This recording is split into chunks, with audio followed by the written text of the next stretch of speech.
So the genesis of this, the Disclosure Project Intelligence Archive, was a request by Armed Services Committee chair, co-chairs, people, and staffers in the Senate and Select Committee on Intelligence to get them everything we have.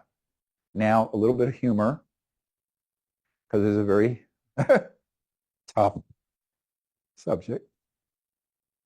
Anyone who knows our operation knows that with no staff and no office, we're overwhelmed all the time. It's overwhelming. And nobody will provide the funding for a proper office or a proper staff. And never have, not in 34 years. I'm still waiting.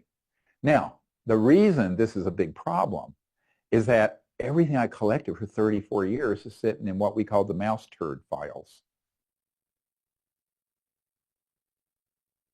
What are those? In our big house outside near Thomas Jefferson's house in the University of Virginia, Charlottesville, Virginia, in the lower levels are file cabinets and boxes filled and filled and filled and filled with archive and information and witnesses and FAA tapes of everything. Everything, everything, everything, everything, everything, everything. But the mice from the fields and the meadows of our 65-acre farm get in there and leave little turds and this and that. So we call it the mouse turd files. Who needs the X files when you have mouse turds? So this is how the world operates. And I'm going, oh my God. Okay, so I'm going, Umbashrin, what a gashrai, Yiddish. How am I going to get all this organized? So he and I had these, I mean, I'm very, very honest and direct. So I go, look, I have all this stuff, but you know, what are we going to do? How are we going to get it to you? So I will give you the things we've already put into assessments and president's briefings. And I actually brought, this is when Trump was president, I brought him Trump's presidential briefing document and the secret video briefing I did for Pence and Trump to the meetings at the SCIF and a bunch of other goodies in my backpack. Give you an idea, I mountain bike up to the Senate or CIA or Pentagon and I have a cap on and a leather jacket and a backpack and go in. That's how I go in. It is. And it's how I do. I'm private. I don't have to dress up like a monkey for these people. I call them monkey suits. You know, if you want to wear a monkey suit, you don't go to IBM. So, ouch. Did I just say that? I'm sorry. I'd rather be in scrubs. Scrubs are comfy. So what happened at that point is I decided we're going to have to put this together. Now, initially, now this is going back 2 or 3 years, the plan was that they were going to covertly fund through congressional, Senate, and military budgets about 30 people out of GAO, the Government Accounting Office, and a private contractor who is based down in Alabama to work with me to take all this content and do a thorough scrub and organization of it so it would be accessible digitally to the Intelligence Committee and to the White House folks and the people they were working with in the white hats, the friendly people at the Pentagon, CIA, et cetera. And I said, sure, I'll work with it, but they got blocked. So when they got blocked from putting that team together, and I knew they still desperately needed all this information, I came up with the concept of doing it myself again, by ourselves. So last year, in July of 2022, I reached out to Michael Schratt and some other people to go around and to begin to digitize all these files. And the files in all these boxes and drawers and everything were just total chaos. Because we had no office, we had no secretary, we had no project manager, we had no, it's my wife and me. It was very pathetic. But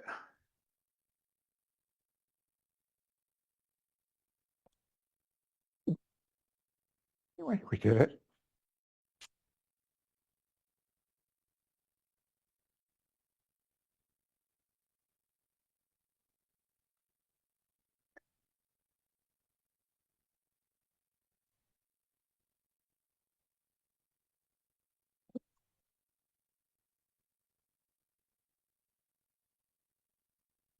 Anyway.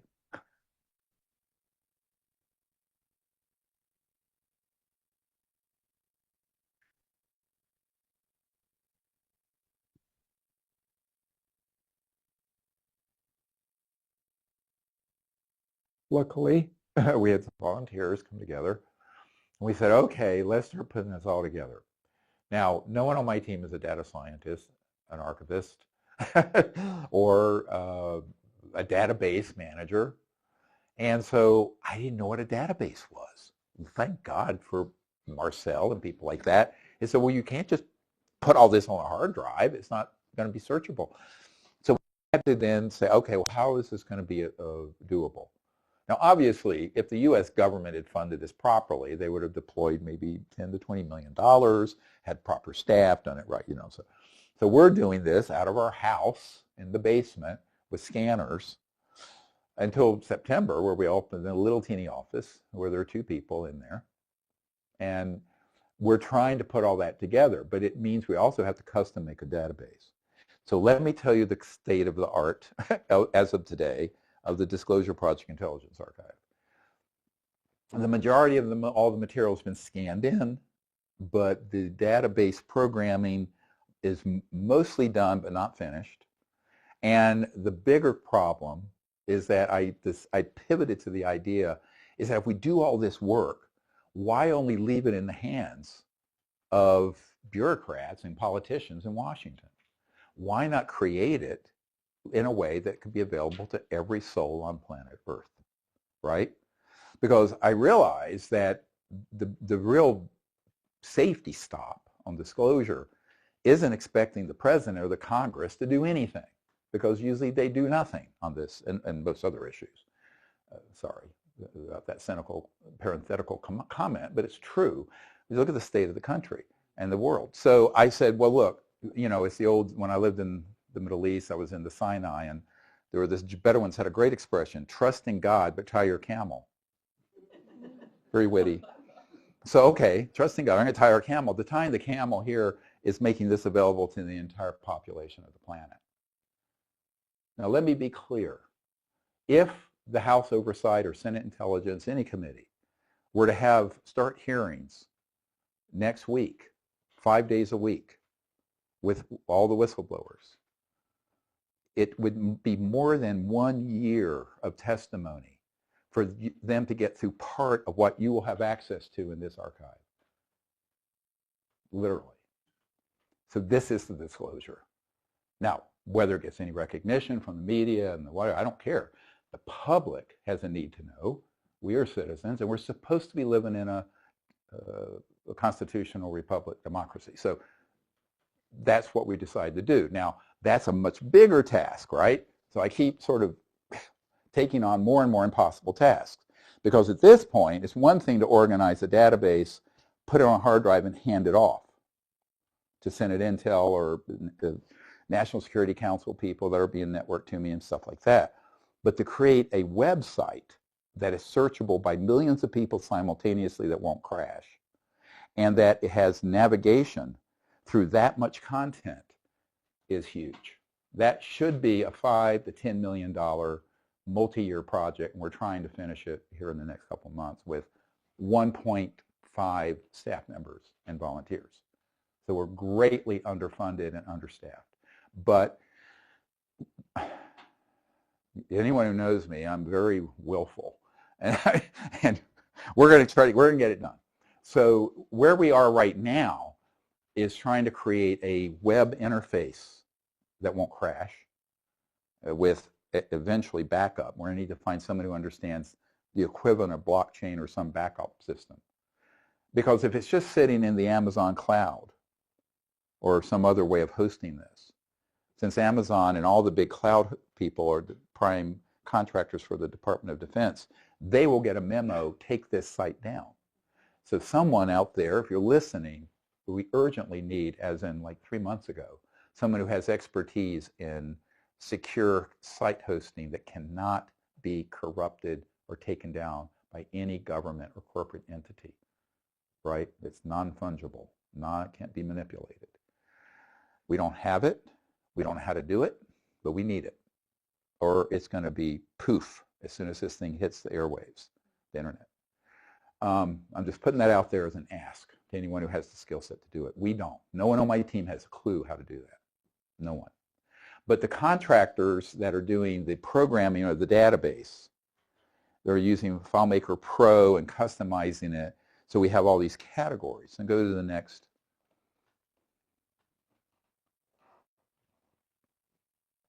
Slide with the picture of the, well, just internet, the actual site, the website. And you'll see this is way under construction, right? And, oh, we don't have it. We'll get it in a minute. So what we want to do is have something that would have like a normal website with buttons for all the categories, 14 categories. It may end up being 20. With all the categories with subcategories. And then what we're doing here this week that you're all supporting, thank you. Your tuition is being put to very good use because we probably are looking at a $500,000 bill here, is to put it in a way that it would be totally searchable and that every item, every file. Now just to give you an idea, there are about 9,000 files across these categories. But some of those files have hundreds of pages or 1,000 pages. See what I'm saying? So a file is not one page of a document. It's enormous. There are over 800 videos. 800. Some of which are hours long, right? So, and some are very short clips of a UFO going by or whatever. So what we're doing is trying to put those into categories and constructing this so it is OCR, optical, character recognition, searchable, but also searchable by fields, which is faster. And by that it means, like, let's say you're creating a database and you're going to put a title on a document, and the document then has a description that we enter. That comes up very quickly, whereas an OCR search through millions of pages of stuff, the little search thing could spin around for an hour or two before you hit that document. But where we are as of right now is that things are in, but each of these 9,000 files has to be opened, properly labeled, and properly described by someone who are at an archivist level or a librarian level, able to do a synopsis. And a synopsis is where, let's say it's a 50-page document, you need the title that says the name, the place, the description, and then the descriptor on it that's in the search capabilities would actually describe it with all the keywords. That hasn't started yet.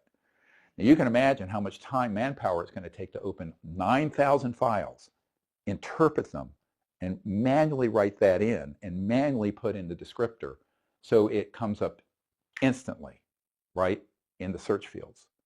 That hasn't started yet as of March 11th, 2024. We need at least 2 full-time people. It would probably take 2 people 2 months at 100 files a day to do it.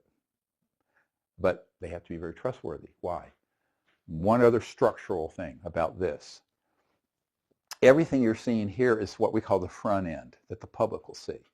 All these categories.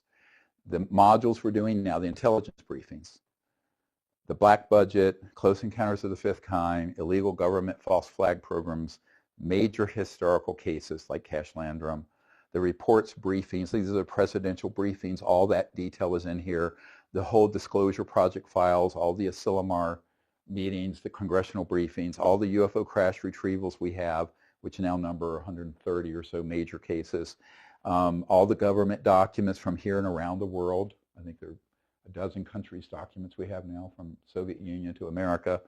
UFO-related secret facilities, where they all are. There are 151 of them now on our map, and that's all in there.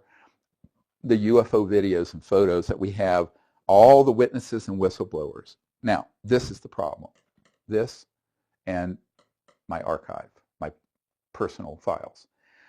We've had to spend 5 months going through and redacting the names, email addresses, and phone numbers that are in my files, because the only names that we can disclose are the men and women who said it's okay for you to use my name. Because if a person, a top secret officer, CIA officer, or military person comes to me and says, I can't let my name out, but I'll give you this information. Or I could be subpoenaed and testify. If they say don't put my name to the public, I can't.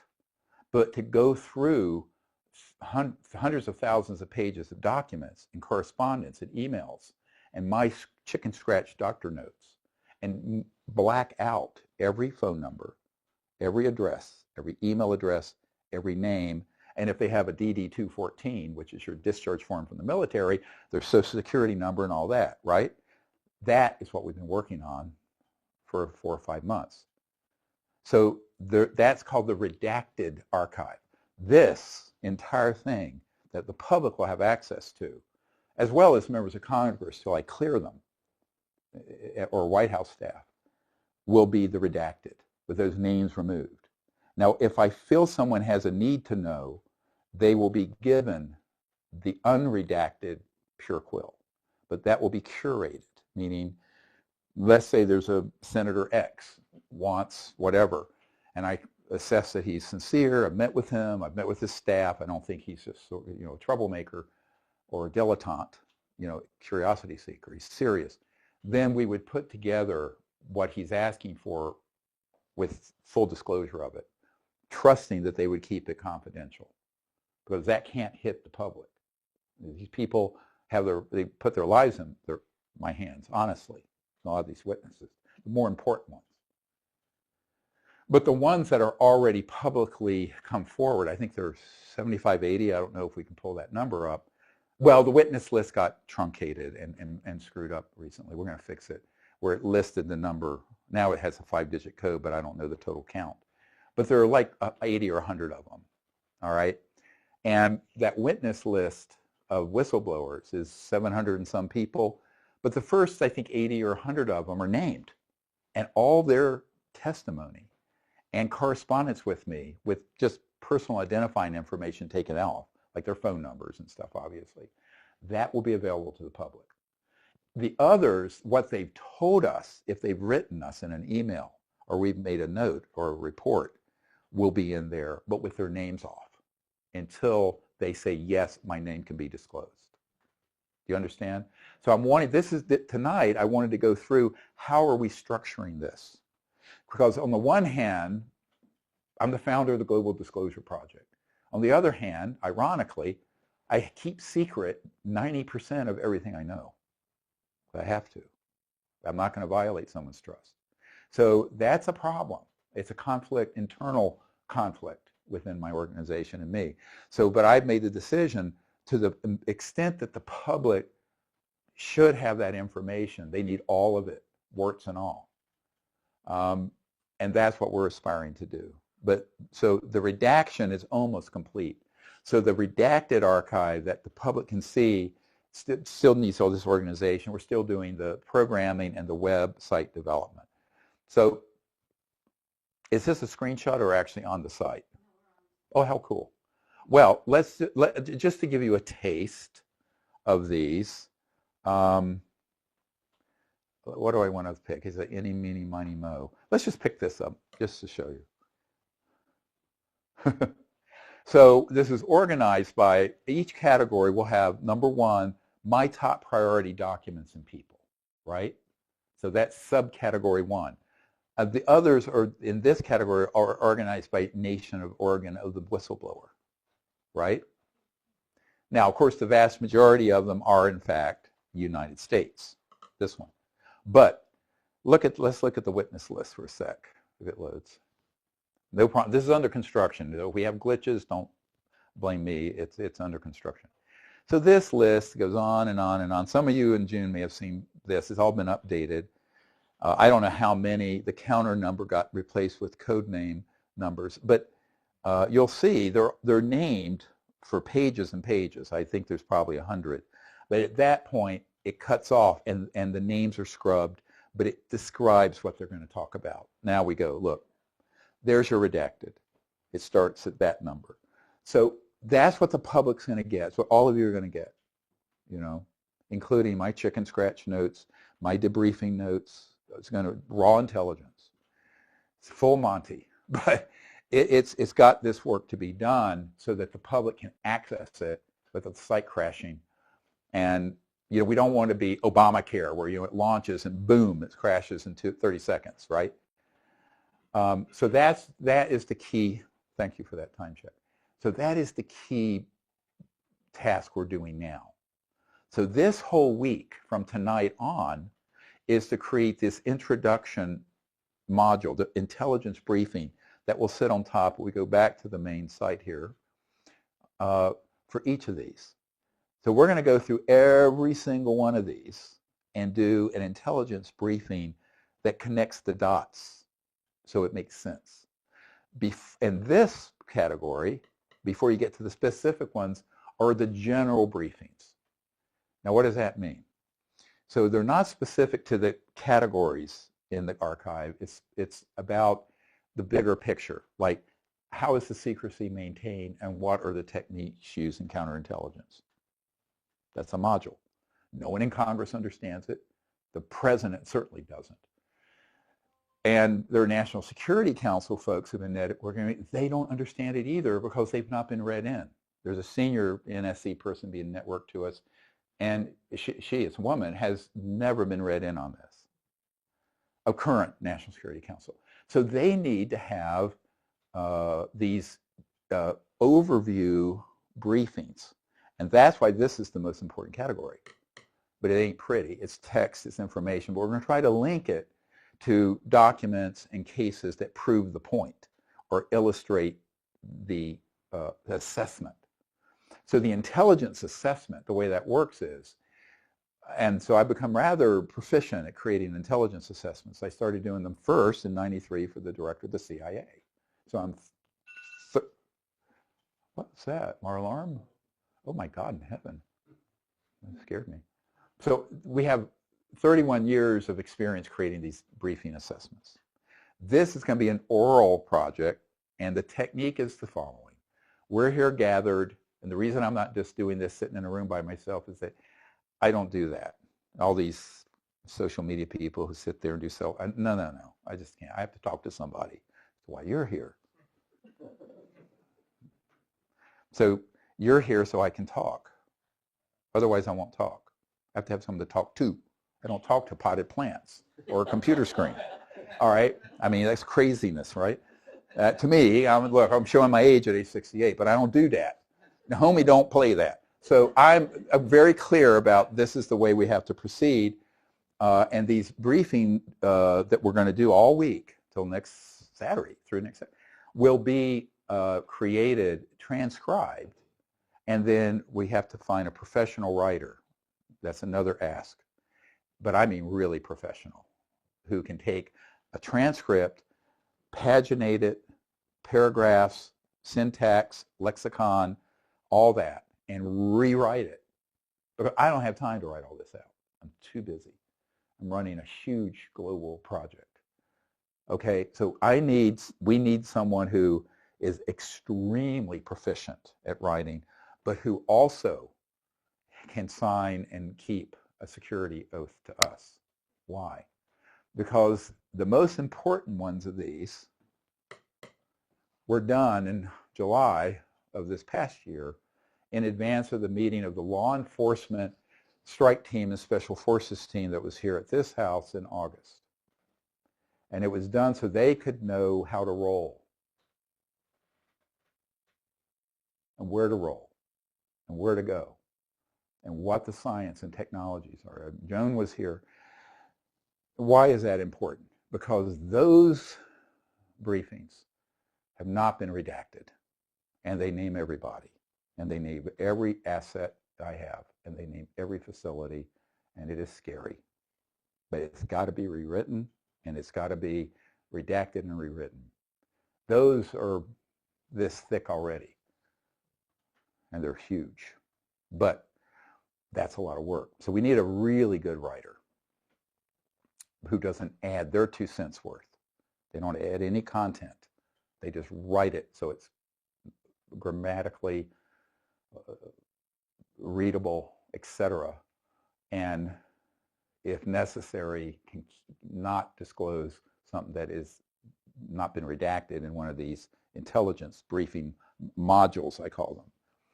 So this was always my concept. 2 or 3 years ago, when Senate Intelligence Armed Services people asked me to do this, my concept was to get together all the data, information, get it digitized, which has never been done. This would be the Wikipedia of everything related to UAPs and UFOs and ETs, period. But that's a massive undertaking for 1.5 people to do, staff. So we need more staff, we need more help. But we're getting there. And the result will be, I hope, in the next couple months, at least an under construction site you'll have, right? It won't be perfect because there's to relabel and describe 9,000 discrete files and go through all that, we're talking probably a year, it could be, to get it totally perfect. But you can't make the perfect enemy of the good. We don't have enough time. This world is tilting out of control. And this is now one last thing I want to share. The state of the art of disclosure, with what happened in December 2023 with the National Defense Authorization Act, the funding bill for the Pentagon, went completely off the rails.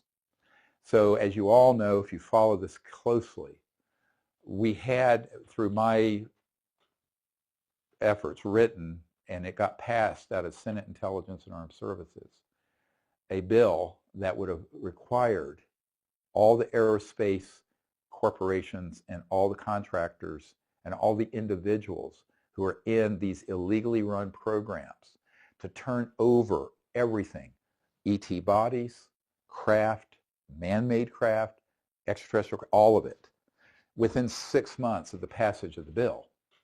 It was approved overwhelmingly by the Senate, unanimously by Senate Intelligence. It came out of that committee because I'd been advising them very specifically, we have to do that. Now, when I first met with them in the SCIF, the very first meeting, I suggested that 2 or 3 years ago. I said, we need an amnesty provision, they call it safe harbor, where we give them a window to come in from the cold and convert what they're doing from a illegal operation that's unsanctioned to a sanctioned operation overseen by the President and the Congress as per the Constitution. If we're going to live in a civilization with the rule of law, we have to have the rule of law. Otherwise, we might as well go back to the jungle. We might as well be living under a mafia-style might makes right sort of situation. So there is no civilization. There is no law. As we say this 2 minutes from Thomas Jefferson's Hot Springs. So I think that this is why there's some poetic justice with that. But what's interesting is that that is a key part of why everything now has picked up huge amount of speed in the last, well, since I became critically injured and almost died from that injury. I'm still standing. Oh, good. Mind over matter. We just talked about that dinner. I bet my ankle's that big now. I had an open fracture with the bones out. My foot fell off and hanging off, and shoulder ripped off, and abdomen torn, and it's a nightmare. It happened October 15th. But I'm alive, by hook or by crook. Anyway, so the Congress in the conference committee between the Senate and House, this is what happens to get a bill through, have to come to an agreement. The House, with some key people, and I know who they are, blocked those provisions and ripped it out of the Defense Authorization Act. And it got taken out through corruption. Now we know who those people are. They're being handed over to FBI SWAT teams. I'm saying this not as a threat, but a promise. If the groups that we're advising, and we're going to get to this in a moment, roll, and they start enforcing the law, those people absolutely will be grabbed up, interrogated. And if they've broken the law and committed treason, they will be arrested and prosecuted. That's where we are. It's a very bad outcome if that happens. We prefer open hearings with subpoenas in relevant committees with the support of the White House and National Security Council and the Congress. This is what we've been asking for 31 years. But there's some things happening you all need to know about and they're out of my, I won't say they're out of my hands. They're out of my timeline control. And what is that? I obviously don't control the White House or the Congress because they've been dragging their feet for 31 years. But there are two major developments that you need to be aware of since this nonsense happened in December of 2023. Before that, in April of 2023, there was a very senior special forces person, very high up in the system, who had been asked to set up a law enforcement strike team in continental United States, CONUS, C-O-N-U-S, CONUS, to get to all these sites, secure the craft, the ET bodies, the technologies, and stand down those illegal operations. Now, this was very upsetting to me in April, because I'm there going along with this, trying to get the Congress to do things in this orderly way. This comes in and says, first words were, we're fed up. And my colleagues at the Pentagon are fed up, and our colleagues, they call themselves the have-nots. So the people who are in the chain of command, most senior, and in special forces, who are on the side of the legal government, they call it Team Blue, they're now at the point of being fed up. And they're fed up with the buffoonery of members of Congress and the White House dropping this or blocking it. Now, what that means is that they've asked me to provide all the intelligence and information, unredacted, of every facility, every person in the covert government, illegal government, who they are, where their operations are, where the deep underground military bases are, where the stuff is hidden. I know we have all this. And that's being given to them. So they're in the process of getting the funding and bureaucracy in place, because they don't want to roll as an illegal operation or unsanctioned. They want to roll as a sanctioned. But what it means is every one of these sites, pull that list up, they will roll on. And when I mean roll, I mean they're going to roll heavy, heavy, heavy. And that means they're going to take these facilities back. Every goddamn one of them. Now, when I first met with the senior guy, the director of that whole operation, he finally came to D.C. after about a month after the June National Press Club event. He came to my condo there, up the street from the White House, and he walks in, gives me a pen that has their shield on it. He says, anyone on my team, they will give you this. He says, but his first thing, he says, we kill. They're Green Beret. They're Black Project, Green Beret, global. So we've been asked to form a team to move on these illegal projects. So I said, well, let me see if I can get the Congress. This is April. Now we're at March, 11 months later. Let me see if I can get the Congress to pass something that would force, under law, the force of law, these operations that are Lockheed, Skunk Works, Northrop Grumman, Boeing, Raytheon, E-Systems, on and on and on, SAIC, EG&G, all of the corporate, they're all listed, to cooperate, because it's now been declared by the Congress and signed by the President as part of the defense authorization and funding that they have to in 6 months, or they will be overtly known they will be prosecuted. That went up in flames at the end of December. It was ripped out by some corrupt interests in the House, and so we didn't get that done. Now, what members of Congress, if you hear this, and those of you who know members, it means that these folks are going to break the leash. They're going to roll. I've warned members of Congress in person. I've warned the White House. I've warned the military office of the White House. I have no control over the fact that these people have a mandate to move on these illegal projects. But this is the worst possible outcome, except one other. Two others. And I'm going to go through them quickly. The other one that is is that a gentleman approached me right before, a month or so before the National Press event in June in Washington in 2023, who is an operative, a NOC, a non-official cover person, very, very high up currently in the illegal secret government programs dealing with UFOs. I mean, very high. I've been at his facility. I've been in his chopper. I've hovered over the black sites. You're going to see this.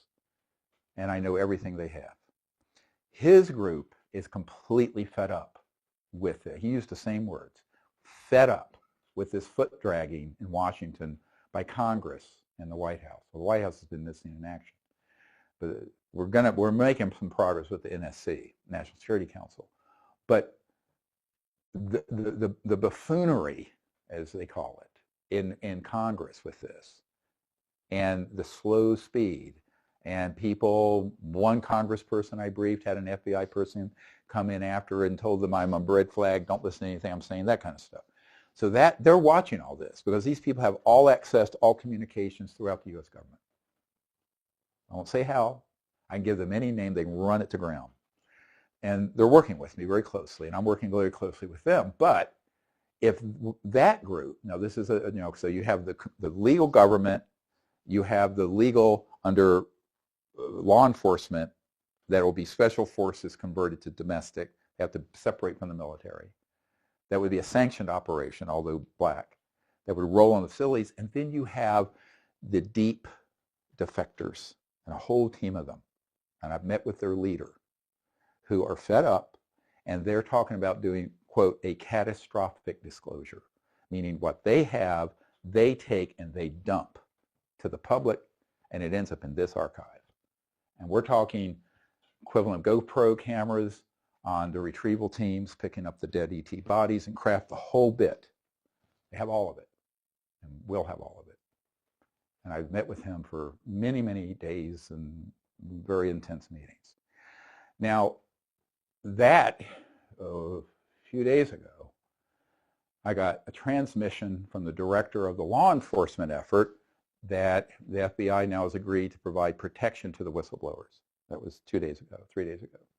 Very good news. This other group that's in these illegal programs, they're fed up and they're ethically shaken. They're very upset about what is happening and how much damage is happening and the risks to the earth.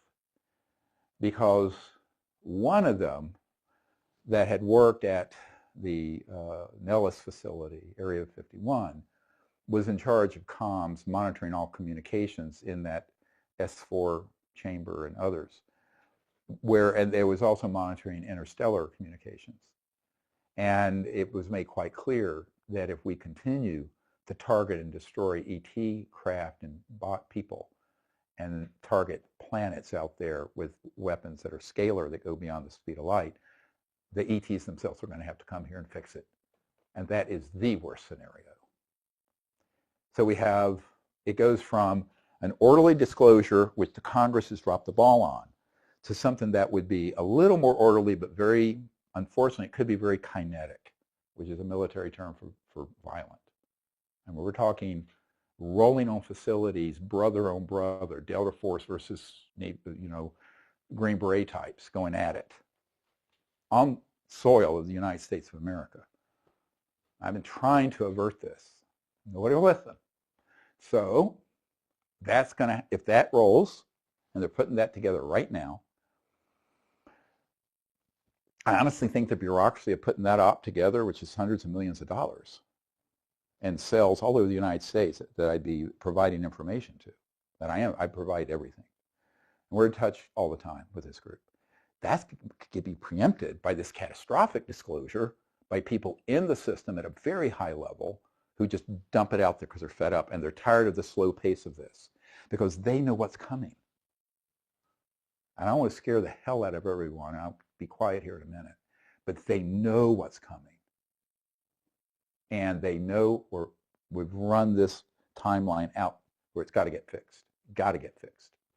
More than, it's not just the biosphere collapsing and the pollution and the sequestering of the technologies and all that, right? It's the fact that we have active weapon systems that are very advanced, we're going to get into this week, that can lock onto, take over the guidance systems of ET vehicles, move them into a strike area, hit them with an electromagnetic pulse scalar weapon, down them. I've been at the facility where it's happened. I was over one facility at 100 feet over the place where they activate those systems and have the video of the illegal EMP weapons, electromagnetic pulse weapons, that are against the nuclear non-proliferation treaty. I have that video. I sent it to the Senate Intelligence Committee people in October, just before I had my accident. So here's the deal. It goes from bad to worse here. You know, I mean, and looking at this as someone with a 32-year perspective from where I sit, we're at an inflection point where this gets resolved, and if it doesn't get resolved because the politicians that we elect and appoint have dropped the ball for 80 years, they're not going to be allowed, it's going to be taken out of their hands. I actually said that to a couple of Congress people when I met with them privately. I don't think they knew how grave the situation is. So this has got to be childhood's end with members of Congress. Any of you with any influence need to do nothing but get those people to get religion on this and get serious. Because if not, it will be taken out of their hands and out of the hands of the White House, and it will be not pretty. Either of these, any of these three alternatives that are outside congressional hearings are going to be difficult. Whether it's a strike team from law enforcement, mostly former special forces, all of them are former special forces, every one of them, or this catastrophic disclosure from inside the illegal secret programs, or if the ETs have to intervene. They're non-hostile, but they're not stupid. They are not going to let the technology curve that went like this and is now non-linear vertical go in and continue to target innocent ET craft people and planets out in space. That's not going to happen.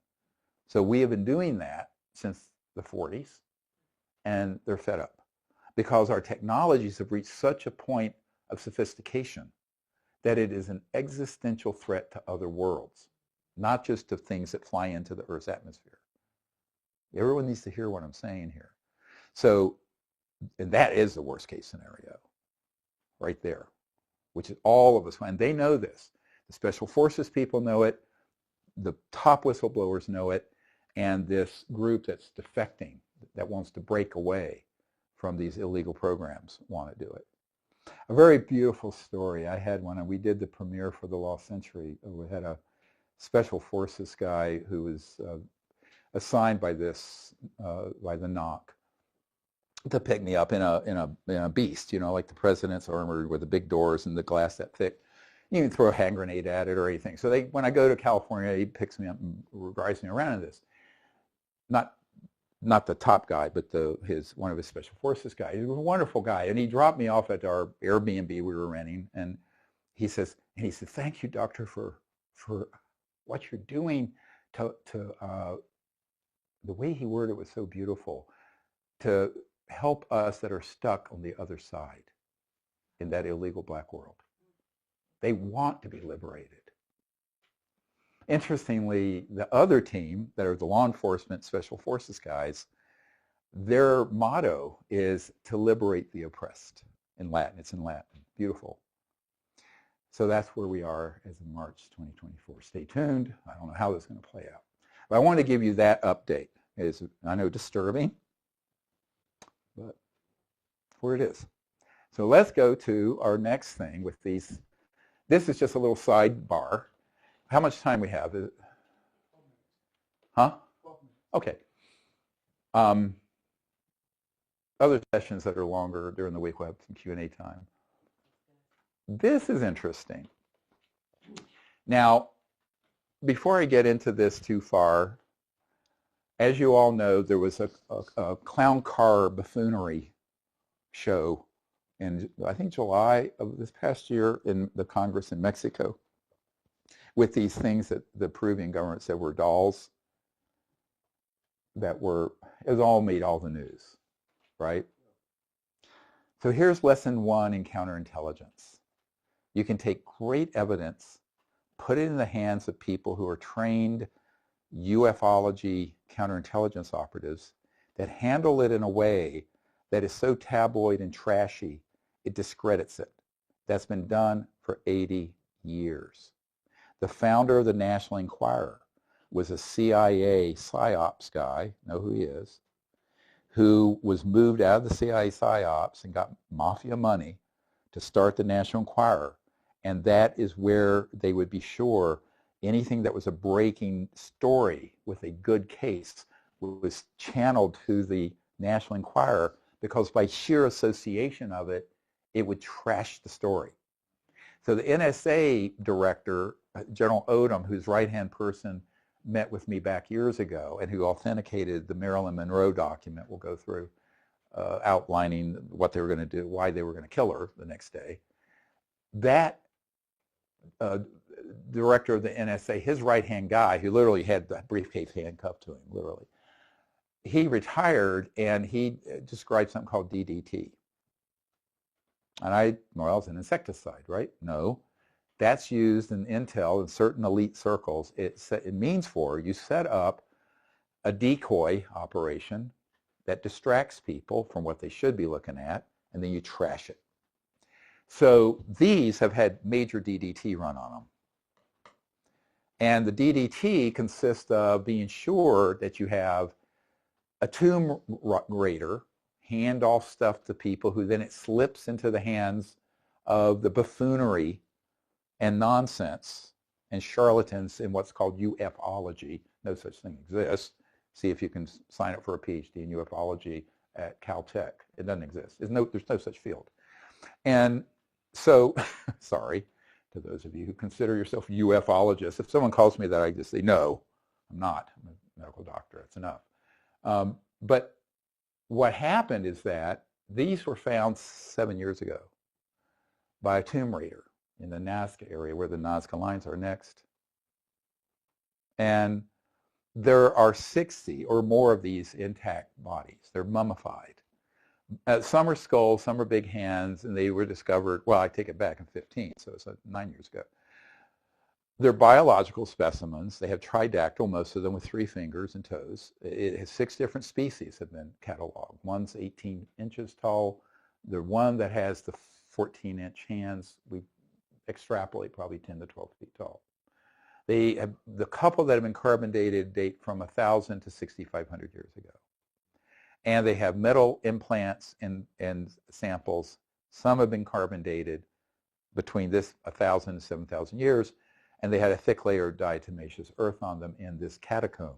So it's not just one tomb, it's a tomb and a network of catacombs in the Nazca area that was found by this tomb raider, who then got them to this archaeologist in Cusco and a paleontologist that I just met with in Salt Lake City a week before last. So what I've discovered when this first came out in the news in July, many of you probably saw I was on a news show with Congressman Burchett of Tennessee, and this had just happened, and I thought it might be asked, but the interviewer, the news anchor, asked us both, Burchett and myself, what we thought of that. And Burchett immediately said, it's a hoax, it's BS, it's nonsense. I said, because I'm a scientist and a doctor, I said, I haven't seen the DNA, I haven't seen the CAT scans, I have not seen a dissection, and I haven't seen them. So I'm just being agnostic. I don't know, because I base it on science. And of course, Congressman Burchett, if you look at the interview, says, oh, you're so diplomatic, which of course I'm actually not, if you knew me, very direct. I was just being truthful. I mean, I didn't know because I didn't know. Well, shortly, about a month or so, a month and a half ago, a man who is a paleontologist in Utah, who's quite well regarded in that field, had discovered these existed, went down, and he and the archaeologist acquired about, I think, 18 bodies and body parts, 4 or 5 bodies, and the rest are hands and skulls. But the grave robber is trying to sell off another, I don't know, dozen of them? I don't know. Unfortunately, recently, one of these ufology crowd people acquired a really important one. It was a $50,000, 5'2", I think, body. and that's going to be lost to posterity. That just happened. So I've been asked to intervene on this. I have not decided if I will, because it's going to be $500,000 to $1 million to do this properly. All right? Because we're going to have to really assess this situation. And right now we're doing a study. My assistant, Raven, and I are trying to go through this and figure out how many can be acquired that they don't have, how many tests have to be done, what does it cost per DNA test, about $2,500. You need 3 different labs to confirm it. It's $7,500 per test. If there are 6 species, 6 times 7,500. Same thing with metallurgy. You have to do an astrophysics level spectroscopic analysis to see if they're actually from Earth metal or outer space. And you can do that. It's expensive. You can do carbon-14 dating on all the specimens, which has not been done, but on a couple of them. You can do CAT scans and x-rays on all of them, which have not been done, and CAT scans are expensive. So all of that is being evaluated, and you have to at least do some very respectful dissection on a couple of them to prove that they're not what the Peruvian government said, that they were chicken bones and other bones that were glued together as a hoax. That's the official line out of Peru. And that's the official line that all the military, special forces, Congress people, everyone I've talked to think it's just a hoax because of who handled it, how it's been handled, as a money-grubbing, dumb show, right? That's how you trash it. That's a DDT operation right there. Whether they know it or not, I think they do. It's been ruined. The credibility of these have been destroyed in the last year by how it's been handled. Now there's another tabloid person going, has just come back from there, and there are things in the Sun and the Mirror, all these tabloids with pictures of these mummies with this woman, you know, that just came out in the last week or so. So this is, they're digging a hole to China in credibility. And I've been asked by the archaeologists and the scientists involved to come in and fix this problem. And I haven't decided if I will, because I don't know it's salvageable, given the buffoonery going on. Next. So we're not going to go through all of this, but it's interesting. Oh, go back to the other one. I'm sorry. I didn't know you'd moved on. This is interesting. So some of these have the metal in them that's osmium, and these are 1,000 to 7,000-year-old mummies. But osmium wasn't discovered until 1804. It wasn't in the periodic. It's the densest of all rare earth metals. So this is, and it's used in electrical communications and stuff. This is a very interesting case that I had also written off because of the people involved with it. I just thought, well, they're such crackpots. You know, it's got to be nonsense, and it was all about money grubbing, tomb raiders, and making tabloid movies and shows and things on Gaia TV and all the usual nonsense. So it turns out, however, I was wrong in my prejudice, and as I went, and the paleontologist sent us a full digital file, hard drive, of all these CAT scans. And I looked at it and I went, I know how to read a CAT scan. I'm an emergency doctor. And I went, holy crap, this is not chicken bones and glue and straw. These are actual biological specimens. So next. And so it's interesting. You'll see some have eggs in them, and they range from 18 inches to 5 feet tall. The bodies they have, we don't have the body that goes with this hand. So the 14-inch, now my hands are size 9 surgical gloves, the biggest they make. So this would be like, the hand would be like that big, 14 inches, right? So we're extrapolating that I'm 6'4", so they're probably around 10, 12 feet tall. Probably. We don't know, because there's not an intact body.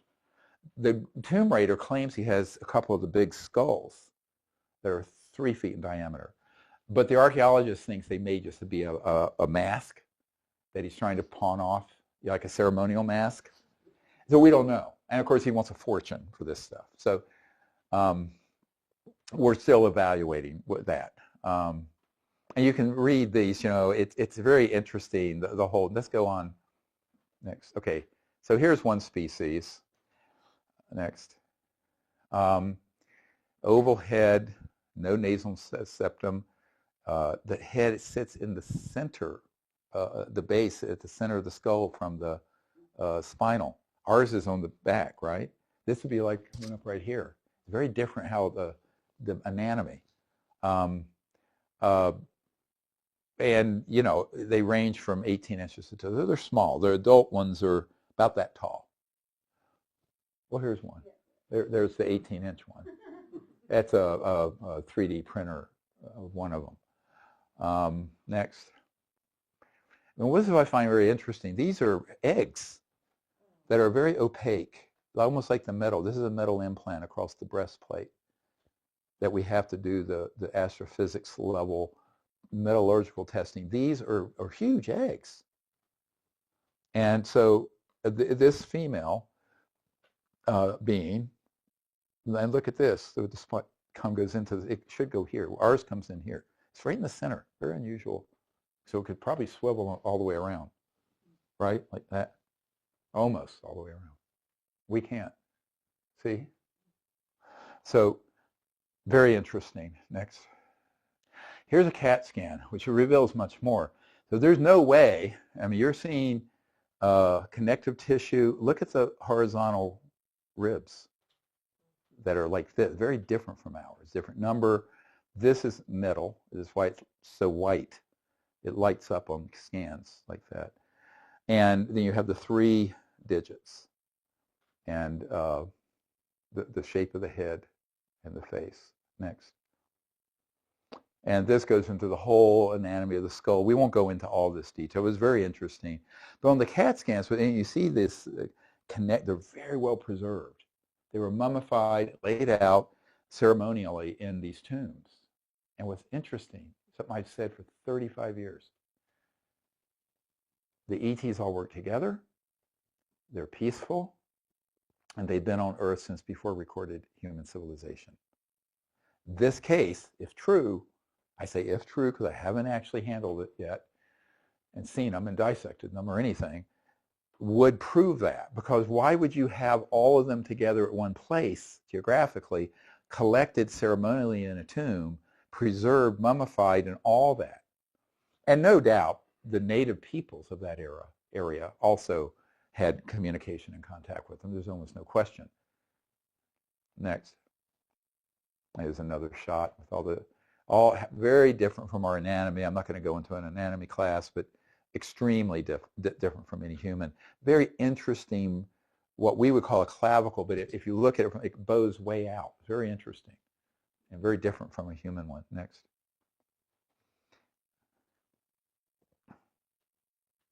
So this is just more scans, and these are pictures, and that's a different one. There's a different species, but look at all these metallic devices. 1, 2, 3, 4, 5. These are the eggs, but look at all these. Different from the other one. So there is a treasure trove of evidence, but it's not going to be simple or inexpensive to do the proper scientific testing on this, which has not, writ large, been done. Next. And here's another species. Most of them were folded up in sort of fetal position. So you lay them out next. Yeah, this one is, one's probably a 6 to 8 month old one. Comparable age, 19% bigger than human cranial volume. There is brain tissue in one of these skulls that needs to be tested with the ancient. Some of the ancient DNA, and I don't know if it's done legitimately, says that there's 25% Homo sapien, 70% unknown. Now, why am I questioning that? You know, our genes, I think lettuce and humans are 63% identical, fruit flies are 7, chimpanzees are 98.5 or 98%.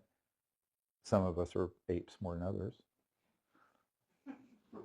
Anyway, I have a friend who calls me a big ape because I'm muscular and hairy. So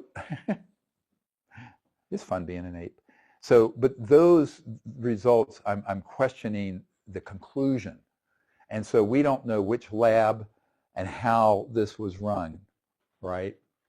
But how you conclude it's 25% Homo sapien when our genetic material is so identical to other species, up to, with primates, 98%. So that's where I draw the line. You know, this is from the archaeologist. Next. And this is it folded up. This is the little one, 8 to 9 months old. Next. And there's another one, this species. Look how little, this is someone's hand.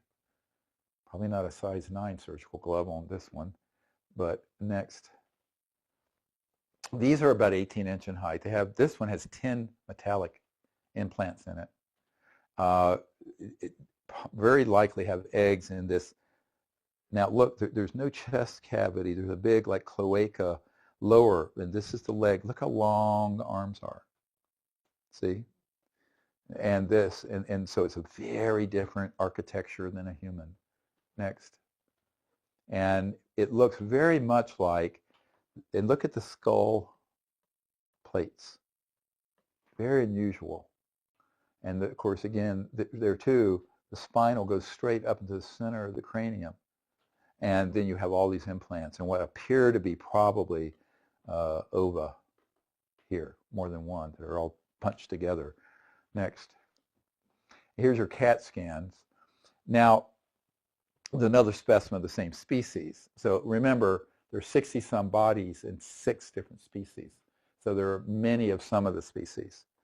The CAT scan images are very interesting. You see these sort of like horns off the back, like you'd have on a billy goat or what have you, but it's on the back coming off. And then you have the head. The head looks very much like, and with these long arms, like the E.T. in Close Encounters of the Third Kind. That's the tall, spindly one. That's a little insectoid looking, and the little, and it comes out at the end. That's really in charge. It's very similar, spookily similar to that.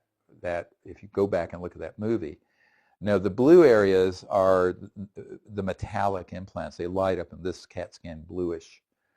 And I find it, you can see it broke, this horn off the back broke off. But the head, and it's not a chest cavity. There's like a abdominal thing here, and then the rest of the organ systems, neural, circulatory, and breathing, somehow are all through, either through the skin or through this mechanism here. Is very, very, very different than any known upright humanoid that we have on Earth. Next. And these are all the different implants that are in there. Next. Here's another species. This one, next. It has, very interesting, 2 humerus bones. We have one, you know, this is the humerus. They have 2. Very sparse blonde hair, about 2 feet tall. They're all mostly buried in this fetal position. It's traditional, I guess, and tridactyl. Next. So look, this is the upper arm. We have 1 bone, they have 2. Look at all the connective tissue. So this is not glued together. So this, when I saw these CAT scans, I went, oh man, this is a different kettle of fish from the, you know, how they've been portrayed. Next. And next. And this is another species. Next. So this one is about 5 feet tall. Definitely has joints. The fingerprints I'll show you are very interesting. They're horizontal lines, whereas we have whorls and stuff. Because skin is still on these, a lot of them. Very well preserved for thousands of years old. Now, again, you know, you can read that, but carbon dating, this one's about 1,750 years old. Next. And here you may not be able to see it, but you can see, if you zoom in for the audience at home, these horizontal fingerprints. Oh, that was cool. Oh, what? Now where are we? What happened? We're going back and forth to craziness. Oh, here it is. Yeah. Can you see it? That's not like our fingerprints at all. Next. Now you see, you know, what's interesting, this is it wrapped around like this. So this is the upper arm, this is the lower arm. Ribs are very different. Feet, arm, everything. Next. And this then gets into this one that's the 14-inch hand. I'm guessing that the ET is, if it's an ET, it was 10 to 12 feet tall. Next. So it's very interesting. This is kind of bronzy, goldish looking, embedded in the top of the hand.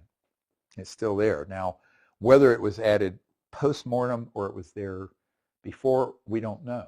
And that's why we have to do carbon dating. We have to do all this analysis. Next.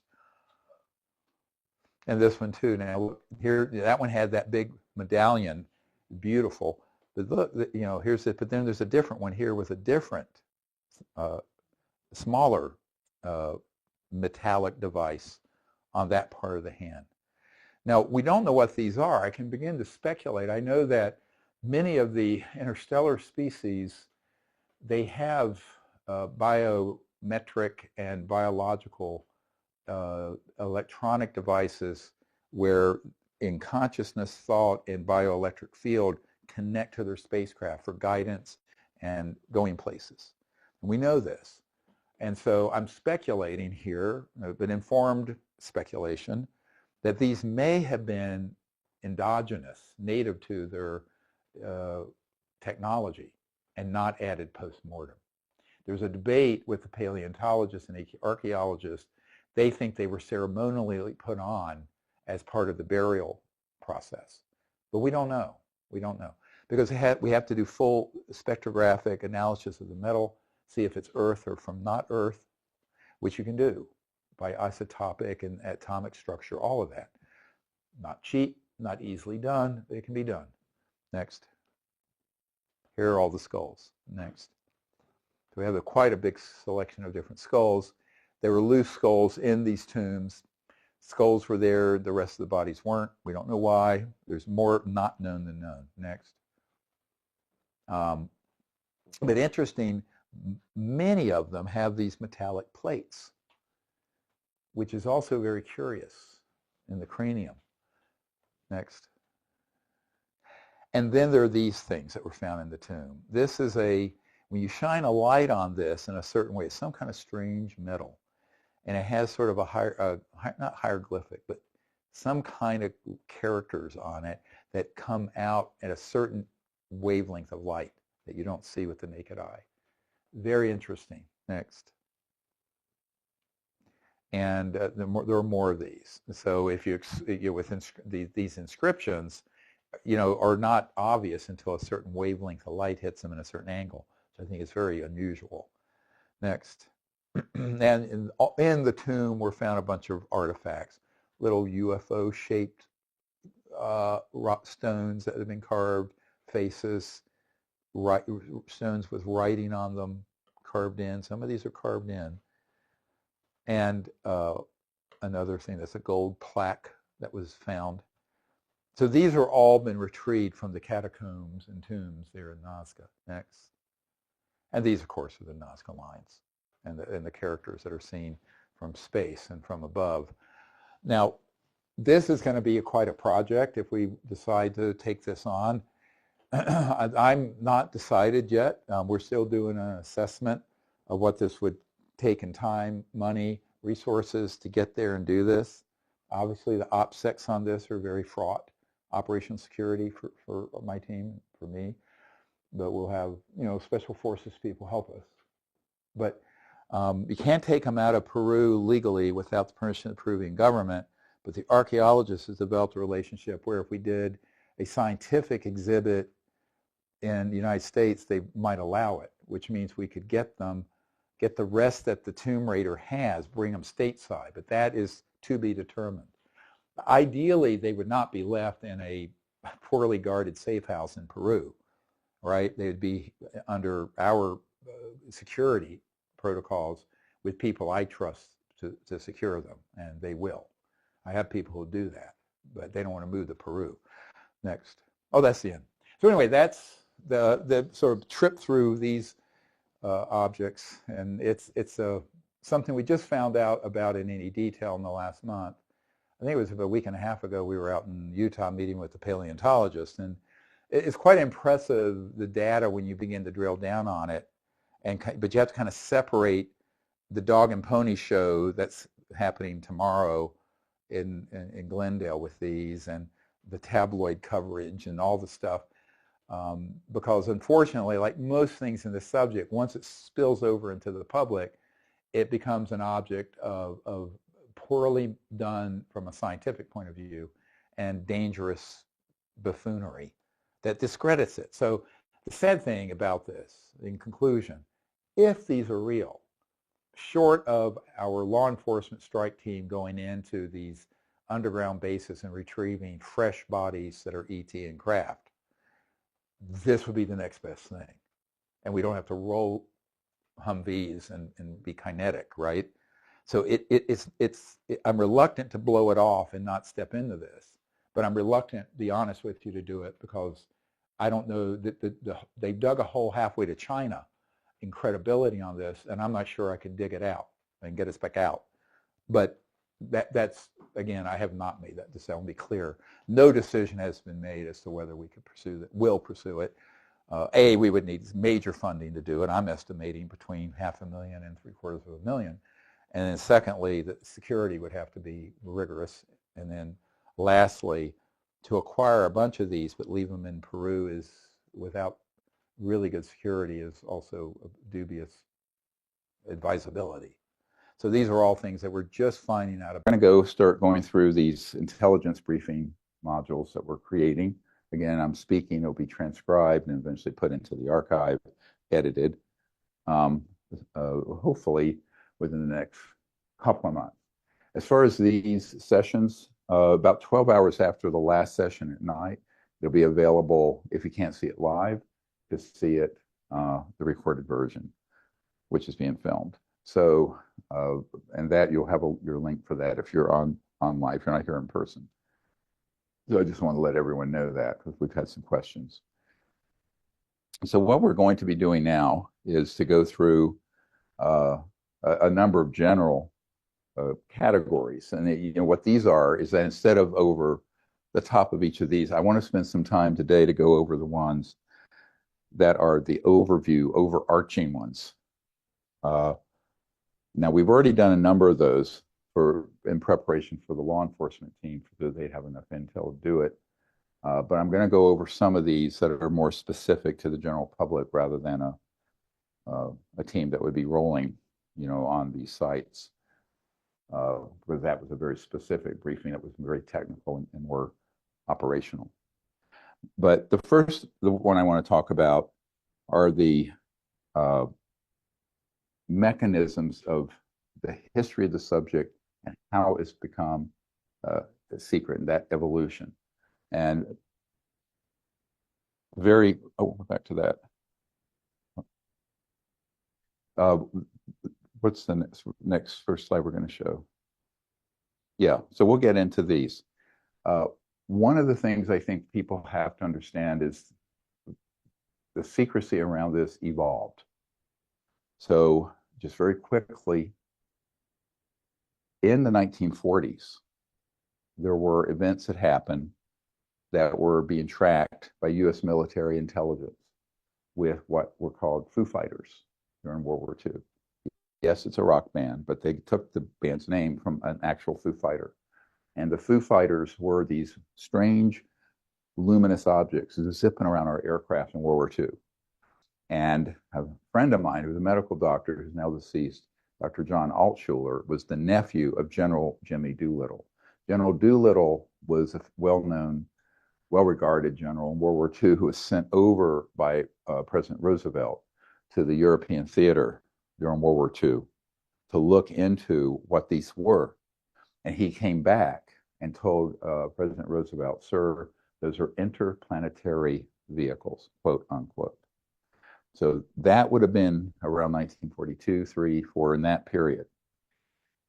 Now, around that same time, you'll see when we get to the crash retrieval section, there were already experimental uses of the Tesla scalar systems before we even had EMPs, electromagnetic pulse systems, that had been used, and there had been a number of downed objects. There was one well-documented one in 1942 we'll get to, and there's good reason to believe it preceded that because we have the dissection. Some people call it an autopsy, but just to be correct, if you're dissecting a non-human intelligence, NHI, that's not human, it's a dissection. Autopsies, auto means it's the same species. In other words, a Homo sapien human dissecting a human is an autopsy. Just want to be clear medically. So the correct term for this would be a dissection. And we have that image, and you also see it. That's from 1922 to 1927. It's been dated. So we know that there were events, and there are also still currently classified black files on this subject dating back to the late 1800s that have never been opened and released. So you hear these stories that there's a law that after a certain number of years, documents are automatically released. This is not true. It's true of conventional classified information, but they still sequester. If it's an illegal black project, the FOIA officers don't have access, and you'll never see them. So this is where I need to get into how things evolved. It's a very classified secret program looking into this from the early and mid 20th century through World War II. And then when we had enough material that we could study, and then the big breakthroughs there were two. One was the acquisition at the end of World War II by this billionaire influential person named Paul Mellon, along with Allen Dulles and General Patton, who went over, and this is according to the grandson of Paul Mellon, who is on our team, who is, his name is John Warner IV. He's Senator John Warner's son. And his grandfather was Paul Mellon. And he went over at the very end of World War II and grabbed the Nazi disc. Now, you've all heard about the Nazi bell. We have images of it, but there was a disc, and it wasn't the ramjet one. It was the electromagnetic one, meaning electrogravitic. The electrogravitic means high voltage electrical fields that create a bubble in space-time that allows for essentially gravity annihilation, gravity control. Now, they didn't have it perfected. That was kind of their secret weapon that they were not able to get fully operational by the end of the war, but they had a lot of really brilliant aerospace people working on it, who eventually came into the U.S. intelligence and military and aerospace field under Operation Paperclip, which you can look this up. It's a historical fact. They put a paperclip on the files of the people they did not want executed at Nuremberg and bring them over because they were high-value scientists who had a lot of information we do not want to lose by having them executed. So Operation Paperclip took those people, brought them into the United States. They brought them into the United States under the aegis of OSS, which became the CIA after the famous New Mexico Roswell event. Within months, the CIA was formed, and so was the Air Force, broken off from the U.S. Army Air Force. So these events that happened were pivotal in how they restructured intelligence and military in the United States.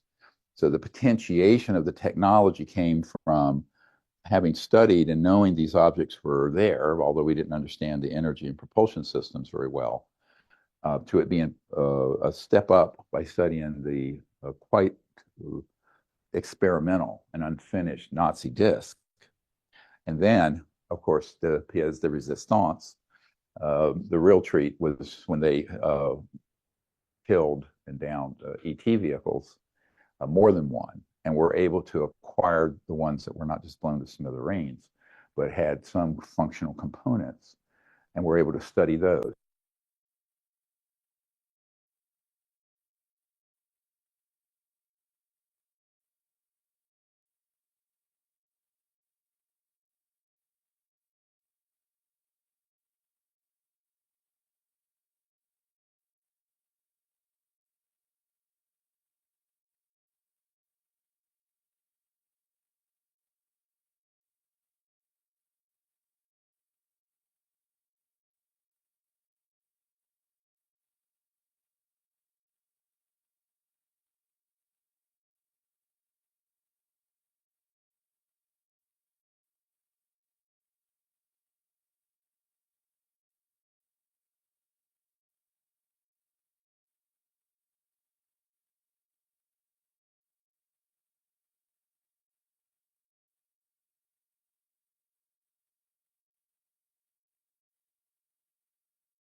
So when you get to the, I forget, it's the second page of this. We need a document expert who has studied these documents, but you'll see this. So if we blow this up, it states, A, the matter is the most highly classified subject in the United States government, rating higher than the H-bomb. Some perspective, the H-bomb had not been detonated, hydrogen bomb, thermonuclear bomb had not been detonated until 52. This is 1950. So it was still being worked on. Imagine what would be more secret than the development of the ultimate doomsday weapon, the hydrogen bomb. It's this subject. So this is a data point for you to remember, is then informs how the extreme secrecy got put in place, because they knew this was more secret, more sensitive than the ultimate doomsday weapon. It says so right here. This is an official document, not contested, not a WikiLeaks thing. It's officially released by the Canadian government. I'm quite convinced, accidentally. Great when bureaucrats make mistakes. Sometimes. Flying saucers exist. It didn't say, it's just period. Flying saucers exist. Back in those days, they weren't called UFOs, they were called flying saucers, because most of them were disc-shaped objects. And then C, their modus operandi is unknown, but concentrated effort is being made by a small group headed up by Dr. Vannevar Bush.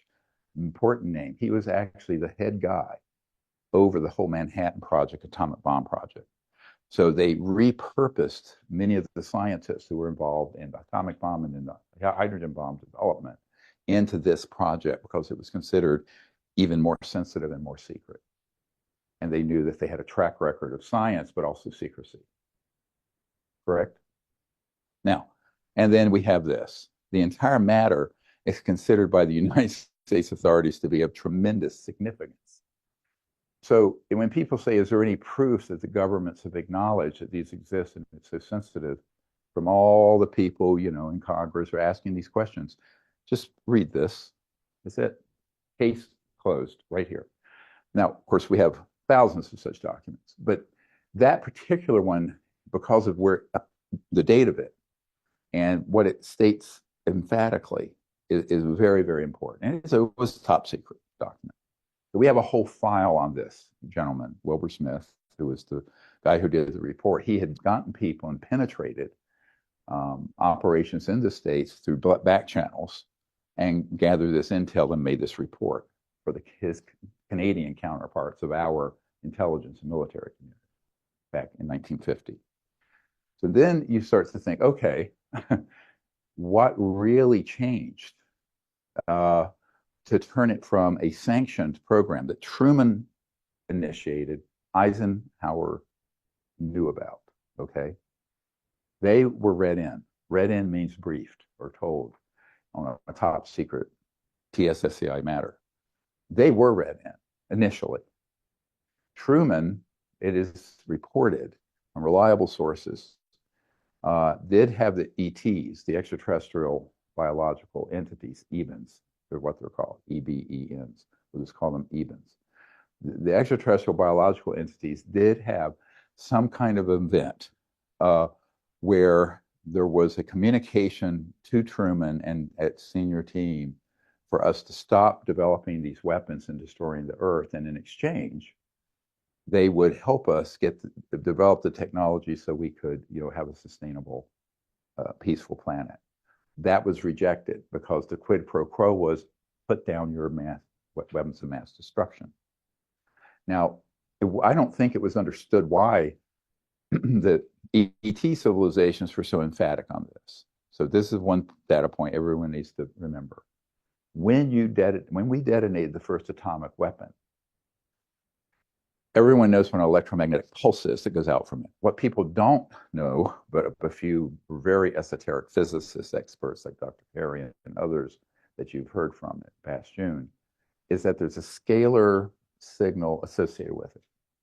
And Tesla described the scalar energy, and that's a whole section of this archive is on scalar technology. But Tesla was working on these 20s, 30s, 40s until his death. But the scalar signal, just to describe it so you get a sense, if you look at regular electromagnetic frequencies. It's like a wave, like a sine wave like this. And there are different, frequencies and all that, because, like a green laser are all the green, very coherently lined up. A red one, all the red frequencies, right? But all light, all radiomagnetic, radio frequencies, they have this wave like this. Scalar is a point that goes out longitudinally. Some people call them longitudinal signals.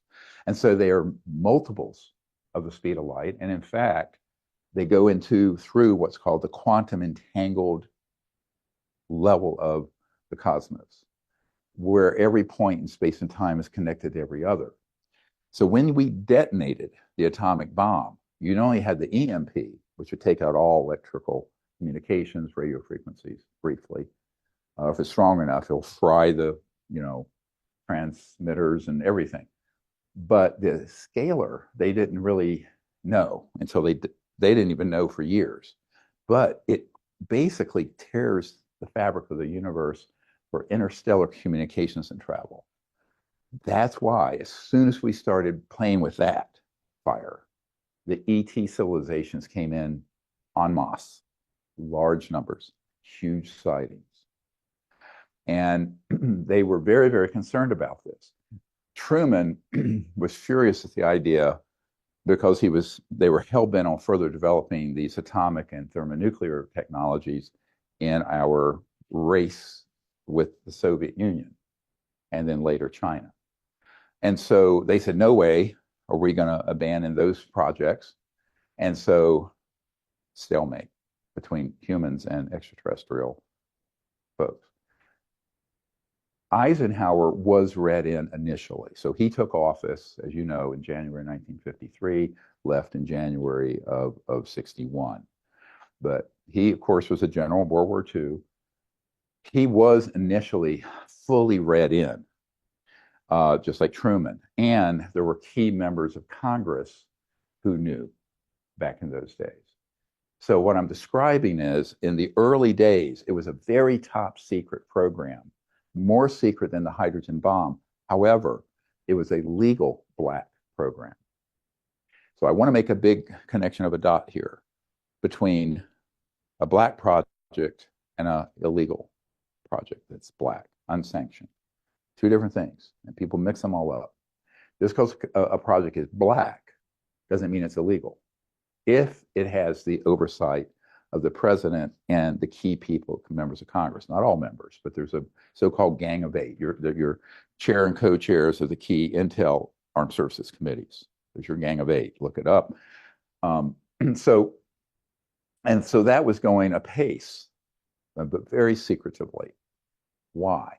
Because they knew the technologies behind these objects were way beyond atomic and thermonuclear level of technology, way beyond in physics. And so science and technology, from a military point of view, is always thought of, it can be applied to warfare, right? The history of humans is that our highest application of a new technology, unfortunately, has been in warfare and war making. And so something that powerful in terms of energy generation and travel and speed would be of immense interest to the military industrial complex, as Eisenhower called it. So as we pulled out of World War II and stood up this whole operation out in the same area, White Sands and areas of remote sites out west, studying these, there were also more and more of these retrievals and downings. Now, to be clear, the mythology around this is that, like the Roswell event, which did happen in 1947, but it wasn't the first one, it wasn't the only one. It was one of many, many. That somehow these vehicles were coming through interstellar space from another star system. They can't navigate an electrical storm in New Mexico, right? That's the myth that the UFO subculture has put out. Not true. Yes, there was a summer electrical storm. There always are in the afternoon and out west, as you know, if you've been out there, they pop up. But that's not what took down these two ET craft at Roswell. It was a scalar weapon hit. And the reason we know that, if we go to the FBI document from Guy Hotel to the FBI Director J. Edgar Hoover, you'll see that he had been assigned to find out what was going on because of the competing interests between FBI, CIA, and DOD. And as you know, these are fiefdoms. They often work together and they often don't. So it's always been that way. So what happened is that if you look at this document and blow this up, you'll see what it says. But essentially in this document, this is an uncontested document. We got it, we released it. It's very damaged, so we did a retype of it. Oh, good. And so if you read it, basically it talks about what happened in Roswell and the Mexico event, and that they had switched on a new radar system. So let me translate again. You have to get into intelligence and military intelligence speak. Often they'll say radar, and the public will think radar as in you send out a beam, it paints an aircraft and bounces back and you track it. But radar is, right? You know what radar is. In reality, the classified systems have attached to those systems sort of tandem, a active weapon system. So it's radar and then boom, scalar. Radar and then boom, scalar. Radar and then boom, scalar. Now, these were early systems. The ones we have now are infinitely more sophisticated and accurate. But they were still had them and were experimentally using them, and on occasion would hit and disable an ET vehicle when it was in 3D, when it steps out of transdimensional space-time, which is when you go interstellar, you're not in a solid form. You go into these other forms energetically and back very quickly. You can't stay solid 3D and go multiple, thousands of light years. We'll get into this later in the science and technology briefing. But to give you this historical overview, the reason I'm focusing on this is that everything went sideways between 1955 and 1960. What I mean sideways, the oversight and governance of this issue, because they didn't at a certain point trust that the political leaders would go along with what the military and financial industrial interests wanted, began to increasingly leave them out of the loop of being read in on developments. That happened on Eisenhower's second term watch. Now, we know that around 1956, and we've had it confirmed from the French Ministry of Defense, and you'll see these documents in the archive when we get to those, that they did confirm that Eisenhower had a meeting in the desert of California at Muroc, M-U-R-O-C. It's near where Edwards Air Force Base is now, but Edwards did not exist at that time. And that meeting with the Evans, the ETs, was another attempt by the ETs to get that president to stand down the weapons of mass destruction that were not only when they were testing them and detonating them, were disrupting communication and travel for ET vehicles because of this scalar pulse, which goes much faster and further than an electromagnetic pulse. But again, Eisenhower was more favorably inclined to do it, but the financial and technological military industrial folks circled their limousines and tanks and said, no, you cannot do this. But they knew he was sympathetic to it. And so when they saw that he was not going to align perfectly with the military industrial agenda, they submarined him and committed a massive act of treason, which until this date of March 2024 has never been corrected. So it was that time period where, on this issue at least, the United States chief executive, the president, and key members of Congress were decapitated. And these programs went from being black, legal, sanctioned, to illegal operations. The illegal operations, therefore, have continued at a pace and gotten worse and worse and worse and worse over the ensuing 65 plus years. That is a big problem. And it's a problem that we've been trying to fix. And as I mentioned in the previous briefing, this is why we make the point that the only way this is going to get resolved is standing down that illegal operation, since they're breaking the law and have been for almost 70 years, certainly more than 65 years.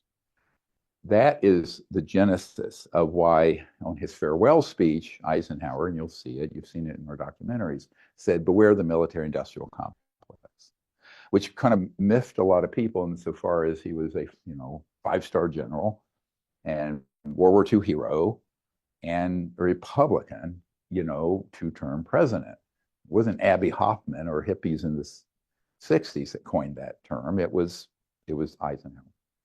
Now, we know from correspondence, we have this in our files with Jackie Gleason and what have you, and others who were friends with Eisenhower, as well as with our witness, an attorney named Stephen Lovkin, who was a young man in the White House Signal Corps communications office with Eisenhower.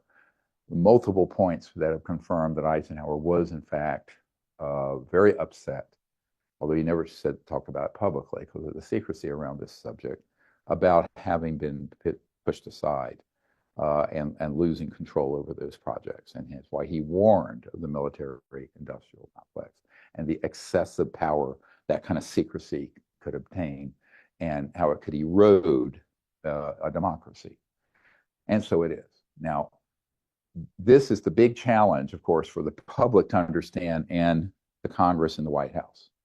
Understanding what I've just summarized is key to knowing how we got here in 2024. And we'll go through all these decades. It's an enormous amount of information to unpack.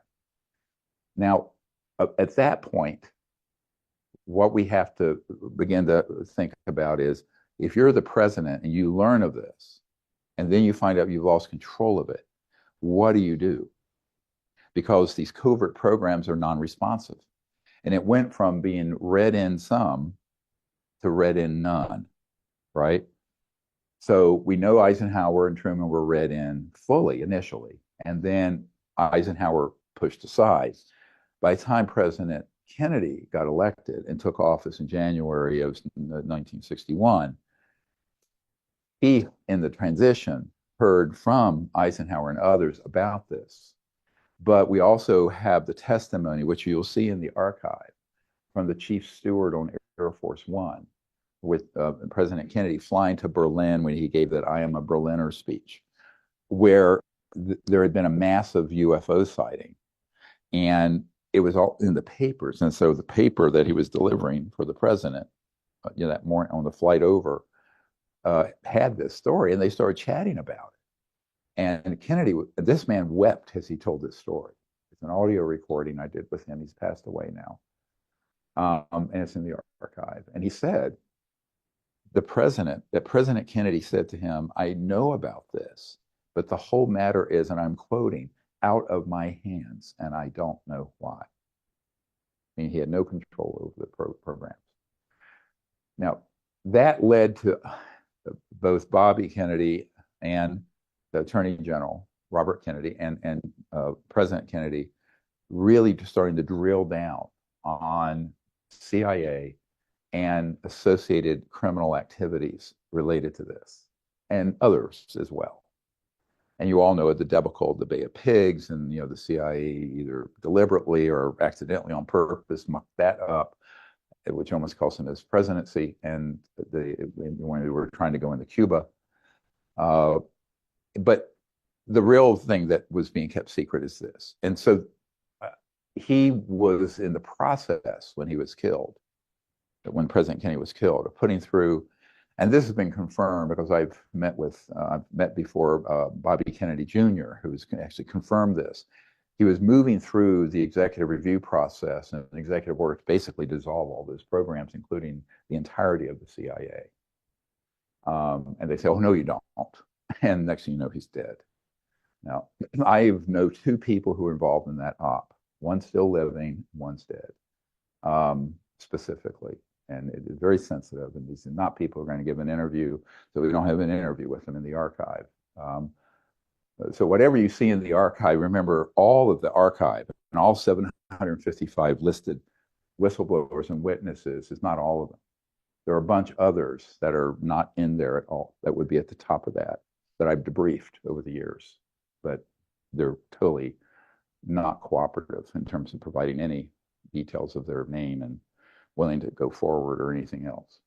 And one of them passed away a few years ago. But the one that passed away set up the logistics. The other one, who I know who is still living, elderly, actually pulled the trigger, put one of the gunmen that he got elevated way up into this organization known as the MAGIC, or Majority Joint Intelligence Committee, that manages the whole UFO ET issue. And he's operative to this day, although he's on his way out, and he's grooming his replacements, such as Luis Elizondo. So that is how that works. And the president at the time, was also very upset. And we can put this up there, the Marilyn Monroe document. The president, well, and his brother both had an affair with Miss Monroe. And unfortunately, during their pillow talk, President Kennedy and Marilyn Monroe talked about this issue. And once it became a little scandalous, that, the media then pretty much left out all these salacious peccadillos of our political leaders, which is, common, always has been, but they were more discreet. But it was beginning to leak out that they were having this affair. And so the Kennedy brothers cut off the relationship and communications to protect themselves. But she was furious.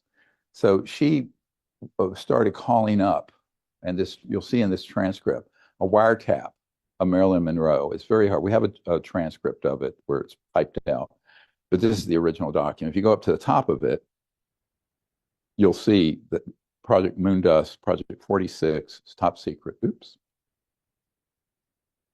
I don't know what happened. We've lost it. Anyway, so the point is, you can look at this in the archive.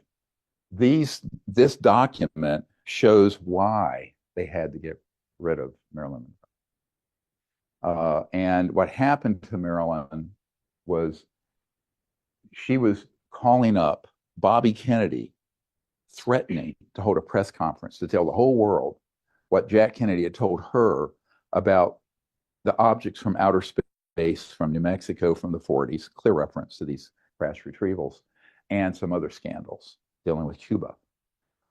And because he had shared this, he unloaded, unburdened himself, which is what, men do with, intimate paramours and what have you.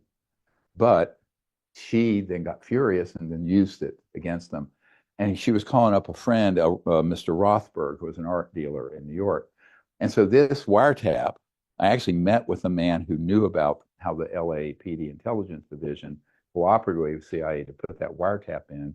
They got this. This is a summary of that wiretap signed by, at the bottom, you'll see James Jesus Angleton. Now, James Jesus Angleton III, he was the guy who was the fanatical mole hunter at CIA and would just squash, kill wet works, which are wet blood assassination. Anyone that threatened a really sensitive national security secret, they would just take them out. So it's a kill list, and people who think those don't exist are very naive. So Marilyn Monroe, unfortunately, here we go, did not understand what kind of snake pit she was stepping into. So by the time she did, it was too late. They went in, they killed her, and then at post-mortem put in her system a bunch of drugs. And it's been pretty well proven that she did not die of the overdose that the report says. She was actually killed prior to, because they were not digested or absorbed. But now, years ago, there was a man, an actor, singer named Burl Ives, which many of you have heard of, who was on our executive committee. And he and his wife, Dorothy, would host us. And they knew Marilyn Monroe back then, because he was very famous back in that same period. And he said point blank, we all knew that Marilyn Monroe had been murdered, but we never understood why. And I gave him this document. He read it. Oh my God, this is why. I said, yes, absolutely. So that whole era between the mid 40s to the early 60s, this is still 1962. This is dated a day or two before they found her dead. This is basically her death warrant.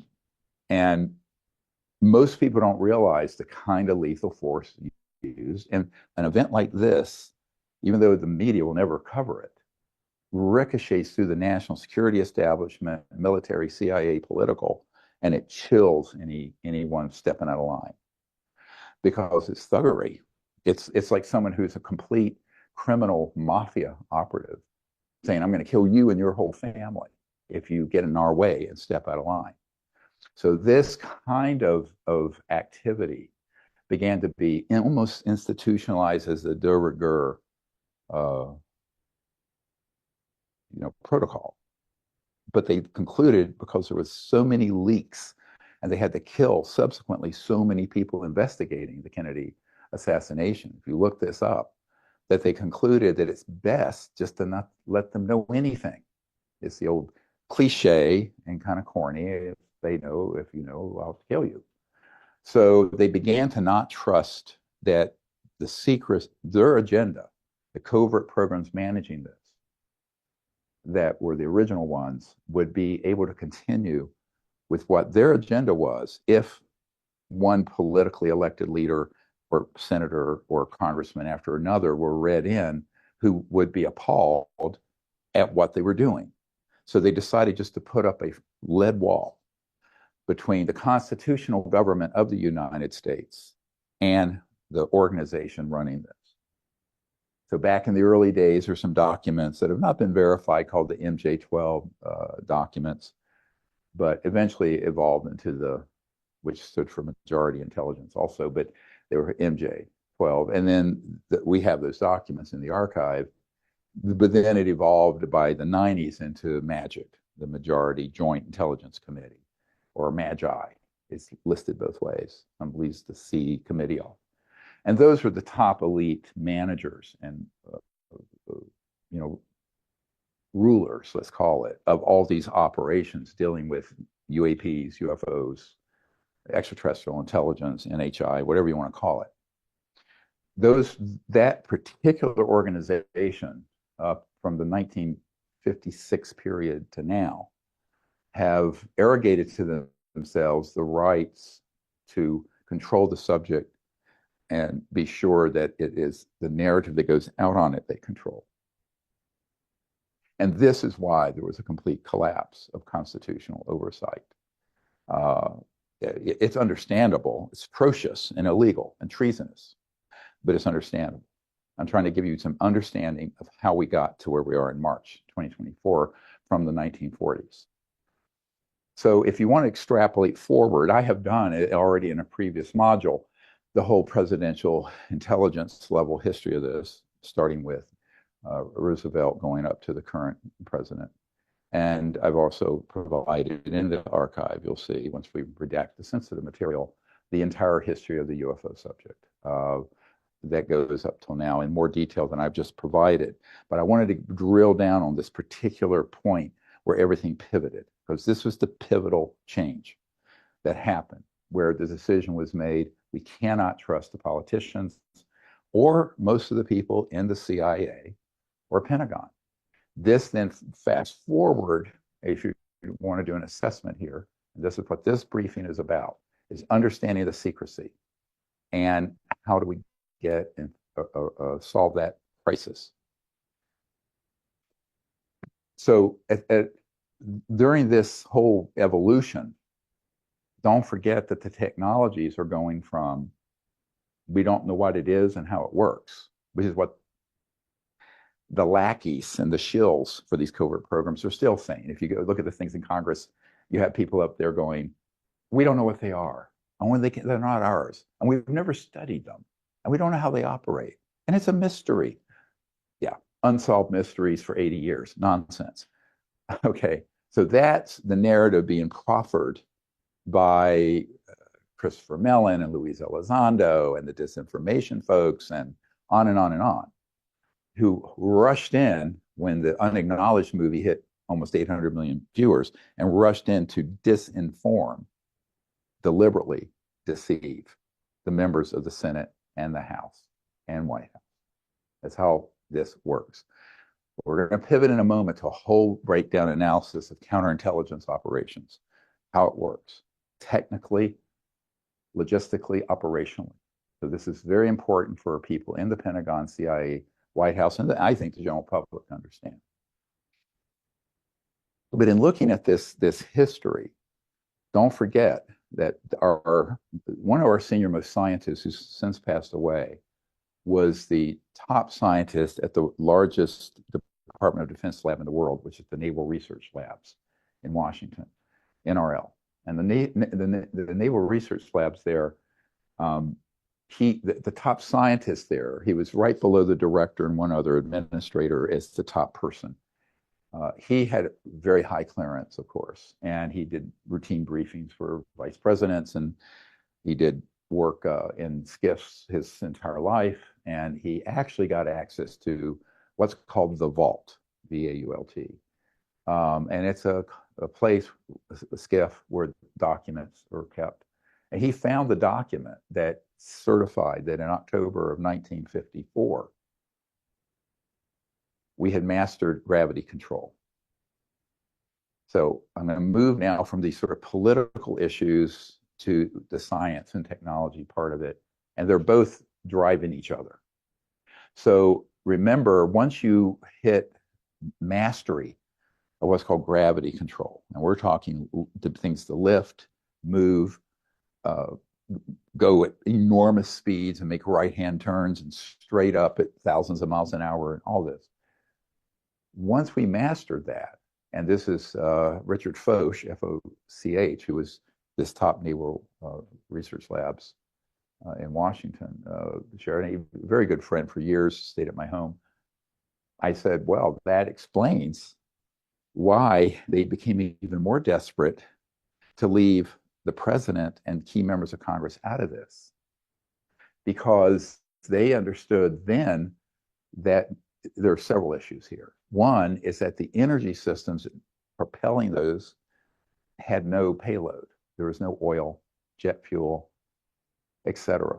And you can't have enough battery storage to have a multi-ton thing flying at 300,000 miles per hour.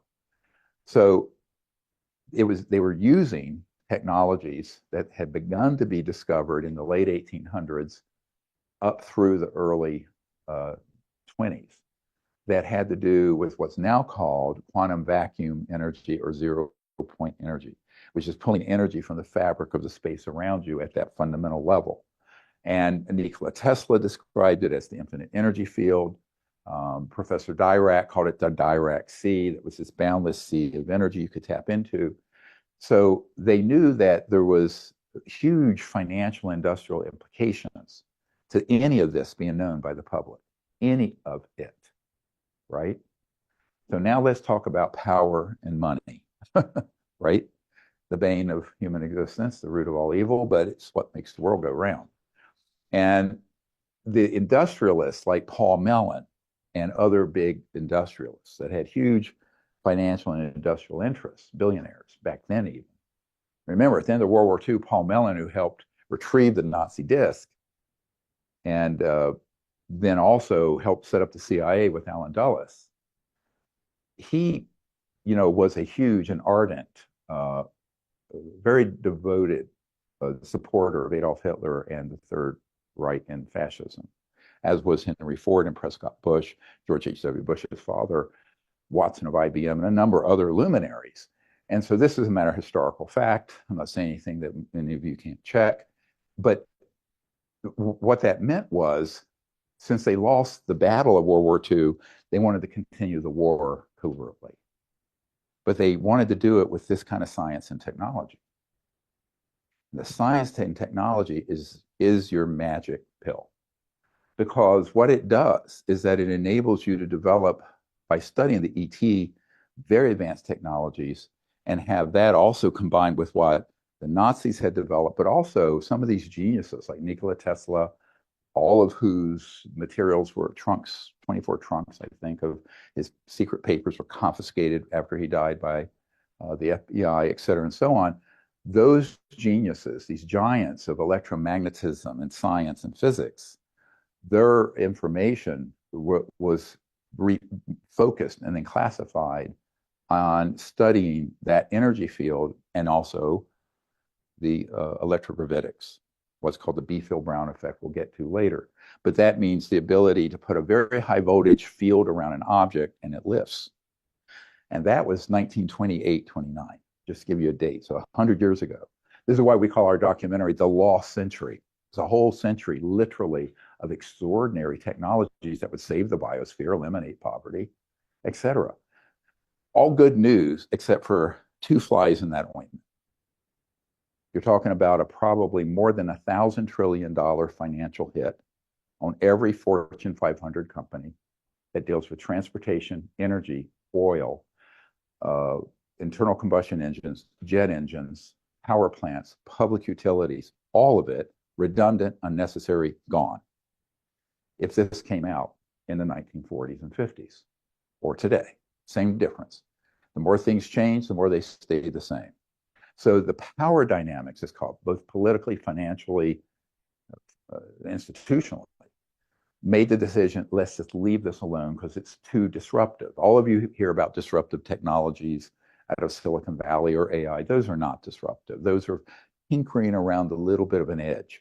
This technology would be genuinely transformative, but yes, disruptive, because you're talking about releasing the technology that would terminate all oil, gas, coal, nuclear power plants, surface roads.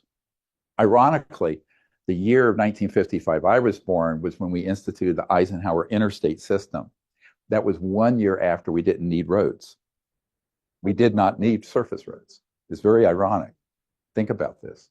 So, true. That's a true factual statement, all documented in the archive. So what I think people need to understand is that you had people who did want this dealt with more openly and in a more enlightened way. Eisenhower in his second term, the Kennedy brothers, boom, no, we're not telling you, and the others would just go away. Now, we do know that Bobby Kennedy was going to, when he was running for president in 1968, was going to pick up the mantle on this because he wrote a letter, and we have it in the archive, of him writing to a prominent scientist who was researching the UFO issue. And he wrote back and said, yes, this is of great importance, and I'll deal with this. That was May 68, June 68, they killed him, right? Remember? We have that document. So his letter, Bobby Kennedy's letter to this UFO researcher. Now, you get into this question then of once that kind of, those events happen, people are always going to be interested in their self-preservation and safety, understandably. And particularly politicians and lawyers and people walking around in suits with penny loafers. I'm sorry, I mean, these are not special forces guys. They're not going to go mano a mano with the most powerful, illegal, corrupt, thuggish group in the world once it is made clear to them what the consequences would be. So I have not been able to get any president or any member of Congress in 34 years to pick this up and have the courage to do it. The special forces people are willing to, and the people defecting from the illegal secret government programs are. But we're still waiting for one member of Congress or one president to step up to the plate. And let's just say I would not bet my farm that they will yet until there's a crisis that forces them. Now, well, the technology, once that got mastered, got deployed. So you can throw up real fast the ARV. Sorry to be jumping around, but I told you this is how this would be. What we call the alien reproduction vehicle, which you've seen, this black sort of circular thing with the seams. That Brad Sorensen, whose entire the transcript of him giving an extensive interview with an aerospace writer back many years ago, we have it, and it's in here. And he describes being at this air show, Norton Air Force Base, 1988. And that Air Force Base show was really to show some elites in our military industrial complex and a few political leaders who were part of this illegal, corrupt enterprise to get more money for funding them. And they had some conventional and interesting aircraft that were propulsion, rocket and jet propulsion. But then there was a walled off in a separate area with behind curtains that had the alien reproduction vehicles, they were called. Now they're just called AT. So if you see AT, it means advanced technology, euphemism, general euphemism for the things that zip and fly that are the man-made UFOs. So remember, we mastered gravity control in '54. So they began to figure out, now what can we do with this, right? And this is why when they were about to close in on perfecting that, we have a document from 1953 that I think you mentioned from General Smith, who was the CIA director, talking about the psychological warfare value of the UFO subject. And that document was where they were trying to figure out how do we use the public interest in this to further the secrecy and the cover-up? And how do we use it to manipulate the narrative and manipulate people's beliefs? Because people act on their beliefs, not on facts, usually. And so, so what happened to, I was going to talk about the ARV. So this object, if you read the whole transcript, which we have in the archive, Brad Sorensen, who was at this air show, almost accidentally, someone who got clearance to come in kind of got him in covertly. And here these are, here's the illustration of it. These are the conventional but very strange conventional aircraft that were, using jets, air intake. This isn't. So there was the baby, the mama, and the daddy one. I think this was 25 or so feet, 50 feet. This was about 100 feet across. Now, what was interesting, when they look inside, when you go inside to look, these were from the late 1950s, early 60s. So these are circa 59 to 62, because they had a lot of the Mercury spacecraft components in them. Not the propulsion, but the instrumentation and what have you. They repurposed. Very common, actually. And these had scorch marks, and these had been all through the entire solar system, they were told. Now remember, we landed on the moon officially 1969. My uncle, who worked for Northrop Grumman his entire career, helped design and was on the team to build the lunar module, which was the machine that landed on the moon with Neil Armstrong and Buzz Aldrin.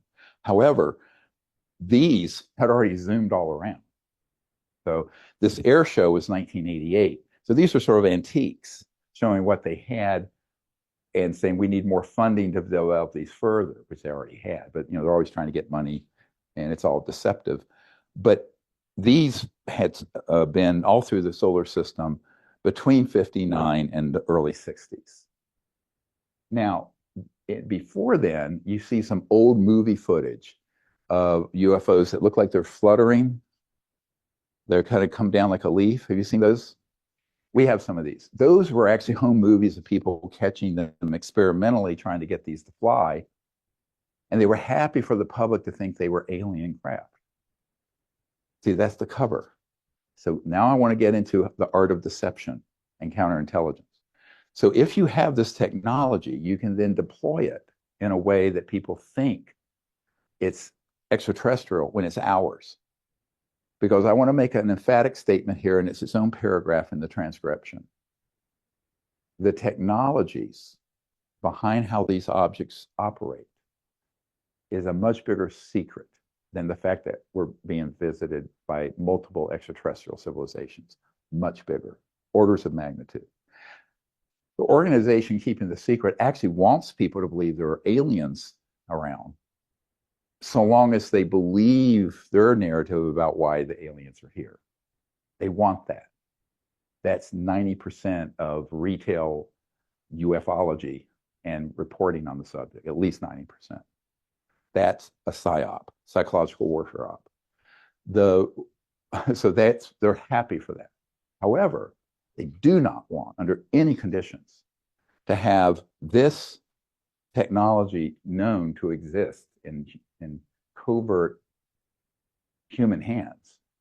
Because as soon as that was disclosed, anyone with a thinking brain would say, why don't we use, if not the flight capabilities, the energy capabilities to get off oil, gas, coal, eliminate global poverty, and save the biosphere? Because there's your solution. You don't need solar panels, and you don't need windmills, and the geothermal, and other fake hydrogen, whatever systems. All you need is this. They just turned this into a stationary power plant, right? But they did not want that to happen because, you know, the old saying, what's good for GM is good for America. What's good for Standard Oil is good for America. That whole. So the big industrial, and I want to put here, the military and intelligence covert secret programs are really the dog being, the tail's wagging that dog, and the tail is the financial industrial global interests who would be very impacted by this being released. And they have way more money and power than the White House and the Congress or the Pentagon, way more. Our entire discretionary budget for the United States is a rounding error compared to what those assets are, period. So just keep this in mind. So this is about power. That's just bottom line. It's about power. And so those who have the power don't want to diminish it by having technologies come out that would deep six all their smokestack industrial and Boeing jets and, you know, ocean liners using smokestacks like the 1800s and all of that.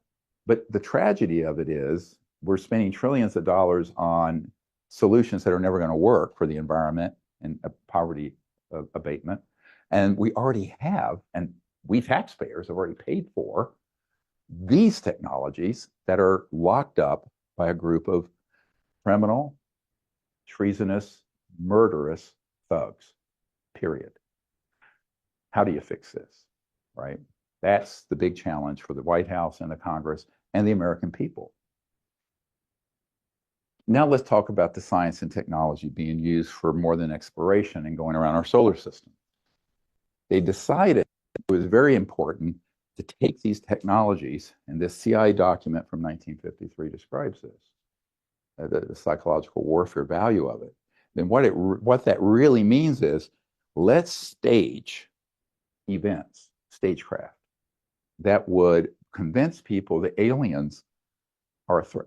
Because if the aliens are a threat, we can get trillions of dollars in funding, both covert and other, for our projects. So as a PSYOP, psychological warfare operation, they came up with the idea to use these technologies to, and this is that document, you see the date on it. Oh, we think it's 52, 53. It's signed by CIA Director Smith, and is talking about the psychological warfare as well as intelligence and operations dealing with the UFO issue. This came to me years ago. We have our own stamp on it somewhere.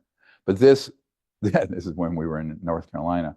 But this document, and we've recently met a gentleman who has more of the attachments.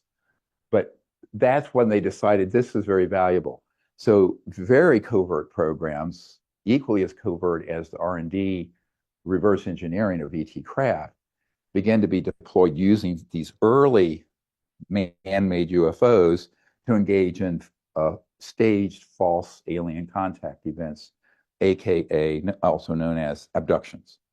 So some of the early ones like Betty and Barney Hill, that was us. It wasn't extraterrestrial. Obama thinks it's extraterrestrial. And others who have made a whole series about this. That was a man-made craft using stagecraft to make it look like they had been abducted.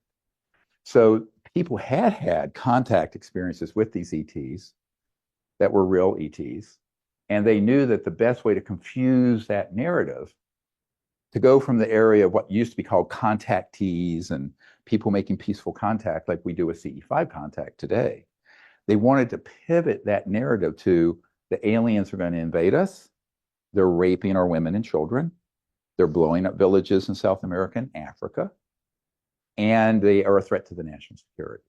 And since they're a threat to the national security, we have to keep it secret, but we also need more money for Star Wars or Space Force or whatever it is.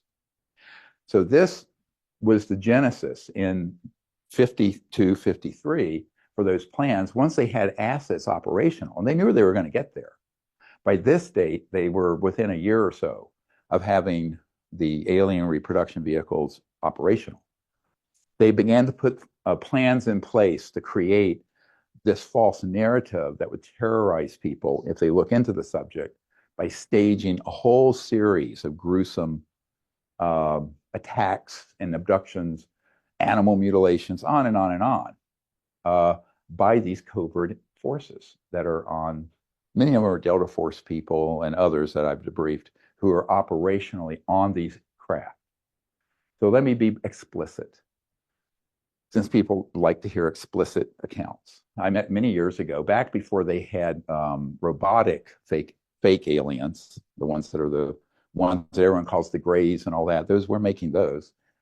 They had little men, humans, who were short stature, that they would make up, like Hollywood, stagecraft it's called, put them on one of these ARVs, put them out there, and abduct someone who saw something they shouldn't have seen or whatever, put them on the crafts and do all manner of stuff, drugs, hallucinogens, knock them out, chemicals, and more advanced electromagnetic, like Havana syndrome technologies, but more advanced, and then put them back somewhere.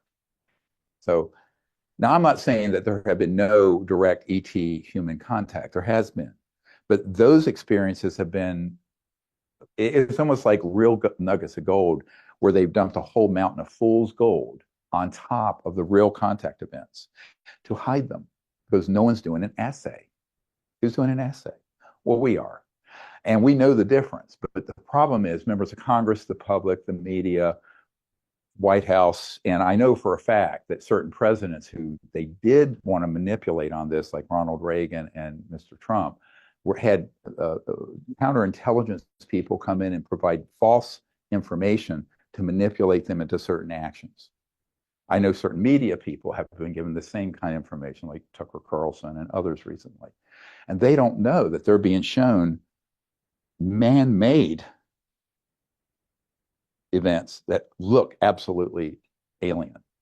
And therefore, they're making these conclusions based on a false stagecraft. So this counterintelligence effort was born in the early 50s, before I was born, and have gone more and more and more sophisticated.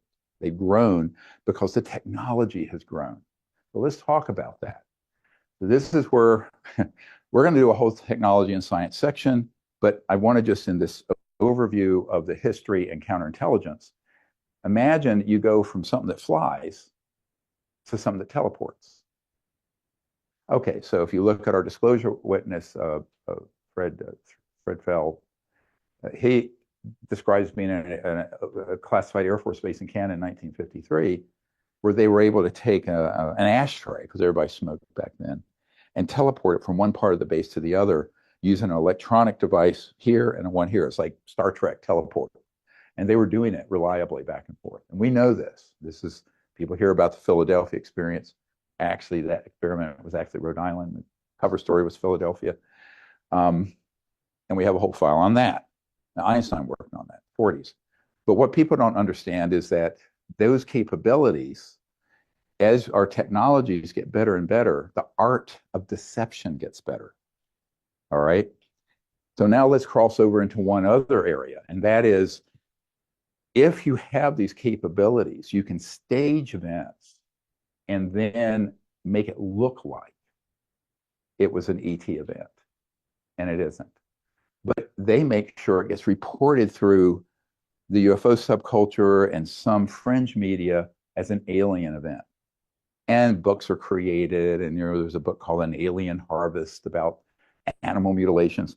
All of those have been covert human ops, the animal mutilations, for a fact.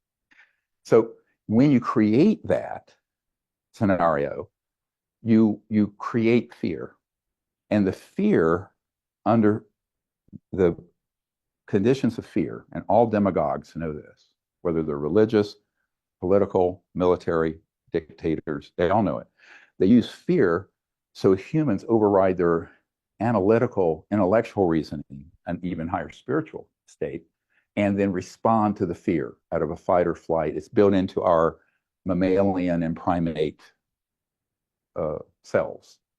And they know how to manipulate that. They're masters of that kind of psychological manipulation. This is why psychological warfare is such a huge area of endeavor on this issue in particular, on all issues, but on this issue, it was decided it was an early thing, and that's why 1952, 53 was so important. Now, let's then combine the biologicals. Now, the biologicals are separate from the electromagnetics and propulsion and teleportation. Now you're talking about taking, at a nanomolecular level, biological systems and then being able to create. Now this happened later, more into the 60s, 70s, 80s, and currently, where you can take those biologicals and reproduce something that's more than just a made-up man or even a robot, but what's called a PLF, a programmed life form, that has integrated circuits in their cerebral cortex, but they're biological and they're grown in these big jars and containment vessels. And I know a number of physicists and people who've been at the basis, underground basis where these are created, both here and in the Pine Gap in Australia. And multiple people that have debriefed have confirmed these, who don't know each other. That's what you want. Independent points of corroboration tell the same account. And so the ability to grow these creatures that we call aliens, those are even more convincing than something that when you see it move is very robotic, right? Or a made-up guy. You can only get away with so much of that if the person hasn't been drugged or what have you. So the PLFs that got developed 70s, 80s, now they're more and more and more sophisticated, would fool everyone as a living, breathing, actual ET. Now here's one that's an intermediate one. So this is one that one of our top secret witnesses who was going to come forward for Aero and the Senate intelligence folks I'm working with, but backed out because a van pulled up in front of his house, and some guys, this was last year, and basically said, look at your phone and your computer. And they had embedded child pornography all over his devices. And he had two little boys. He says, you're going to prison for the rest of your life. And you'll never see your children again. Or you're going to keep your mouth shut and not talk to Dr. Greer about this. Now, this happens daily. It happens all the time. This happened to a member of Congress, but a different psyop. And she was gullible enough to buy it, which is disturbing. But it's like, that's an IQ test. Failure. Boom. Sorry. I'm quite fed up with that buffoonery. But this, look, it looks like one of your Greys or one of your ETs, and they modeled them after actual ones. This is what's important, right? But when this particular being tried to attack this man who had been on retrieval teams, he had been on retrieval teams for both man-made UFOs and the ET ones. When he did the first ET one, he realized how evil what we were doing, where he demanded leave that command in the Northern Nevada test range. This was in the 2009 or in the 2000s, not long ago. And when he defected, he was able to get out because he had an uncle who was very, very senior in the command structure. And I know this family. And he got him out without having him killed. Normally, they would just kill you. No, you're not. You're in here for life. That's it. You're an owned asset, period. This is why my security driver, who's in one of these systems when I was in LA last year, said, thank you for what you're doing, because for those of us stuck on the other side in this illegal black world. So he got out, which is very rare, but they kept intimidating him. So he was driving back to his home in the northern Midwest, and this fake man-made triangular, it's actually this one I'm pretty sure that did this to him, was a Raytheon triangle. Silent came over, But he saw that in the bushes along the road, his car stopped. The electromagnetic field from that just stopped his engine. You hear about this a lot, just stopped dead. And he turns, and this creature is at his window. But he sees over in the bushes a couple of special forces guys in camo who are operating this device. This is a device, but it looks to anyone who has looked at science fiction and gone to UFO conferences, it's an alien. But he was about to be knocked out. So he was losing confidence. He took hold of himself and pushed the door open. Boom, knocked this creature down and then kicked it. And it ripped open the fake skin, which wasn't really living skin. This is not a full PLF, it's more of a robotic. And he describes how it was walking, this kind of very robotic joint, but very sophisticated robotic. And in here were all the fiber optics and integrated circuits and stuff. He says, "Oh my God, this isn't an alien at all." And when he reported this to me, I said, "Oh yeah, I've heard this hundreds of times. There's no question. I know the people who worked on these and built these." Okay, so these things that look like creatures that are alien, they're man-made. So that's the predominant, successfully, through the UFO subculture, the media, books, movies, documentaries, conferences, and what have you. They've been able to populate that disinformation as the dominant paradigm and belief system on the UFO subject. Very, very sophisticated psyop. Hatched in the 50s, running still to this minute as of this discussion. So one of the key things that have to be stood down by law enforcement, special forces, would be the rogue and illegal projects doing this to civilians and innocent people, right? But let's just throw up for a minute this document from Jacques Vallée, which he will not release. And I've mentioned this before for those of you who have seen our recent presentations. Jacques Vallée Dr. Vallée is a very well-known scientist who's researched the UFO subject. And back in the days, in the 80s and early 90s, he kind of got pulled into a shadowy cell dealing with this issue that involved people like Dr. Hal Puthoff and Colonel John Alexander and others. And during that period, he acquired this document. And let's read what he wrote in his book. This is a published book, but in 1992, he admits, "I have secured a document confirming that the CIA simulated UFO abductions in Latin America, Brazil, and Argentina as psychological warfare experiments." Same words, same idea. The document is from 1985. The original CIA Director Bedell's psychological warfare comment about the value of it for UFO activities was 1952 or 3, but this is mid-80s. So these operations are done by clandestine groups under MAGIC, a majority Joint Intelligence Committee, that deploy the man-made UFOs and creatures, both biological and robotic, and in many cases, weapon systems. So there are cases that we know of in Africa where they've moved in and just smoked and burned and destroyed an entire village. They've done the same thing in Latin America. And then they've engaged in these abductions so that people will believe that there's a threat from outer space.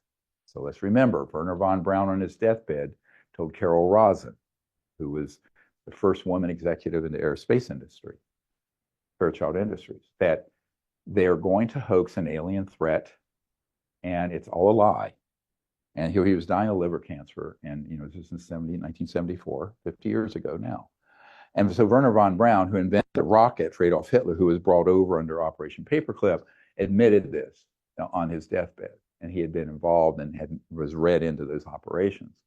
So the purpose of this is to come to a conclusion, is to create the specter of a threat from space, as Werner von Braun said, so that the public could be manipulated through fear to a kind of global quasi-totalitarian entity that would bow down to the fear. and give up in blood and treasure whatever was needed to fight the aliens.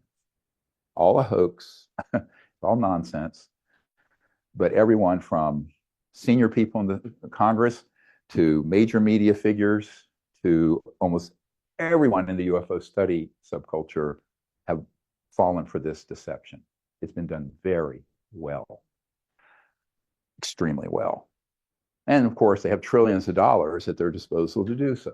We estimate now 20 to 22 trillion dollars have been embezzled illegally into these black projects, illegal projects since the 40s and 50s, somewhere in that range, almost our entire national debt of the United States, at least 2/3 of it.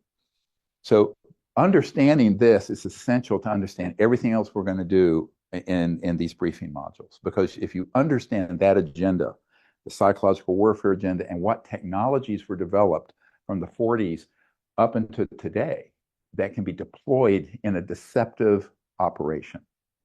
So the proper term at the Pentagon for a false flag is a deceptive indication and warning, or a false indication and warning. That's what a false flag is. And you set up something that's false, it diverts people over in that direction, like I discussed in the previous module about DDT. You set up a decoy, distract people, trash the direction they're going in, and just move them aside. And that is very, very well done through extremely professionally trained counterintelligence operatives that are embedded throughout the system, and particularly in the media. So unfortunately, once you have that happen, and you can see how far back, I mean, I can't see the date on this, but I wrote to some key people at the Pentagon elsewhere about these false flag operations that when I learned of what they were planning to do, and it has bought us some time over the last 30 years. Because at any moment they could hit a button and the world, this world will be under alien invasion, but it would not be alien. It would be fake alien. Because we have the assets in terms of aircraft, spacecraft, electronic warfare, weapon systems, and creatures that will fool anyone. If one walked through this door right now, everyone would think it was an extraterrestrial, and it's not. Now, are there actually ETs? And some people say, well, with all that, what makes you think there are any real ones? I said, well, there definitely are. But the idea here is that you confuse it so people can't discern one from the other. This is the stagecraft. It's called stagecraft. So that counterintelligence is very important to the entire secrecy. Because once you have, if you're at the level, let's say you're the chairman of the Senate Intelligence Committee or the new president, and you have operatives come in that you're told you can trust, who come in with a briefcase and a portfolio full of these gruesome things, mutilations, human mutilations, vivisections, blowing up entire villages, abducting poor peasants in Argentina and Brazil, et cetera, and so on and so forth. And you don't know what we have just shared and can prove through witnesses and documents and what have you. You're going to think all of that was actually a threat from species out in space. But to what end? To support the military-industrial complex.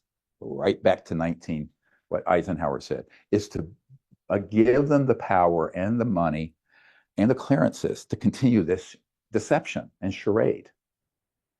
So the entire United States government doesn't yet understand this problem.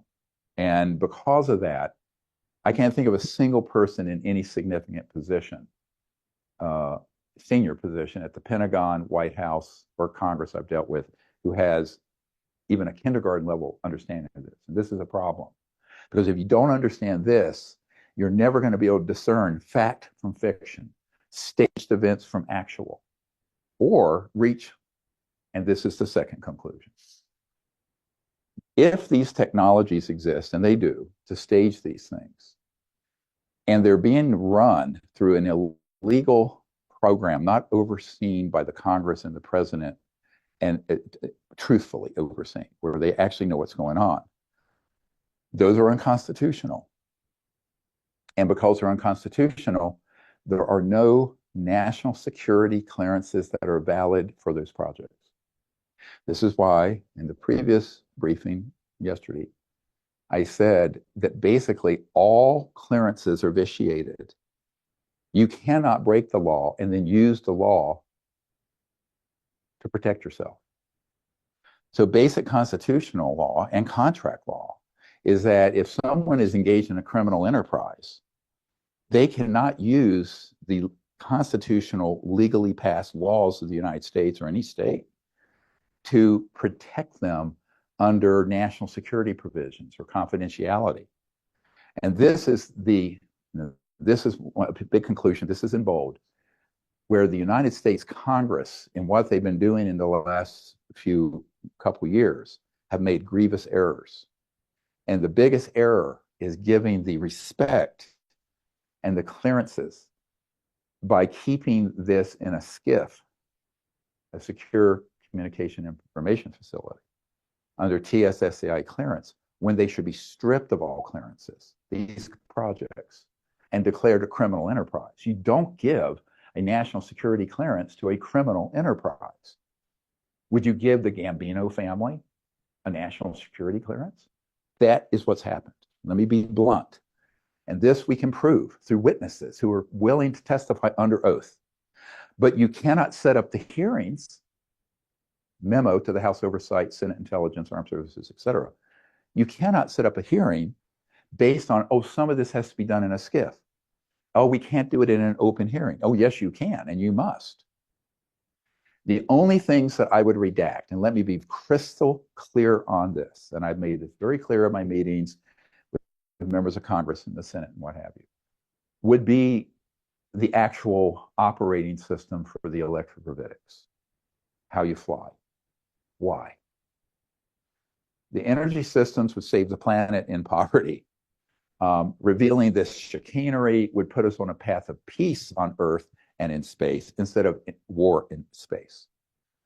But we live in a world that has become increasingly dangerous because these covert programs have withheld from the Earth the means for the democratization and abundance and prosperity of all God's children on Earth. So you have huge disparities of wealth and great resentment and radicalism and terrorism and all the things that flow from these inequities and aberrations. But those have been created by men and can be fixed by people, by us, men and women coming together. It can't be fixed. You know, the definition of insanity is doing the same thing over and over, expecting a different result. What the Congress is making the mistake in doing is thinking that we can go along and pretend like these people have any valid national security clearances, but they would still need to keep secret. They don't have to keep secret the fact we have man-made electrogravitics, right? Because those can be turned into a missile delivery system. So if you have one of these objects that can go from Tehran to Washington in 2 or 3 seconds at velocities and deliver a payload of a dirty bomb or anything else, that is a national security problem for sure. Okay? And the world is not stable enough for the things that fly to come out. The world does need to have, so we can prepare the world so those can come out, a just world, an abundant world, a peaceful world, and a world without the kind of mind-numbing poverty and without the biosphere being destroyed and the pollution and damage to Mother Earth. Those technologies that are energy generation should have been out 100 years ago. The ones that fly can't come out at all until the world is safer, or at least there's some international legitimate way to keep anyone from deploying such a system into a war system. Unfortunately, the most dangerous criminal organization ever to exist on planet Earth has all of these technologies. And the government of the United States, the legal government, has none. There's a lead wall up. And this is true of every other country. So what I'm describing, the architecture of this secrecy, replicated all over the world, whether it's Sweden, Brazil, Great Britain, Canada, Germany, Russia, anywhere. Because this is a clandestine global organization, this Majority Intelligence Committee and its counterparts globally. And they operate as if the world has no geopolitical lines. So if you take a map of the world, erase all the lines between countries and states, they operate with alacrity, complete freedom across the globe. The earth is their oyster. And so for that reason, they can operate all over the world, China, Russia, Brazil, Africa, Middle East, anywhere. And they're able to do it very, very well. And even the special forces guys that I know can operate globally that way, would not be detected. But this program, even more so, because they have the technologies to hide themselves. Do we have cloaking technologies? Yes. So we're going to have to get further and further into this, but I wanted to give you the big picture of the history and how it has informed the secrecy and why. How do we get here? But also to give you the solution. The solution is going to have to be, we have a very short time to have this subject come out and be corrected by the legal governments of the world. Those 80 years have gone by, right? Since from the 40s to now. 44 to now is 80 years. And these first crashes and studies were done before 1944, so it's over 80 years.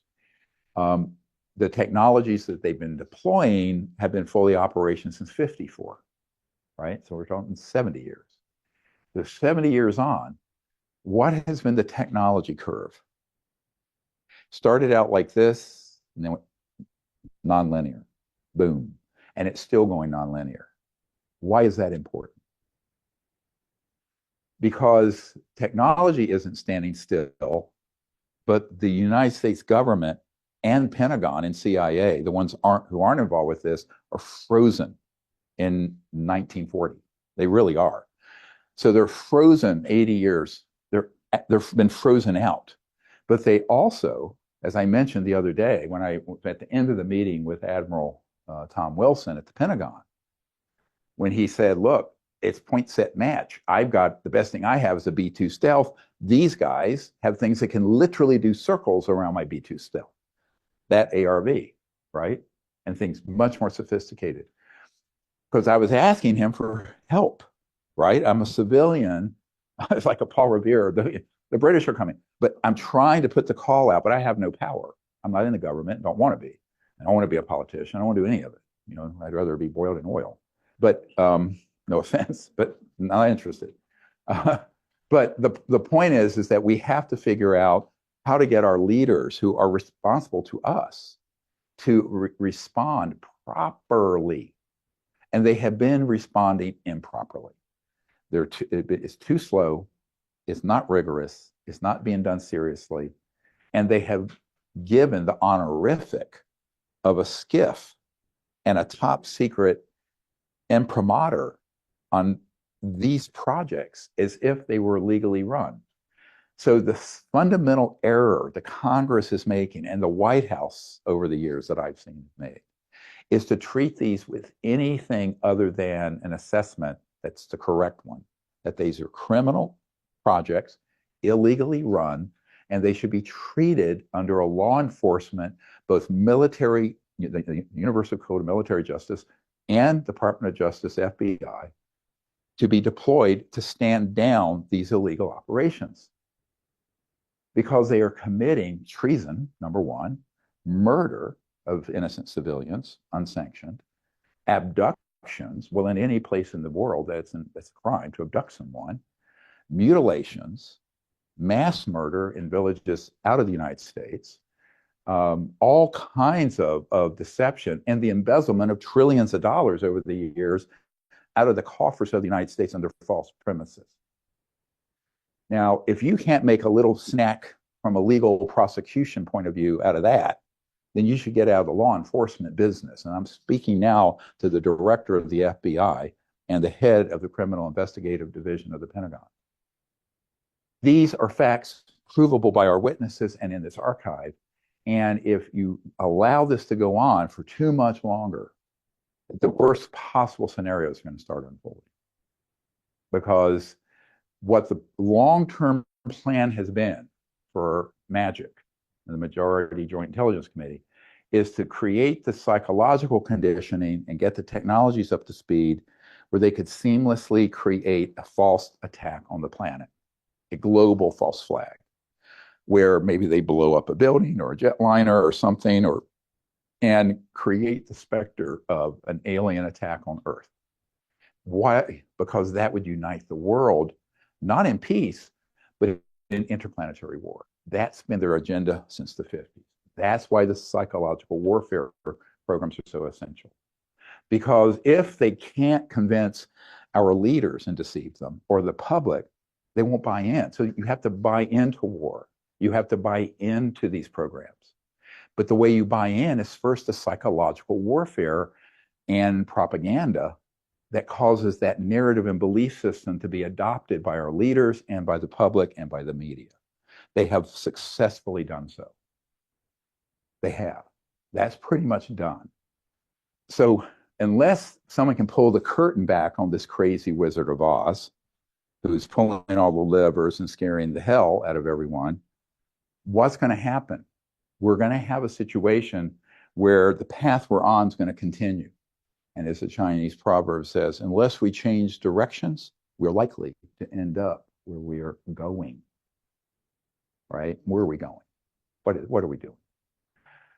This is why it is a national security emergency. I said in June, this crisis on this issue is more dangerous than China, Russia, Iran, the Middle East. There's no geopolitical activity, as dangerous as those are, and that could lead to thermonuclear war. This is more dangerous to the interests of the people of the world and to the democracy and the republic known as the United States of America, by far. But it's not being treated that way. So until they begin to understand this, what I've just shared in this past hour, fully, the Congress and the President and the National Security Council are never going to take appropriate actions because they don't have an appropriate assessment. So this is why this is the probably most important intelligence module for people to understand. What we haven't talked about are the operatives and how that works. So I want to give a few examples. These are in the archive as proof. So beginning in 1953, there was a panel convened known as the Robertson Panel, CIA. And in those documents, we got, after I briefed the director of the CIA in 1993, one of these documents popped up that I made particular interest in, talking about and describing this Robertson Panel. This is similar to the panel that's been proposed by Senator Schumer to study this issue from an external panel. Now, the problem with these panels is that they are always infiltrated by operatives who look like sterling scientists that are on the payroll of these covert interests and have been induced to cooperate with the agenda. So back in those days, there was a renowned astronomer, I think astrophysicist actually, named Dr. Donald Menzel in the NZEL. And the document mentions that, of course, he was on the payroll of the agency, but was posing. That was his knock. His non-official cover, was to be a professor at Harvard with great and sterling academic credentials, who would then go around and defame the subject and poo-poo it and say it's nonsense.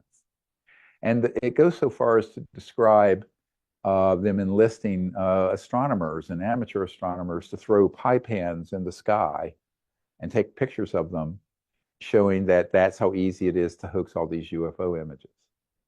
And that was done as a counterintelligence operation and a disinformation psyop on the public, but to appear like they were doing a credible investigation. So now we're talking 71 years ago. And then we fast forward a decade later, and the renowned and famous and notorious criminal Condon Committee. So the Professor Condon was a professor of physics at the University of Colorado Boulder. And so when they were trying to figure out how to wind down and close Project Blue Book in the Air Force that was studying UFOs in the 60s, because that project was getting too much information, and there were people in that office beginning to pivot, like Dr. J. Allen Hynek, who was the head of the project, that these were real, et cetera, and so on. They convened a dog and pony show panel known as the Condon Committee under the aegis of a sterling academic with great reputation. Turns out we have a document that explicitly states that Professor Condon was on the payroll of the Central Intelligence Agency as a knock, non-official cover, to all the world and the media, and the senators, and to the president. He was an objective scientist. No, he was a criminal taking money from a criminal enterprise to lie and deceive the president, the Congress, and the American people and media. Full stop. Proven. It's in the archives. Now, what does this mean? What it means is you hear about these external study groups with NASA, and you hear about the Aero office at the Pentagon, AARO. You hear about, they're all corrupted. Every single one of them are corrupt and have been corrupted. And the likelihood that any of those operations will objectively look at the facts, the evidence, the truth, the whistleblowers who are actually in the system that we want to bring forward is virtually nil currently. And the reason for that is that you can have a non-official cover. And as I said before, if somebody is an operative for the Majority Intelligence Committee and covert programs dealing with this, they're not wearing a badge saying undercover CIA officer while they have their hat as the professor of whatever of physics at Harvard. No, this is not how that works.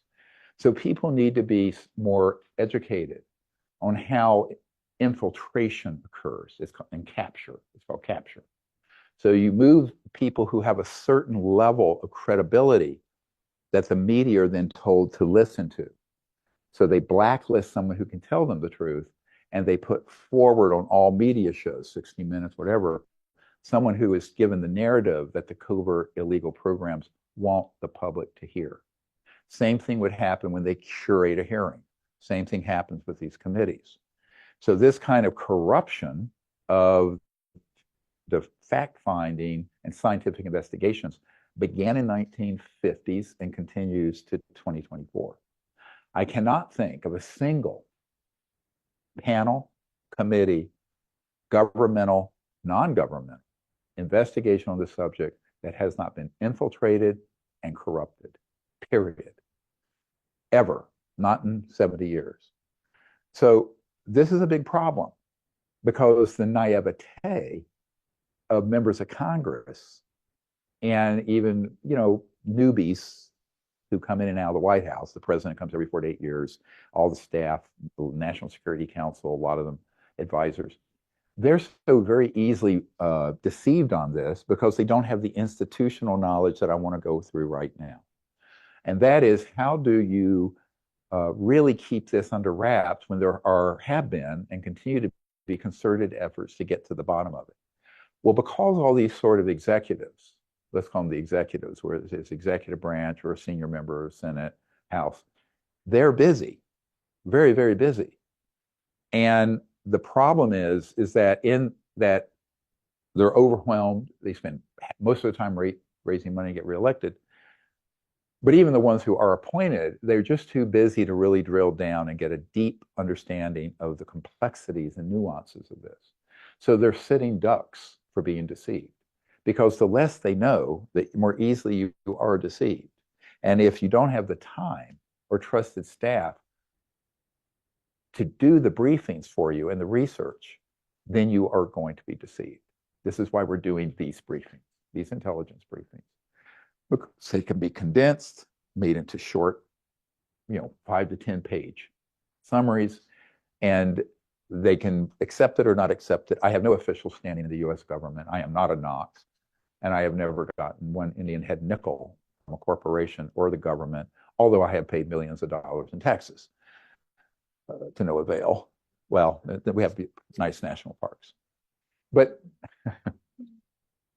so the problem becomes if you have this very sophisticated infrastructure that has been built clandestinely for 70 years, they have people pre-positioned, and we're talking academia, government, DOD, CIA, Pentagon offices, key staffers in key Senate and House offices that are undercover operatives deceiving their bosses. Now, my coming of age of this in 1993, when I was asked to brief the director of the CIA, one of the conversations I had with my host, John Peterson, who had been a staffer on Ronald Reagan's National Security Council, I said, when he said to me that the president and the director of the CIA had been denied access and not given any information on this under a directed inquiry, specific inquiry, I said, well, I don't see how that's possible. First of all, I didn't believe him. I thought this can't be true. So those of you who are skeptical, who think what I'm sharing here is a conspiracy theory, that's where I was in the fall of 1993. Because I thought most certainly that cannot happen, that the president, the director of the CIA would be flat out denied access to stuff I have documents for and had accumulated. But it was true, they were. And so when I asked him this, I said, well, that can't be. He said, oh, yeah. He said, if we didn't want the old man to know about something, we'd just lie to him. I said, you would lie to the president of the United States? He says, oh, yeah, we did it all the time. Very cynically. I went, well, welcome to Washington. So that was, I'm a doctor, never been in the government, never had a government, and I had no idea at all that this is how the system actually works. So we need to, the scales need to drop out of from in front of your eyes right now and see how it operates. That's what I need to do, because until you understand this, you'll never understand how we've gotten to this point and how we're going to go forward. So when you have that level of inducement and corruption, then how do you get an honest assessment? You have to be very careful in how you curate and select the people who would be testifying, who would be on a committee, who would be in an investigation. And you have to tear their lives apart.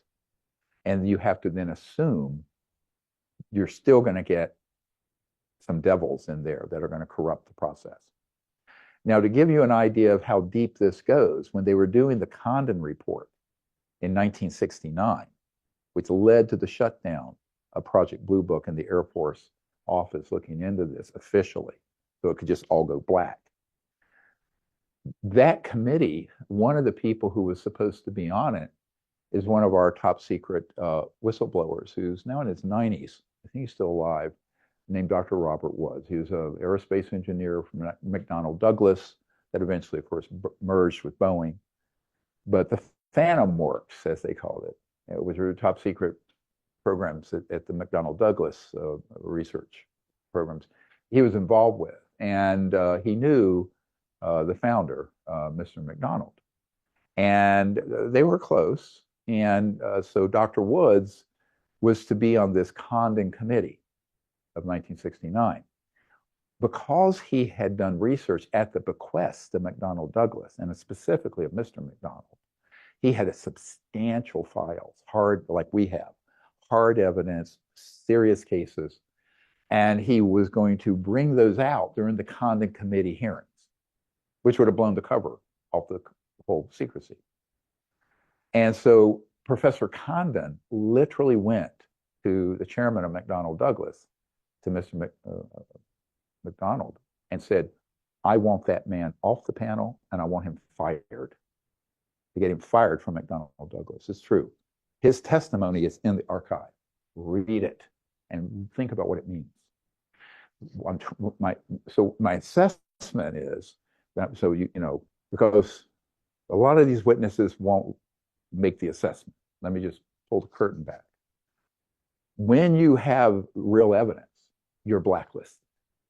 I've been blacklisted for 30 years. I'm going to continue to be blacklisted until someone with enough knowledge can see through the deception. And that's just the way it is, period.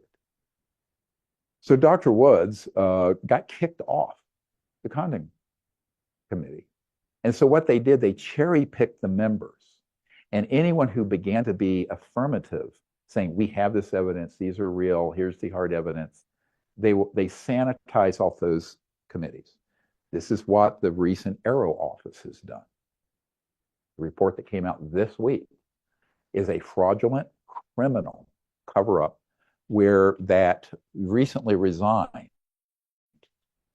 director of the Arrow office, the Pentagon, that the Congress mandated to investigate this, should be arrested under federal fraud charges. I'm saying this on the record.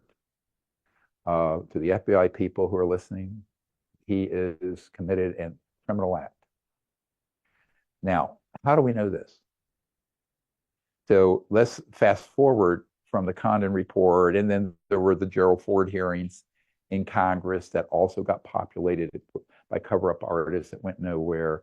This history must be known by members of Congress and the American people and the media, because if you don't know this history, you are going to repeat it.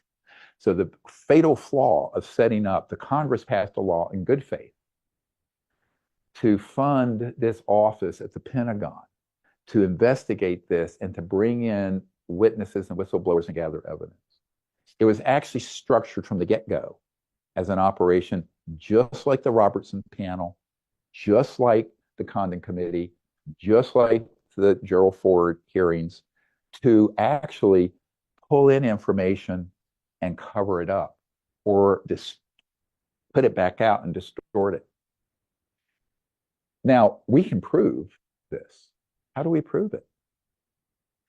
Because the Disclosure Project brought many of the top secret witnesses at our expense, at your expense, thank you for your contributions, to Washington. We flew them in, we housed them, we gave them protection and drivers and whatever. And I would escort them and hand them off to the chief investigator for the Senate Intelligence Committee, who would debrief them with his counterpart on the Senate Armed Services before they went over to this office, the Arrow office, to the SCIF. Why? It's a check and balance. Because I knew this was going to happen. I would not let them go from my hand directly to that office, since I already concluded what they were going to do, frankly. I went along with it to prove a point. And now, as of a few days ago, we can prove this point. So we had people go in there who were operational at Area 51 and Nellis, who dealt directly with the ET issue and stuff. At one point, Kirkpatrick was so upset he left the room out of the SCIF because that top secret witness was telling the truth and he didn't want to hear it. We had another witness, you know, Michael Herrera, the Marine who saw that craft. They then, in the report they just released, I have a screenshot of it on my cell phone, where he actually told them this was a man-made craft operated by some special forces rogue elements in Indonesia. In the report, it said the Marine came in and said there was an extraterrestrial craft, blah, blah, blah. I kind of dismissed it. So every single one of these little synopses, you don't see the names with them because they were classified. I know the names because I brought a lot of them in. Every single little synopsis in there is false. And we can prove it because we debrief them beforehand and have their accounts. You understand? This is fraud at the highest level, where the Congress set up with a mandate under law for the Pentagon to objectively investigate this. And the result last week was a cover-up report, just like the Condon Committee, the Robertson panel, and on and on. So we have to, if we don't understand how this system works yet, we better learn quickly. Folks like the members of Congress I've been meeting with, because they think that everyone is, oh, we're just really looking for the truth. I said, no, they're not. These are not good people looking for the truth. These are paid operatives whose job it is to cover up the truth, period. Now, their counterparts in the media are equally culpable. Peter Bergen at CNN, who's a national security correspondent, senior for CNN, did a whole cover-up article about all this stuff, dismissing it all as just nonsense and how gullible Congress is to even do an inquiry into this. He's an operative. So when you look at this, then you have to pivot to another level of operations, and that is the corruption of the Fourth Estate. Now, what do I mean by this? The corruption of the Fourth Estate involves the media, involves NOx, non-official cover folks. By day, they look like an anchor or reporter. In reality, this is what's going on. As CI Director Bill Colby, who was trying to help us bring out these zero-point technologies in the 90s, and that got him killed, he said the Central Intelligence Agency owns everyone of any significance in the major media. Now, that was to a Senate committee. Now, what does that mean? It means that you do not have a free press if it's been corrupted by these corporate and intelligence interests that want to keep this secret. You have a free press if they're going to report a political scandal or what the budget is or something. But on this kind of important information, it absolutely just doesn't happen. We have a document from 1992 during the Bush, George H.W. Bush era, where he explicitly talks about the fact that the CI document, that we have embedded people in all the media of the world to change, kill, alter stories that we don't want out. That is in an official document in the archive. Here we go. Every underline. This is the CIA document, just blow up of it. So when you think about this for a moment, 91, I'm sorry, it was 1991. So the problem is that the public and members of the Congress and White House actually think they're under the illusion we still have an uncorrupted free press. Now, the press has always been biased, but now I'm not talking about just opinions and bias and all that. I'm talking about direct corruption by a criminal enterprise keeping this secret and lying to the government and the people and engaging in criminal activities, ranging from murder to embezzlement. So these are people who are on the payroll. Now, how do you get there? How do you get a position like that? You are offered a lot of money and you're given a lot of threats. Let's give an example. There was a scientist who's passed away named Carl Sagan. And Carl Sagan had the Cosmos shows and all that. Two of his very closest friends were on my team, astronomers. George Fennell, who co-founded the Extrasolar Planetary Society with Carl Sagan, looking for planets around other star systems way back decades ago, and James Murray, who was the editor of Sky and Telescope magazine, astronomy magazine. When he started helping us with this and giving us information, James Murray was told, you will never work again if you ever go to a meeting with Dr. Greer and discuss this. But before he got waved off, he and also George Fennell stated point blank, George Fennell was at the wedding for Carl Sagan, I'm pretty sure, at Best Man. And he said, look, something happened where they found an impropriety in his PhD thesis. I don't know if it's plagiarism or something not attributed or falsified data. And so the intelligence community went to Dr. Sagan and said, you're either going to work with us or you're not going to work ever. You'll be a janitor at Cornell and not a professor. But if you work with us, you'll be rich and you'll be famous. But you tell the public on this and other things what we tell you to tell them. Fact. These people can be deposed. They can be put under oath. They will verify what I just said. Now, why is that important? Because after Dr. Menzel died at Harvard, they had to find someone to be a placeholder to do the same thing with sterling scientific credentials and great respect in the public to poo-poo the UFO issue. That's how they did it. In this case, it was both blackmail and bribery. Here's a lot of money and fame, but it's carrot and stick. So there's a golden carrot and there's a very big club. And And these folks can tear apart anyone's life. They know whoever you slept with, anything you did, any taxes you didn't pay. You know, they tear everyone's life apart and they get the Oppo research. And if they can't find enough, they create it, like they did to our witness, where they put child pornography on all his computers and cell phones to keep him from coming to Congress and talk about what he retrieved and worked on. So these dirty tricks are real. It happens every day in this business. And it happens with people who you think have great scientific credibility. So you have then on top of governmental corruption and corporate corruption, you have the media and you have the scientific academic community capture. Even in my own little world, I mean, when we had this little strange Atacama humanoid that we never said was ET, but we didn't know what it was. Within days of us handing over that genetic material to Professor Nolan at Stanford University, he received about a $3.5 million one-off Teal grant from the Pentagon to do research, vaguely worded. And he took all that genetic material, set up the test deliberately and properly. And two of the most renowned geneticists in the world who looked at the raw data and said this was academic fraud at the highest level. However, the New York Times, Washington Post, all reported out that this was all fetus that had been aborted, even though the world's expert in genetic and not bone anomalies and looking at the CAT scans and MRIs saw that there were epiphyseal plates, you know, where your bone is growing. Fetuses don't have those. It's still cartilaginous.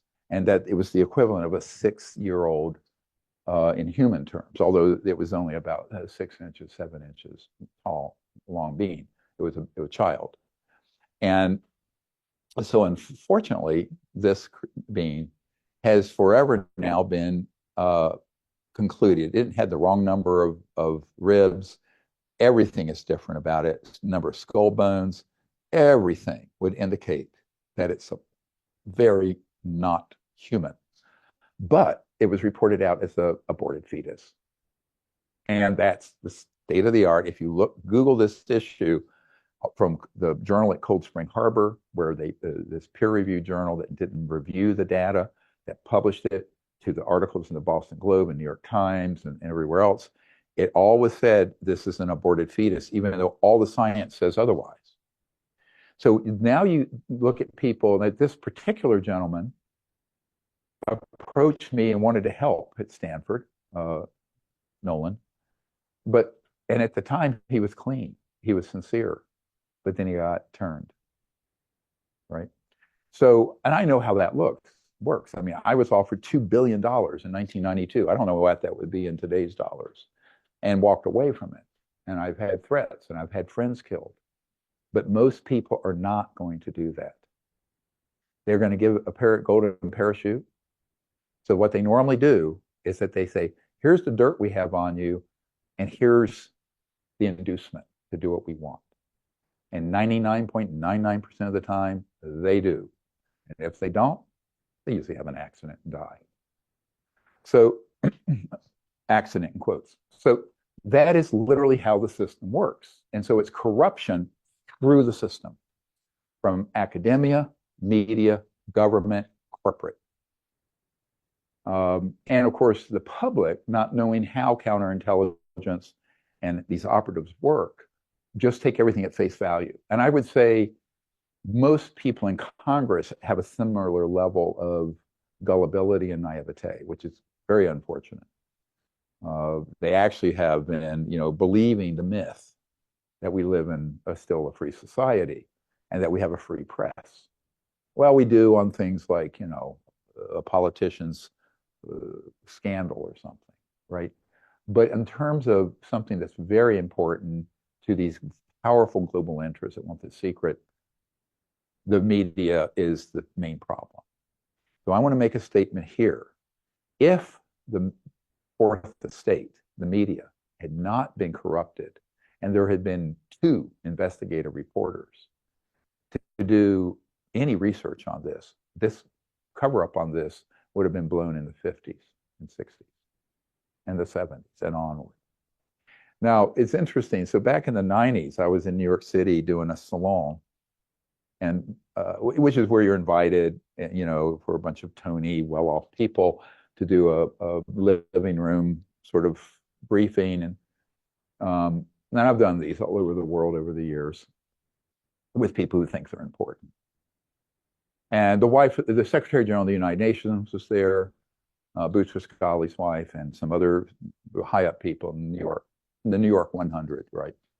And Rockefeller and other people. And one of the men who came was Bob Schwartz, or Robert Schwartz. Probably at the time he was in his 70s, very good friends with Mike Wallace of 60 Minutes. And he was on the board of AOL Time Life, and it became AOL Time Warner. But he was on the board of Time Life back in those days. And he turned to me. He says, "Look, let me just tell you right now, the Fourth Estate is dead, and we're all scribes taking dictation from the right hand of the king, this covert group." He flat out said that. And then he told me the story of what happened to Mike Wallace at 60 Minutes when he got hold of the MJ-12 documents and some other, and he was going to drill down on the Majority Intelligence Committee and this issue. And 60 Minutes at that time was a respected investigative reporting news magazine on CBS, and it still exists. But Mike Wallace was really the premier investigative reporter for 60 Minutes. And he thought this is the biggest story ever. At that time, I believe Westinghouse, which is a defense contractor who is involved in these covert programs, like General Electric, owned CBS, and he, from way above him, it came down, "You are not going to do this story." Now, he, up until that point, had never been told on any legitimate story he wanted to pursue. This one, third rail, zap, stopped. And Bob Schwartz told me he went into a serious depression where he just questioned everything about his career, his life, his purpose. And he actually, I saw him on Larry King Live. After I was on Larry King Live, Mike Wallace was on, and he was talking about his deep depression, and he was suicidal. Mike Wallace was talking about this, and of course Larry says, "Well, why?" And he says, "Well, I concluded that I'm a fraud." And it's a very interesting interview. Now, he didn't say, because he was scared to, that it was because I was going to drill down on this research on the UFO issue and do an expose on 60 Minutes, which would have totally blown the cover. And he was absolutely threatened and told, "You will not do that story." So that's why he considered himself a fraud, because he knew that he could not do the biggest story in history. Now, I've talked to a number of people in the media who've had the same thing happen. Then you have the story of Ira Rosen, R-O-S-E-N. He had been one of Mike Wallace's guys. He was at 60 Minutes, and he moved over to ABC News for 2020 and primetime news magazines. And he came out to my house after the National Press Club event in 2001. I gave him 35 digital hours of top secret testimony and hundreds of pages of top secret documents, all of which are in this. And he said, "If this is true, this is the biggest story in the history of the United States, if not the world." I said, "Yes, it is." And it is true. You can bet this yourself. So he goes back to New York. Now I told him, I said, "Ira, with all due respect, I don't think you have the juice, the power to do this." So he said, "Oh, I'm the executive director. I can have anything I want on this show." Right? On these shows. And I said, "I doubt they'll let you. I doubt it." Because he was going to set up almost like a town hall type meeting with a bunch of these top secret whistleblowers and do a whole series of exposés, just like Mike Wallace wanted to do years earlier in the 80s, I believe it was, for 60 Minutes. And so sure enough, he goes back to New York, ABC headquarters, and he is told point blank, "You will not do this story." So I'm in Washington. I get a phone call. I pick up the phone, and it's Ira Rosen. And he goes, "Dr. Greer, you're right. I can't do that story. They won't let me." And I said, who are they? And he said, Dr. Greer, you know who they are, referring to the majority Joint Intelligence Committee guys and the people in the corporate world who answer to them. So that's why there were no follow-on major media coverage of the 2001 or the 2023 National Press Club events. And there won't be, because the media, left, right, center, all of it is utterly infiltrated and it is corrupt.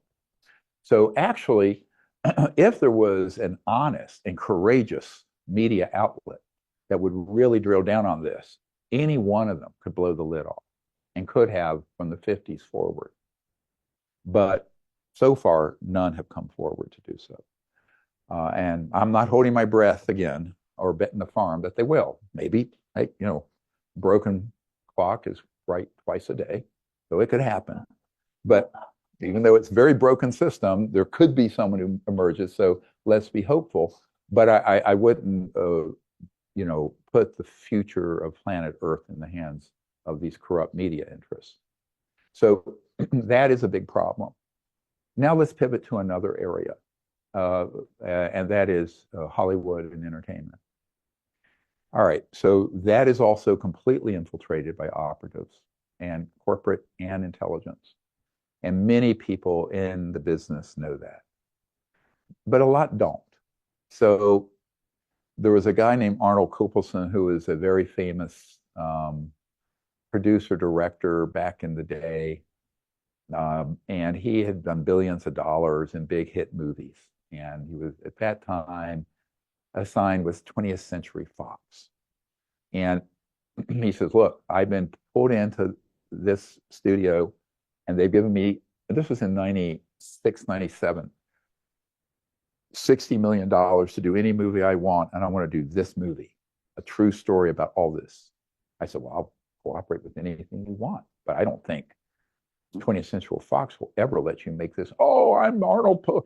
And so he flew me in, limousines, it was this big conference room, and he had writers from the X-Files there, and he had his staff and all this stuff. And he had this vanity wall of him with all the celebrities and all the movies and all this. I fine, whatever. And very, very gung-ho about this, and sincerely, absolutely sincerely. And in a way, a great guy. But I told him, I said, Arnold, I said, I'm sorry, but I don't think a corporation like 20th Century Fox will ever let you make this movie unless it's spun and turned into fiction and da-da-da-da-da. Oh, he says, oh no, I have complete control. They've guaranteed this and that. And I have 60 million. I can do anything I want with it. Okay, great. So he said, but I need to learn more. So he had an executive assistant, a woman, very smart woman, who learned that we were going to do the April 1997 congressional briefings with this private group of top secret guys who were coming forward, early days. We're talking 27 years ago now. And next month. And so I said, well, why don't you let her come? You're too famous, but she could come and just blend it into the crowd, right? So she did. And she went back and she showed me what she wrote back on. This is the real X-Files. Oh my God, this is going to be the most. So I said, that's great. Let's go forward, do a huge movie that would be seen by billions of people. It would be based on a true story, because it would open based on a true story. And I've had many, many conversations with some of the top Hollywood producers and directors that you can think of who want to do this, and they're always shut down. All of them. Ridley Scott, boom, couldn't do it. So here's what's interesting. I get a phone call from Arnold after she gets back, and they're really wanting to greenlight this and move forward. And I said, look, I will give you everything. I don't even care about the money. I want the story out, and I'll give you everything I have. So just so everyone listening, this archive, the research and the time and money, it's about $15 million I put into this, collecting all this. Not that anybody cares, but it's a lot for me and for my group over the years. I mean, not in one day, and so I'll just give it to you, all on a silver platter, which is what I said to Ira Rosen, what I said to Bob Schwartz, what I said to Arnold Kopelson, on and on. So he calls me up. He says, almost word for word, same as what Ira Rosen said a few years later, Dr. Greer, they won't let me do this film. I said, I thought you could do any film you want. He says, not this one. And that was the end of the conversation. We never spoke again. So I am not, so here's the problem. The conspiracy theorists Google stuff and dredge up all kinds of nonsense. I'm telling you firsthand, and this can be proven in the correspondence files in the archive, why I'm releasing them, that this is how the world works. So if the media is corrupt, most of the offices in the government can be penetrated and corrupted. People can be bought off or threatened or killed. I'm not saying it's hopeless, but we're going to have to find some clean, courageous, honest people who are either in the media or in the government who have the ability to subpoena people, put them under oath, and get all of this information out that we're sitting on. Now, up till this point, that has not happened, even though I've spent over 30 years meeting with people in the Congress and White House and around the world. And by the way, I've had the same meetings with the ministers of defense of Great Britain, Canada, Australia. So 4 of the Five Eyes countries, US, New Zealand's the only one I have not had a direct face-to-face with a minister of defense level. Now, the problem, of course, becomes those people are acting within the same system in those countries as we have here. Because remember, it's like a fractal that propagates around the world with the same architecture of secrecy, which involve counterintelligence, infiltration, corruption, threats. So whatever you've heard of, I'm referencing a lot of the US activities, I guarantee you the exact same systems operate in all other countries, period. Because you would say, well, then why doesn't just Great Britain do it? Or Japan? I had a minister, a cabinet minister level person in Japan want to have all of our information to bring this out through Japan, particularly, he was the minister for, I think, science and technology. Big position in Japan because it's a very tech intense country. And I said, great. And then he got hold of me. He says, I've been shot down, can't do it. So look, this experience I've had is not like I haven't knocked on every door possible globally for 30 years. And they all open. And as soon as they start to move this forward, they get shut down and they get slammed down hard. So the bottom line of this is integrity, honesty, and courage. You can have integrity and you can be honest. If you don't have the courage to stand up against these fascistic interests and withstand what they're going to throw at you, then it doesn't matter how much integrity and honesty you have or how much knowledge you have. So the courage has been lacking as well as the honesty and integrity. But most of these men and women I've dealt with, they really do start out honestly with integrity and really wanting to do the right thing for the world, for our country, whatever. But they can't stay the course because they can't stand the heat. They get out of the kitchen. And it's a lot of heat. I have not told you the war stories I could tell you about what's happened to me and members of my team. It's not important. I mean, we're all here for a short time and I'm one man. But I will tell you that however bad you think it is, it's worse. They're waterboarded electronically. I've had all kinds of things much worse than the Havana Syndrome.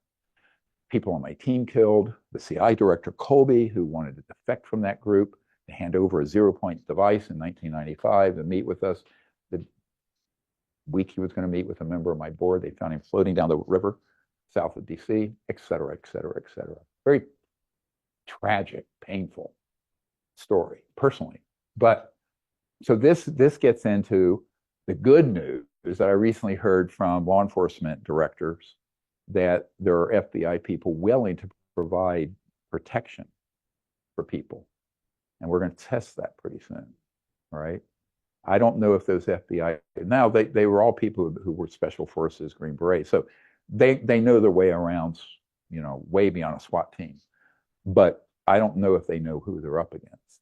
See, this is the problem. That's why I'm going to have to brief them like I did these executives, the top managers for the law enforcement team that's being stood up right now.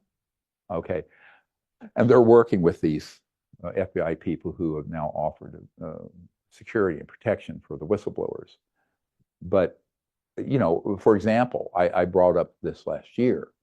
There's the chairman of a former chairman of a very big corporation. If I said the name of it, everyone on earth would know its name.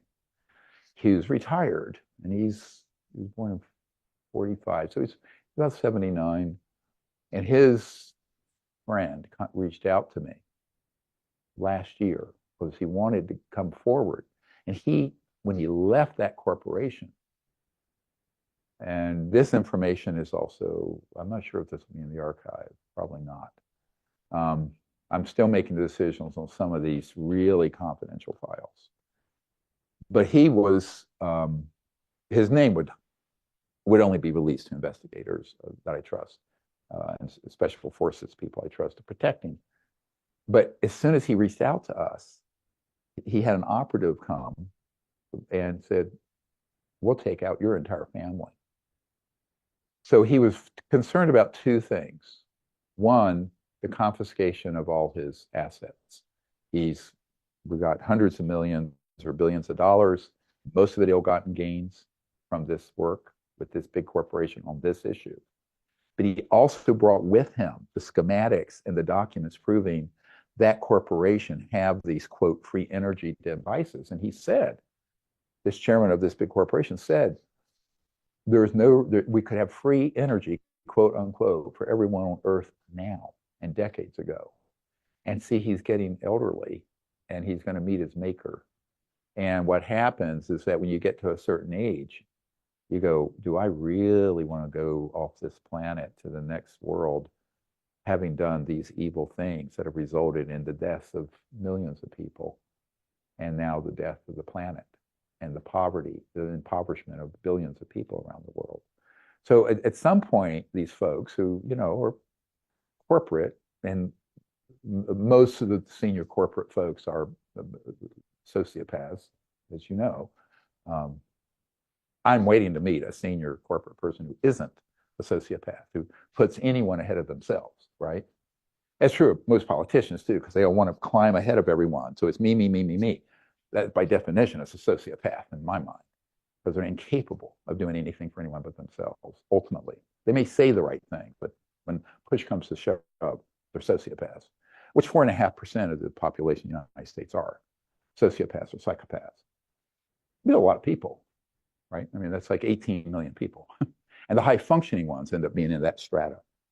Sorry for my diversion into the social and commentary. But the problem is, like with this chairman of this huge corporation, is that when this happened, I turned to my guys at the Senate Intelligence Committee and Arms. I said, why am I in a situation like this still, where we have no way to protect someone like this and his family from a mafia hit team that is a criminal organization embedded in the government and in corporations that no one has put on a leash? We're on the side of the angels. Why is he running scared? We need to turn around and get those people to run scared. And so one of the things I asked for, which now about 5 days ago, was confirmed, has been put in place, is executive protection for high value people, whistleblowers and people like this, to be protected by the FBI and federal marshal if necessary. And I think they have to be people who had been deep operatives and special forces at the Green Beret or Navy SEAL level, who understand way above what your police forces would or a normal FBI would have. So that's what they're going to have put in place. And now I've been told that's been offered and confirmed. So we'll see. But so many of these people do need that protection, you know. I need it, but I don't expect to ever get it because I have no official status in a corporation or government, never have. So I call myself the dispensable man. I'm the throwaway. And that's what I learned when, just a little sidebar, when after the director of the CIA and I met, and I think it was January, February of 94, the meeting with the CIA director was December 13th of 93.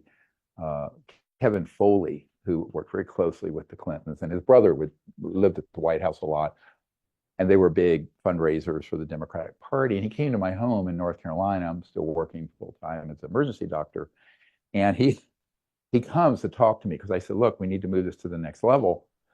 And he came to give me the news that, and we're at dinner, and so I have 4 daughters, and they were little at that time. This is 94, this is 30 years ago.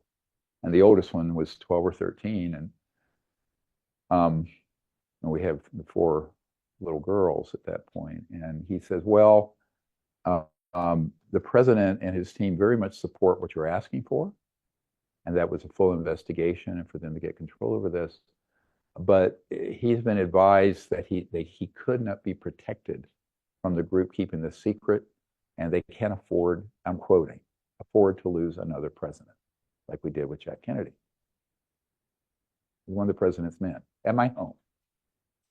So I said, I laughed because I had not bought into the idea that A, there was really no way the president could do this, and B, that there was a group that powerful that could take out a president or take out a corporate executive or chairman of a big corporation.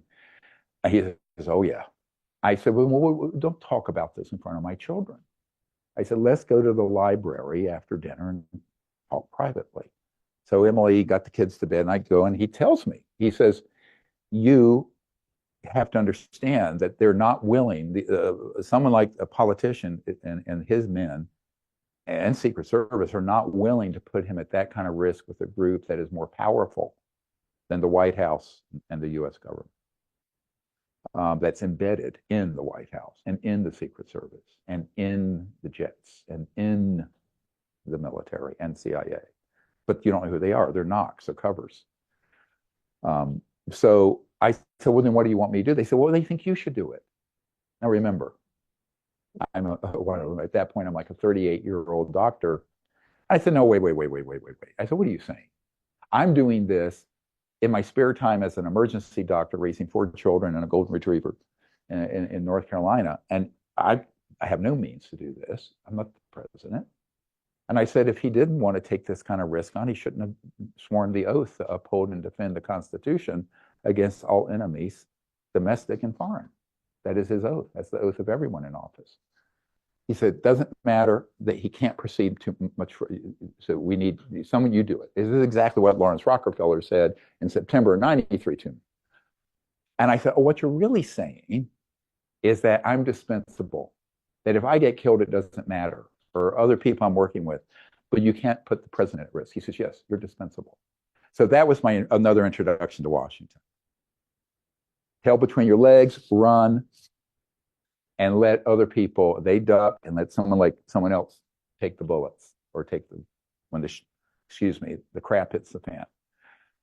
So, that sort of dynamic has happened over and over again that I have firsthand in knowledge and experience in meetings with.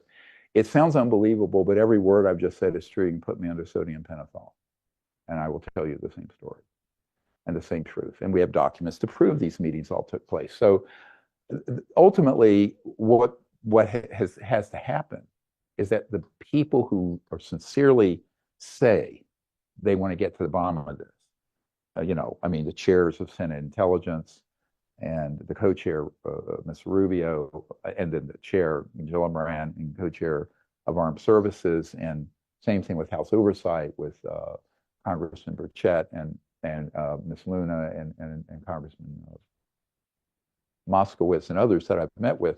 They need to understand that it takes extraordinary courage to stay the course, and you cannot be waved off, threatened, or induced. But that is a very big ask for politicians. So, and most people, and I understand that. I do understand it. This is why I get along very well with law enforcement and special forces and Navy SEALs, and that's my DNA, is people willing to do that sort of thing. But we need to find leaders who will, or one legitimate mainstream media outlet that will, or one, you name it, fill in the blank. But so far, because of this corruption and the way the counterintelligence and operatives have infiltrated these major institutions, that's the problem. I recently had a conversation with an attorney for our Disclosure Project legal team, who is the one of the what they call the King's counselors for the new king of the United Kingdom, King Charles. And he was telling me that, and I need to meet with him. I was supposed to meet with him before I got critically injured a few months ago. And what he said was, he says, yes, we need to gather a meeting here in Europe because the same thing's happening here. I said, yeah, I know that. I've been over there many times, met with the Minister of Defense of Great Britain and others. And he said to me, well, he wouldn't say which country. There's a head of state of a major European country who started digging into this, and he was directly threatened with being killed if he took one more step towards this. And I said, well, you need to bring him to this meeting. So this is what you need to understand in this briefing, is that the examples and the evidence we can put in the archive about how this has been run is global. It isn't just US. So here's, when I met with Lord Hill Norton. And Lord Hill Norton was the 5-star admiral. They used to call him a Sea Lord. Now, you love the name of the British. And he invited me to his cottage in Hampshire. And I was over there with family, and this was back in the mid-90s. And this was, I think, around the time they assassinated Bill Colby, CI Director Colby. And so he had left the Minister of Defense position, but he was also head of the Military Committee for NATO and the MOD. And under MOD, Minister of Defense for Great Britain, you're also head of MI6, MI5 back then. So I think they still are. So in other words, we have a separate Secretary of Defense and Director of CIA. This position he had would have been over all of it. Okay. So when I met with him, he had been out of office. He was in the House of Lords, and he had learned of this issue from Timothy Good, who wrote the book Above Top Secret, but he also knew the story of Lord Mountbatten.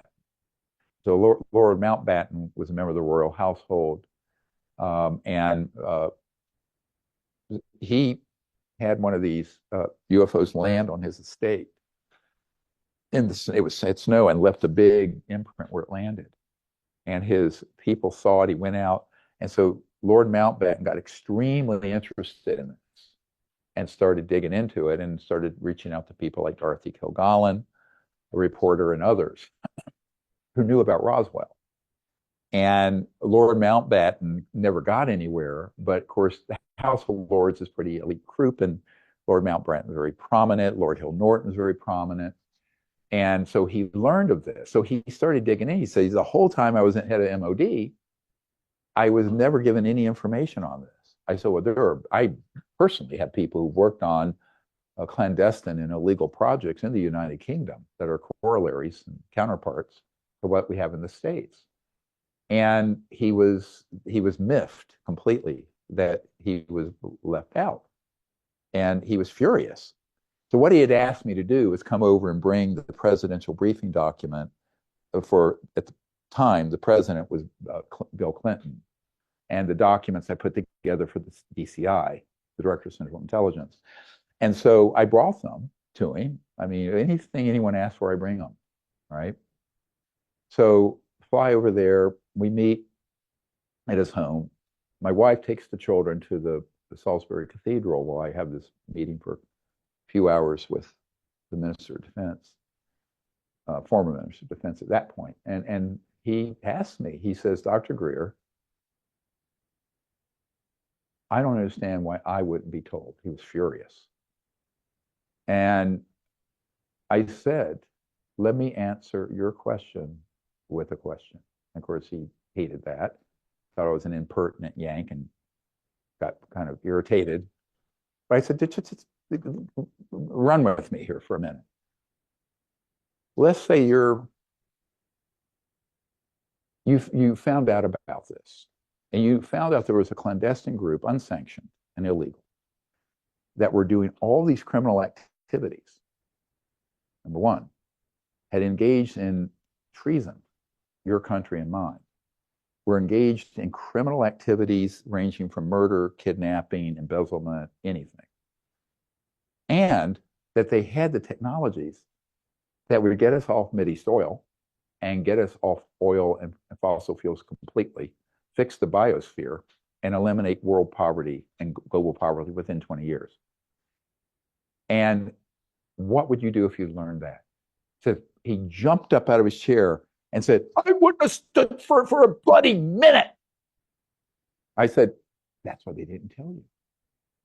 Because they had done, and this is the last part of this brief, the psychological assessment. I call it, because I'm a doctor, a soul biopsy.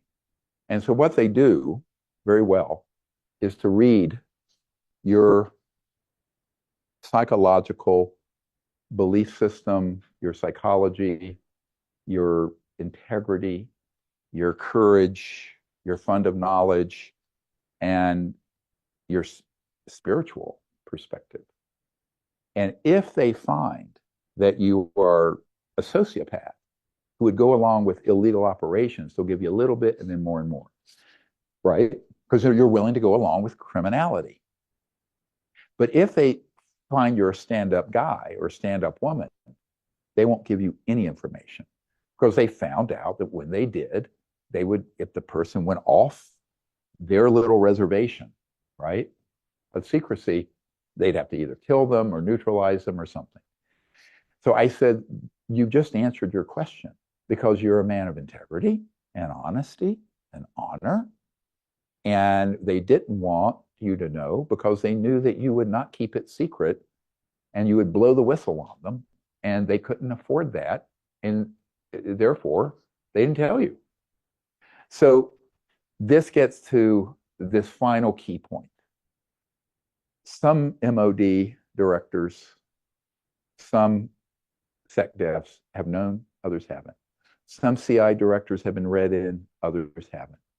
A few senators or House members have been read in, others haven't. Some presidents have had some information, even since Eisenhower, others have gotten nothing. What determines that? They do an analysis to see if they can manipulate that person and if they will go along with blatantly illegal criminal activities, i.e., are you a sociopath? So if you don't fall into the category that you'd be willing to go with along with this kind of corruption, you don't even get the time of day. They won't even tell you where the washroom is and the covert skiffs underground. But if they sense that you will go along with that agenda, they'll give you some information and then more depending on how you act. And they monitor your psychological reaction, who you say things to, how you, even if you share it with your wife, they monitor all of that. And if they find you willing to stay in your lane and go along and stay on their leash, they'll make you a made person as you go up that chain of command. But if they determine that you won't, I don't care if you're the president, the chairman of the Joint Chiefs of Staff, the CI director, the head of the Minister of Defense, chairman of the Intelligence Committee, you name it. They will not give you the information. Or if they think that you're discovering too much, they'll just go in and have people provide disinformation.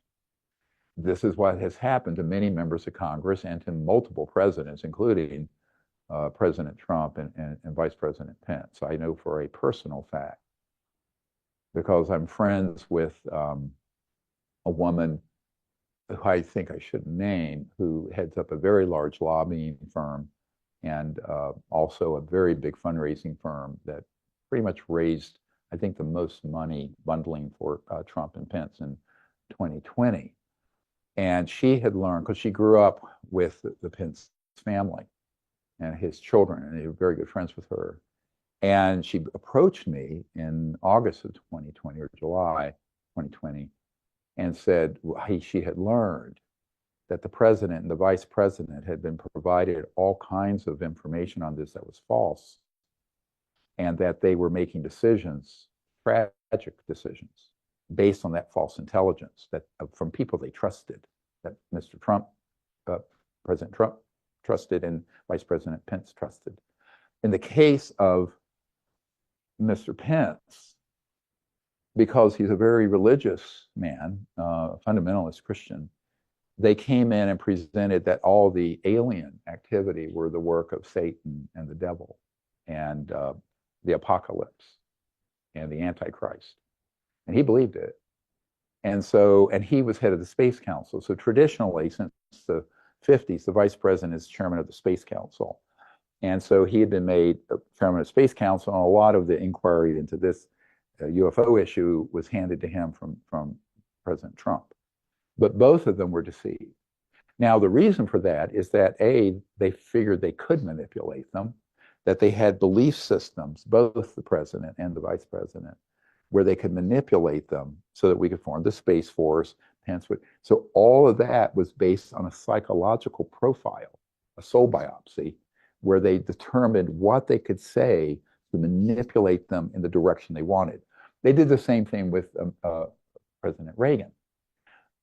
There's a man who is just passed away, who is a colonel, and I'm not sure if his documents are in here. It may have been all phone calls.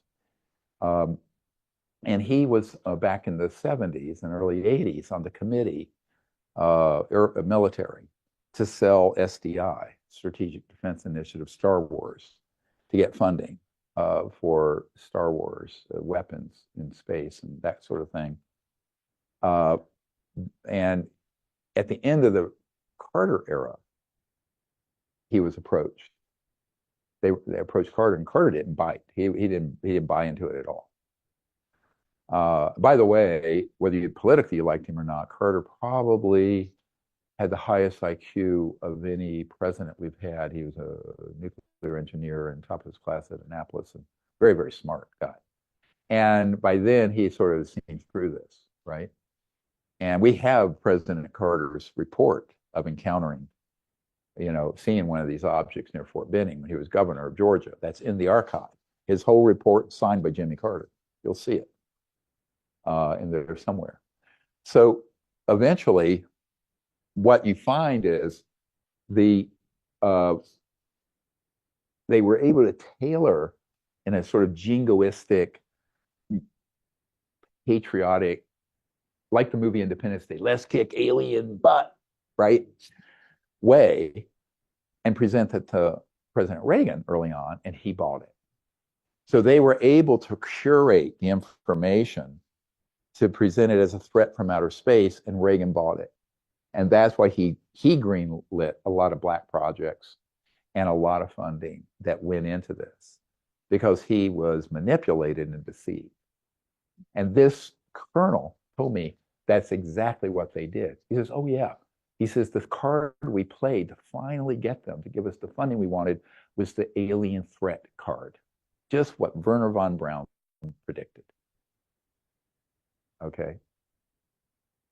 So I think this is something everyone has to begin to understand. So you have to have a very high index of suspicion, as we say in medicine, of someone who comes in and is assigned from the system to brief someone like the president or the Senate Intelligence Chairman or a minister of defense or whoever. Because A, how do they have any information on this, since all of the legitimate information is in an illegal clandestine program? And if they're carrying that water and have been assigned to do that, there's also counterintelligence operatives who understand psychological warfare and manipulation. But their target are easy picking. It's low-hanging fruit. You have a president, a vice president, never been in government of any consequence, right? At that national level. I mean, let's take Pence, governor of Indiana. Mr. Trump was a real estate investor and developer. Jimmy Carter was a peanut farmer and governor of Georgia. None of them have a foundation when they step into this complex viper's nest of disinformation and manipulation to sort fact from fiction. And so without an independent, honest group, which is what the Disclosure Project is, providing them the information, how are they going to sort this out? But ultimately, what happens, this happened recently to a member of Congress that I briefed. She had a clandestine FBI person come in and say, oh, red flag, Dr. Greer, don't listen to anything he says, and blah, blah, blah, blah, blah, and waved her off. This just happened. So this happens every time. When I go in, someone comes in after, evil whispers, divert, divert, divert. I expect it. I've been seeing it for 30 years. I'm not think it's going to change overnight, but we're running out of time to fix this. So, which is why we're dumping this entire archive for the public, frankly.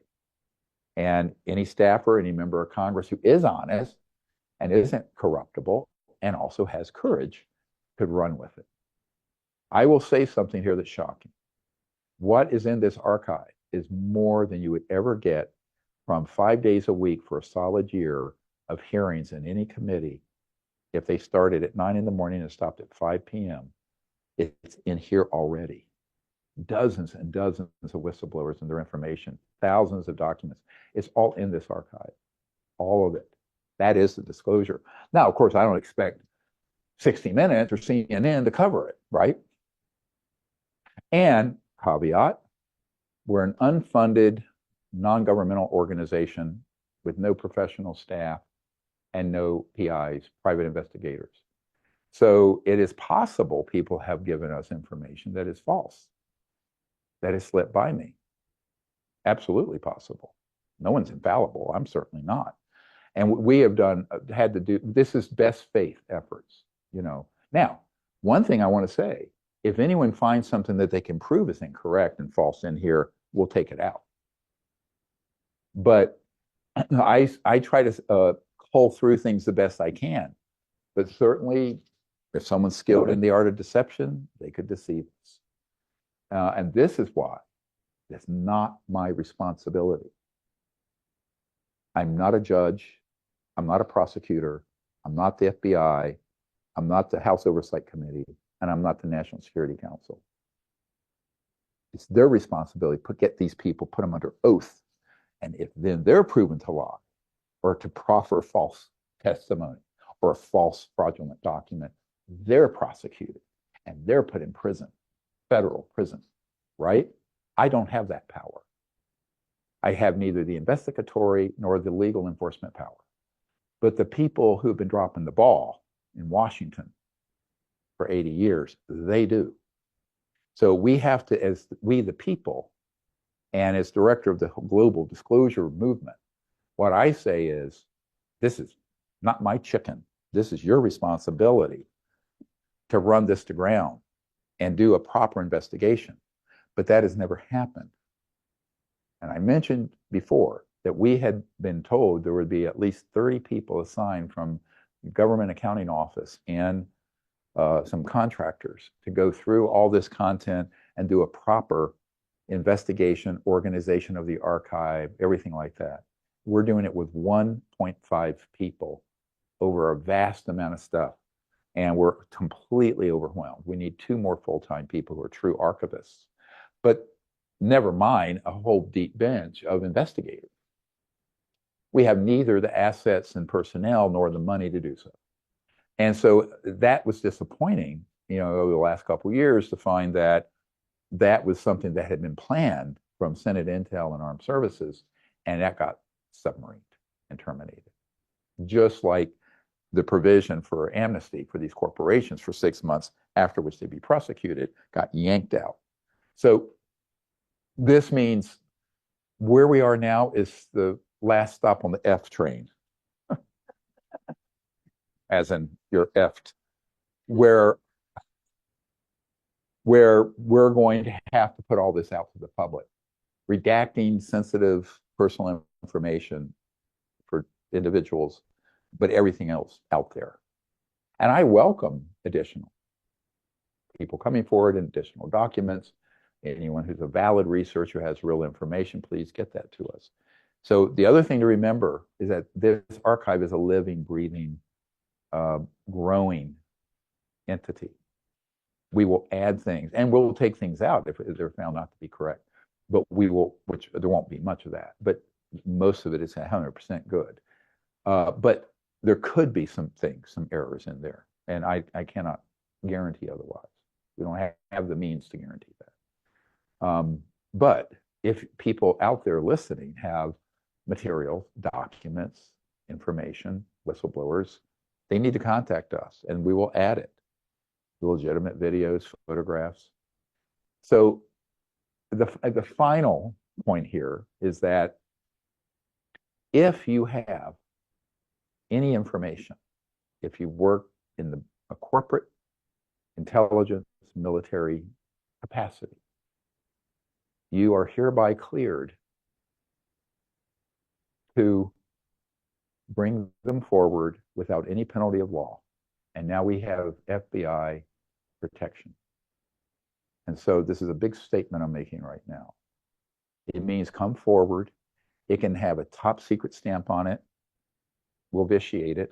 It's vitiated, neutralized. Why? Because the programs are illegal and therefore there is no security clearance that's legitimate. I've said this multiple times. That is the key takeaway of this, of today. Since we can prove in a court of law or a subpoenaed committee that these projects are being run illegally, that you don't need to keep it secret. You can come forward. And whereas a week ago I could not have said there would be offered to you a protection, now I can say that. So now there's no excuses for you not to come forward.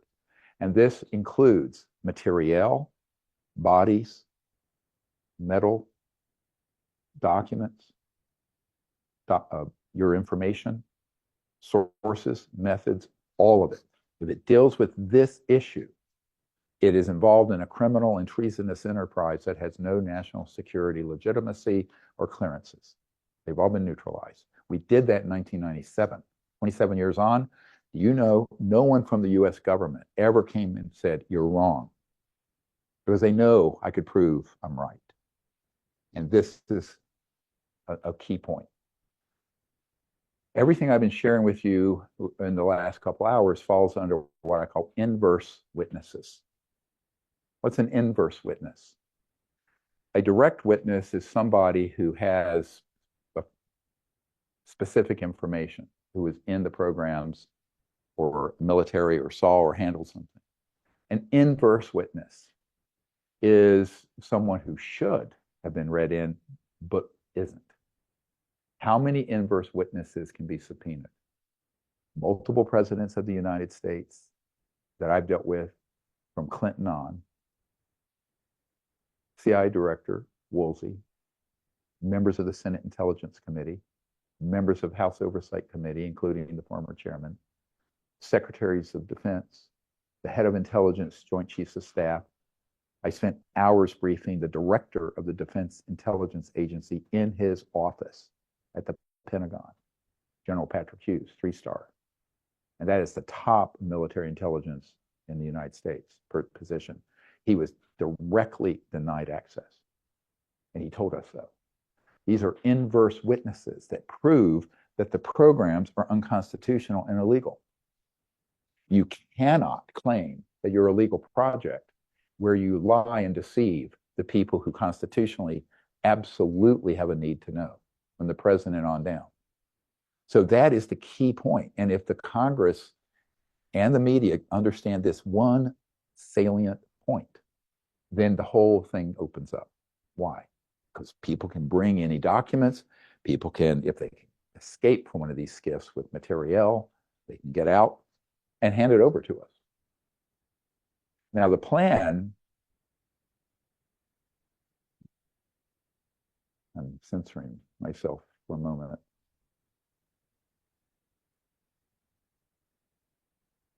The plan is that the law enforcement special forces entity and this breakaway group out of the covert programs from a very senior level, their plan is to hand over to me and the Disclosure Project the evidence they get, which we would have to put in this archive, which would be, of course, immediately torn down out of the Amazon cloud and canceled. So that's the other issue. We must find a way of having multiple backup capabilities.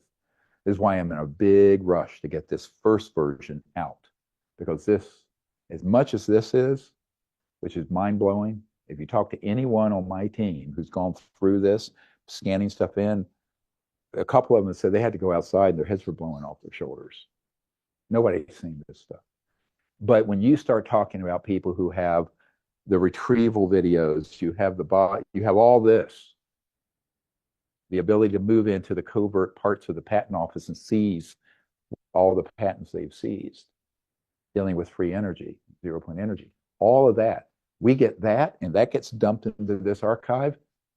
You're talking very big lift, not only in terms of a data dump, but the security, what that's called OPSEC, the operation security around this archive is going to have to be muscled up heavy. And we right now don't even know how to do it. We need help. So, but that is that I have messages, encrypted messages from both people inside the secret government programs and the people who are being tasked with moving as law enforcement on these illegal projects, every black site and every corporation, that they would turn over that material to us. We will offer it first to the president and Congress and people like that at a secure location to view, but they will have copies and we will get them because I'm their senior advisor. I'm the senior advisor letting these folks know where they can go, what they're going to encounter, what the technologies are they're going to be hit with, all right, and what kind of security systems are at these facilities. Because I have people who disclose those to us. And some of it's pretty dangerous stuff. It's this, they called it a suicide mission by these 7 special forces managers that are moved out of the military to work on this. And yeah.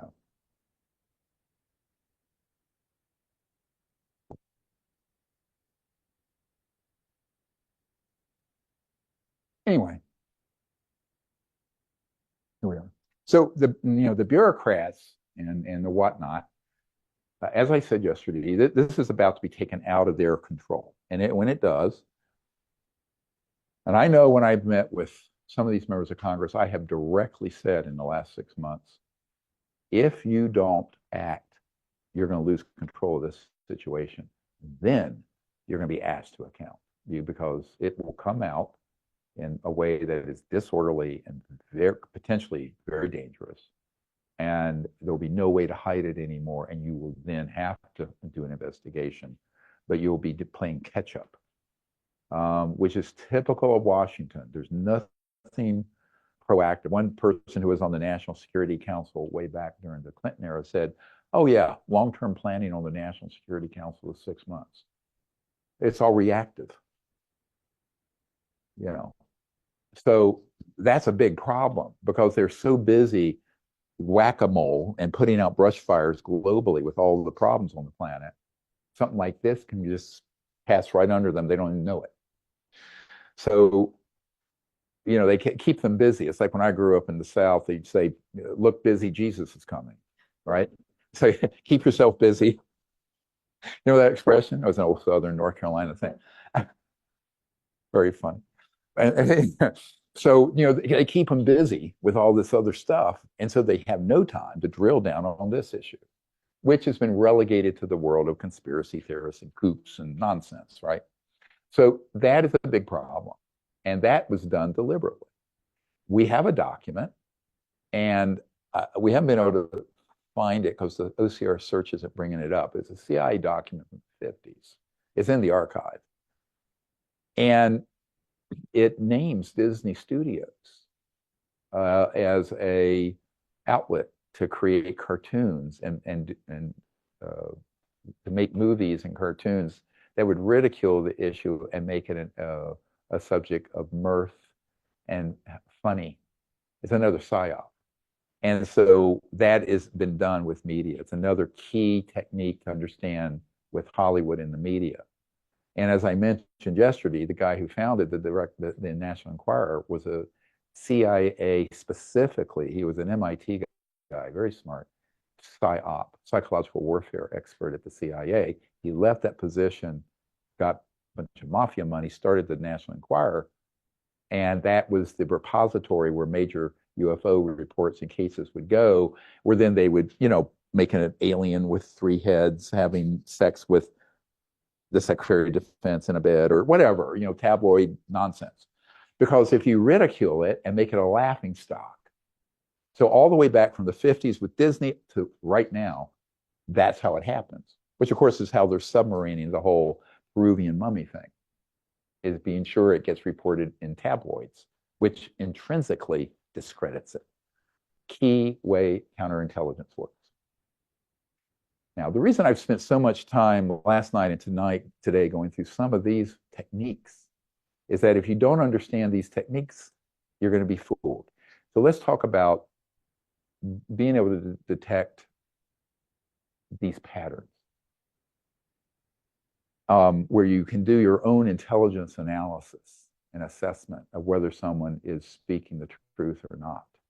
And what members of Congress and investigators and the FBI and others are going to have to learn to do is first understand how that system works and how they're embedded, and then how to determine what they're proffering is whether it's fact or fiction. One of the key ways to do it is to look at what the agenda of what they're presenting is. So almost invariably, the ones who are operatives present it as a national security threat from outer space. That's the narrative that was created in the 40s and 50s. It's still the narrative, and it's the narrative that Werner von Braun, who invented the rocket for Adolf Hitler, warned about on his deathbed. Because if they can convince people of that, A, the truth is so terrible, you got to keep it secret, number one. And number two, they will then support the covert military and intelligence and corporate management of it. And now let me comment on that.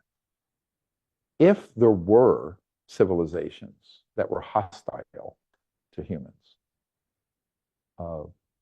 that would have been established very early on, as soon as we detonated the first atomic weapon, since that was disrupting their communications and transportation systems due to the scalar component of that EMP, electromagnetic pulse.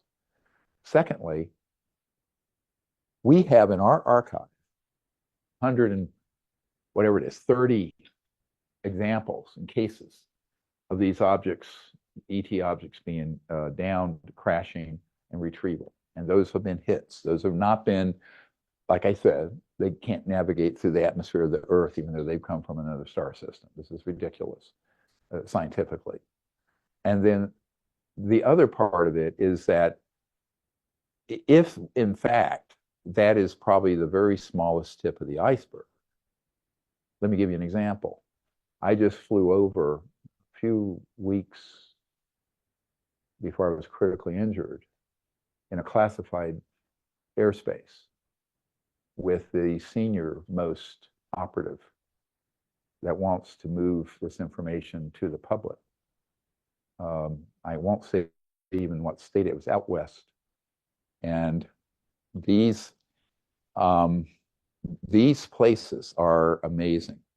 So you look at these, we'll go through a few of these slides. And you're looking at the underground entrance at the Lockheed Hallandale site. These are from screenshots from my video in the chopper. So I was in the front. The way this works is I don't know how to fly a chopper. Keep me away from the controls. It'll crash for sure. So the top helicopter pilot in probably the world, who's the senior guy, he was in the right-hand seat. I'm in the left. And the director of the strike team was behind us. So I introduced them. This is September, this past September. And so we're vectoring in to these sites out in the desert, both the Lockheed and the Northrop sites. Now, this is where the man-made craft come out from underground. They go up, and let's see another slide. And then they come out. This is not a runway. They hover, and then they go over. Is there another shot? They go over. Yeah, this is great. And another shot. That's a diamond marker. So what they do, you put the AT, the man-made UFO, up over this spot, and then they test it to see if it's hardened against an electromagnetic pulse generator that hits it. To see, now sometimes the pilots die, but I have just had, here's another. These are my images, and we got very close. We're very low in this chopper. We got close to it, and he said, oh, crap, I need to be sure that, because we found security vans, and we were afraid they were going to turn this on and blow us out of the sky. I live a dangerous life, unfortunately. But that was very interesting, because this is the guy who's fully operational at these sites. And there's two things going on that you have to understand. There's the testing of the man-made UFOs, the electrogravitic advanced, they just call it AT, advanced technologies, that are made by Northrop Grumman, Lockheed Skunk Works, which is also Boeing, works with them, and Raytheon. Now, this is not a Raytheon site, though. That's another place we'll talk about. We know where all the sites are, where their places are, where they make them, where the underground bases are, et cetera. But now remember, when you have a operation like this, what they do, they set up a TFR, a temporary flight restriction, over these sites. It's not permanently restricted airspace.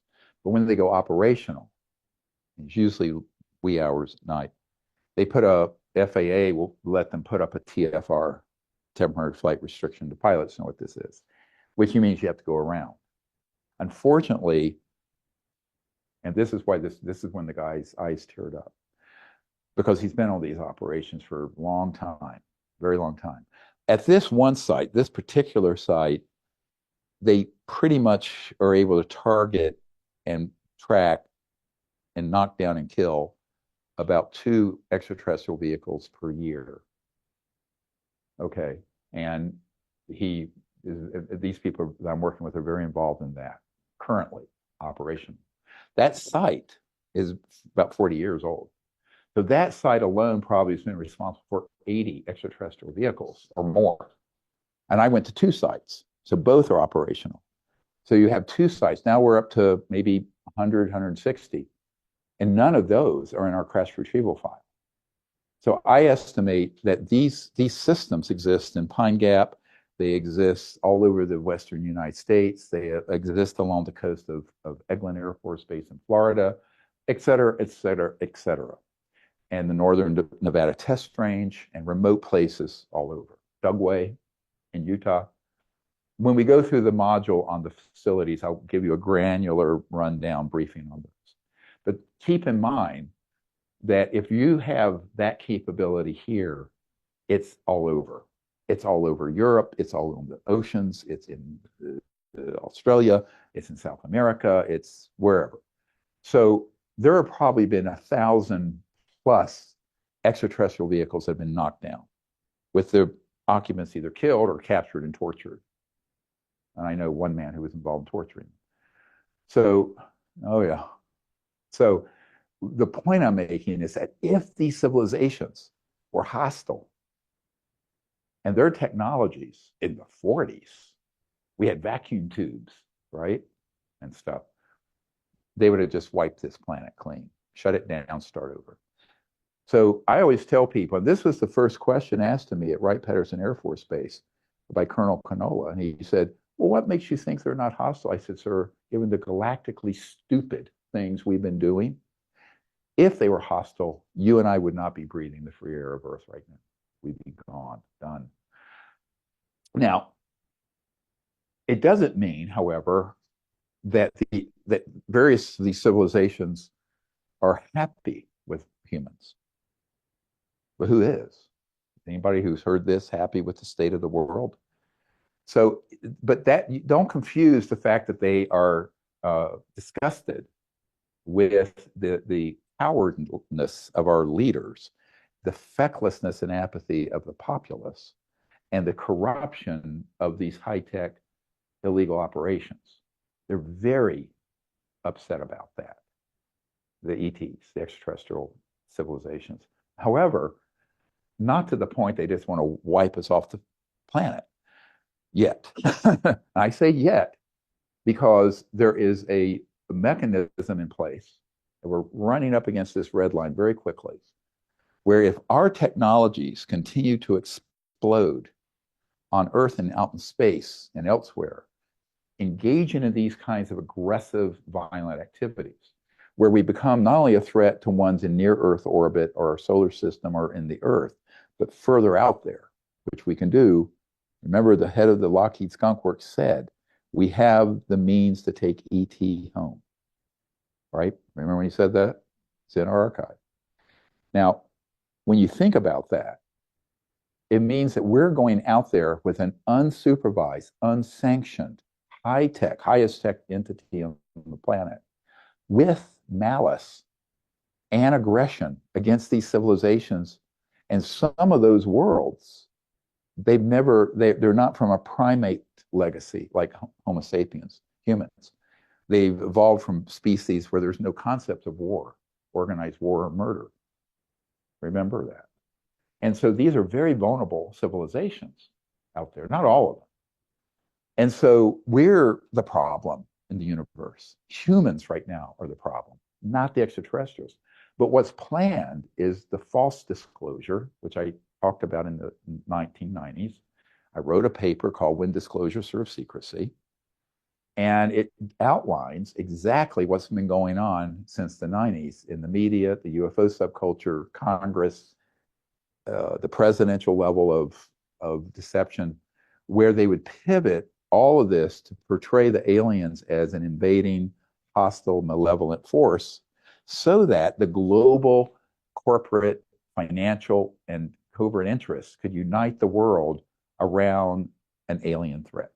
That was the plan that was hatched in the 50s. It's still their playbook today, right now, unless somebody intervenes. It was going to take some very courageous people to take on a technological group that can do circles with their technologies around our B-2 stealth, right? And these are portable now.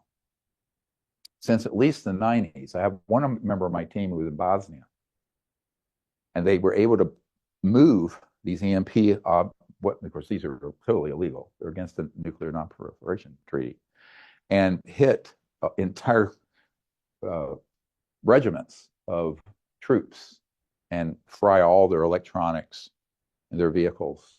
And if they had an aircraft, just drop out of the sky and then go in and just smoke them, take the whole group out. A member of my team was on that operation and very high up now. I mean, that was 30 years ago. When was the Bosnia conflict? Clinton era. Yeah. So imagine what they have now versus 30 years ago.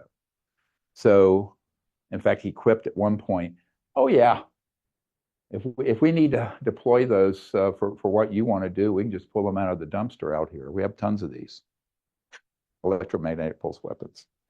So some are fixed, some are mobile, some are on aircraft, some are on satellites, and some are on ships in the water. And they have been deployed, and they can pick those up. Now, the tragedy here is that when that TFR is put up,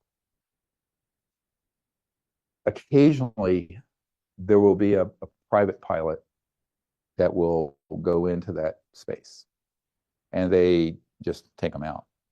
So the protocol that I've been read into is that they take the aircraft down and kill everyone on board, they retrieve it, and then they dispose to the point where it's way beyond just incineration. There's no trace of the bodies. They call those biologicals. The biologicals, the humans and the aircraft, whether it's a Learjet or Cessna or whatever it is just disappears. And then through cutouts, a cutout is someone they have embedded as an operative in some other agency, a missing person report is filed. But not that it happened right over these sites, right? Now, more worrisome is that, and I have a witness to this conversation in September. Unfortunately, sometimes that cone, that beam, that electromagnetic pulse beam, goes out beyond the TFR, the temporary flight restricted area, and hits innocent people nearby. And they're killed also, even though they didn't stray into the restricted flight area. If you're a pilot and you see a TFR pop up, go way around, go a couple 100 miles around. I'm just a bit of advice if you have a plane. Good advice. Now, why isn't the FAA investigating these missing aircraft and people? Why isn't the FBI? This is murder. And the ethical people in the illegal covert programs are so upset about this. They hate it. They hate what they're doing with the ETs, and they hate what they're doing to innocent humans. Because they're fundamentally, many of them got pulled into this as young men, and now they're 50 or whatever, and they're in a bad situation because they can't escape this world. That's why the security driver I had in the Beast, a big armored vehicle that they put me in, said, "Thank you for what you're doing." Because we're stuck on this side. We're stuck here. So we have to liberate these. Many of them are very, very good people in a very bad situation. And it's rare that one witness TE who, was in the Nevada test range and he ended up having, was virtually killed, almost killed. He is one of the few people who escaped that I have ever heard of from that world. Now there's another huge group planning to do this that I'm working with. But let's just call that's what they call catastrophic disclosure. And we want to, I have to say in the last 30 days, oof. Next. Oh. Okay, this is a better shot. Now, you can see when you go in. Now, what you have to remember, when you see an underground opening like this, and hangar, just remember, you know what an anthill is? This is the term we use in the intelligence and aerospace community. So you have an anthill, you have an opening, not that big of an area, underneath. It's like if you were to go to an ant farm, you have the anthill, right? You go in and it's a huge labyrinth and of facilities underneath. These are called DUMBs, deep underground military bases, and there are corporate ones and there are private ones. And this is how you build them. So this is a nuclear-powered tunneling system. And we have, I think I have the original patent in here somewhere from 1968 or whatever. And it's a machine. This nuclear power generates so much heat, it just goes through the bedrock and turns it to glass. So you get these huge, beautiful glassified tunnels and spaces because it basically melts all material. It seals off water. I mean, it's just this huge, and it's nuclear powered. And sometimes these run underneath populated areas when they're building connectors. So I have a member of my team who would go in at Edwards Air Force Base or near there into one of these and surface very quickly at Nellis, hundreds of miles away. Okay, that is real. Now, when I was providing this information to the senior investigators for the Senate Intelligence and Armed Services Committee, neither of them had ever, nor had the senators, knew these existed. This is why this archive is so important operationally for the Senate and the Pentagon and the White House. Because remember, 99% of all Pentagon people have no knowledge of this, 99% of CIA, 99% of White House, 99% of Congress. So there's a big educational heavy lift we have to do here. But that's important. Yeah, I was right, 68. So, and that's how it operates. And this is officially a document and patent. You can see the patent number. Now, you remember years ago, all the New Age people were talking about the magical Tau sum. Remember that? It was on Newsweek cover. It was all in the news in the 80s.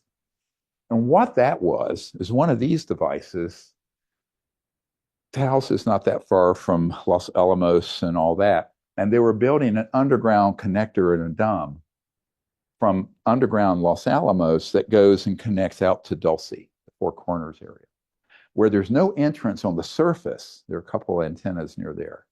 And it's this huge base underneath the Four Corners area near Dulce, EULCE, that connects into these other covert facilities through these underground connectors. And how are they moving? These quick electromagnetic lift things that go boom, boom. Very quickly, you move from the Dulce complex to Los Alamos or out to Dugway in Utah or over to Nellis or Edwards or wherever, right?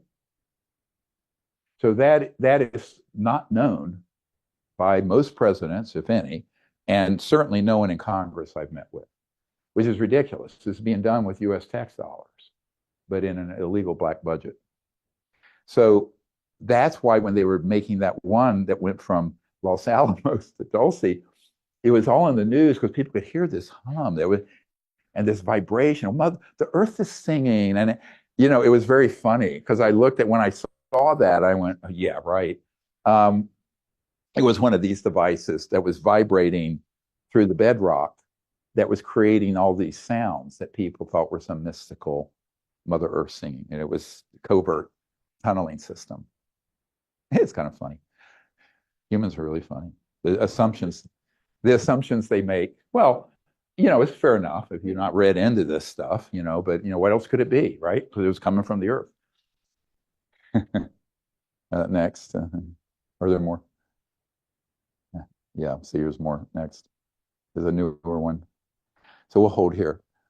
So I think one of the problems we're going to run into when as the public gets their minds around this, these modules that we're doing this week will be edited and sit on top of each category, but at the front of the archive as well, that will have the hot links to the specific documents and cases that I've mentioned, and more, because we don't have time. We'd be here for a month. But I think that that's going to help people have a guide on for each subject matter that we will make this briefer when it's transcribed and rewritten, and so that from an executive briefing point of view, the president or senator or congressman or someone in the media could get, and then they would say, "Oh, here's this," because I always tell people, don't take my word for it. Listen to the top secret witnesses whose transcripts and testimonies and interviews are in the archive. That's why there are over 800 videos in here. Look at the documents that are official and uncontested, okay? Because ultimately, I don't matter. The information matters. What we're doing matters. We're all fungible. We come and we go, and we're here maybe for 100 years. But this is the proof, and everyone's asking. So let me see if there's something else I wanted to cover in this part of this. Excuse my notes. I do a lot with my head, but I still have a cheat sheet.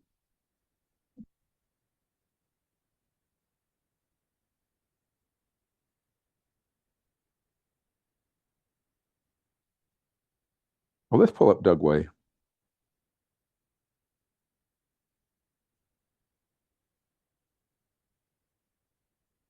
Now, one of the things I wanted to go over for a moment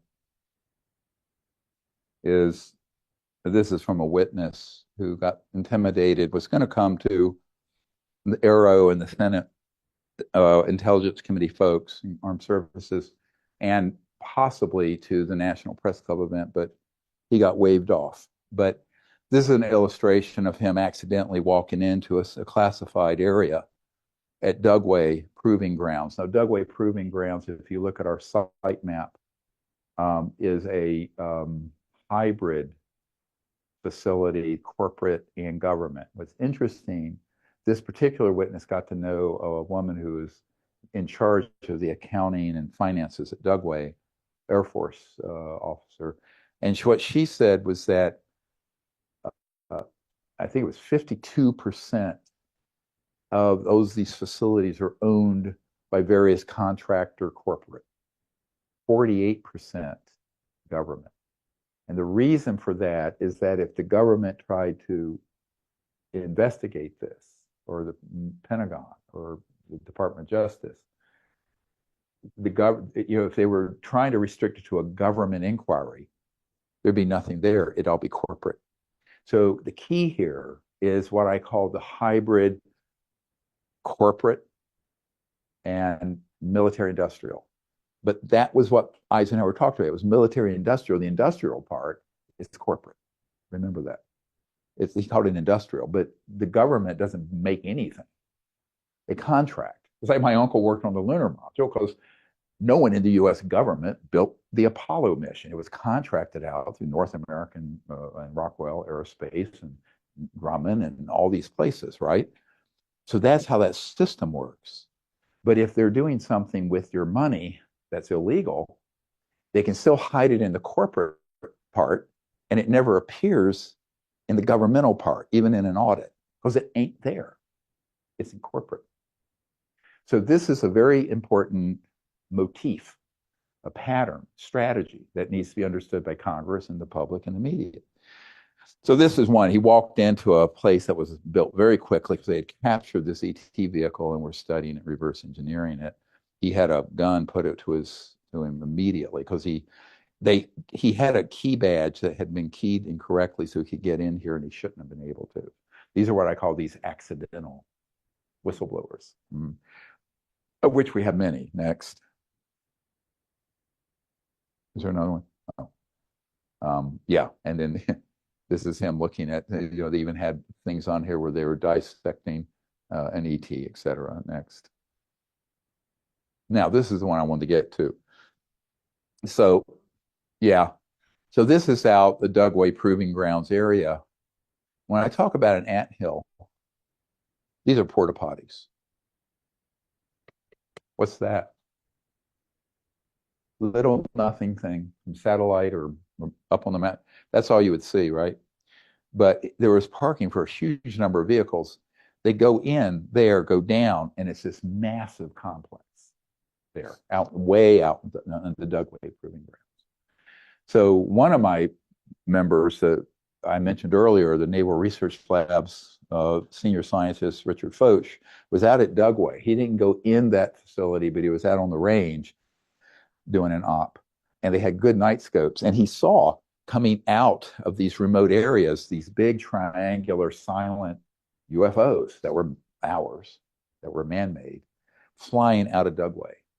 So there was a massive underground complex. And there's a little cutaway. The chief scientist told this witness that it was so big you could easily put Air Force One in one little part of it. Underground. This is underground. Yeah. And this is the fast connector maglev trains that go from one deep underground military base to another. Next.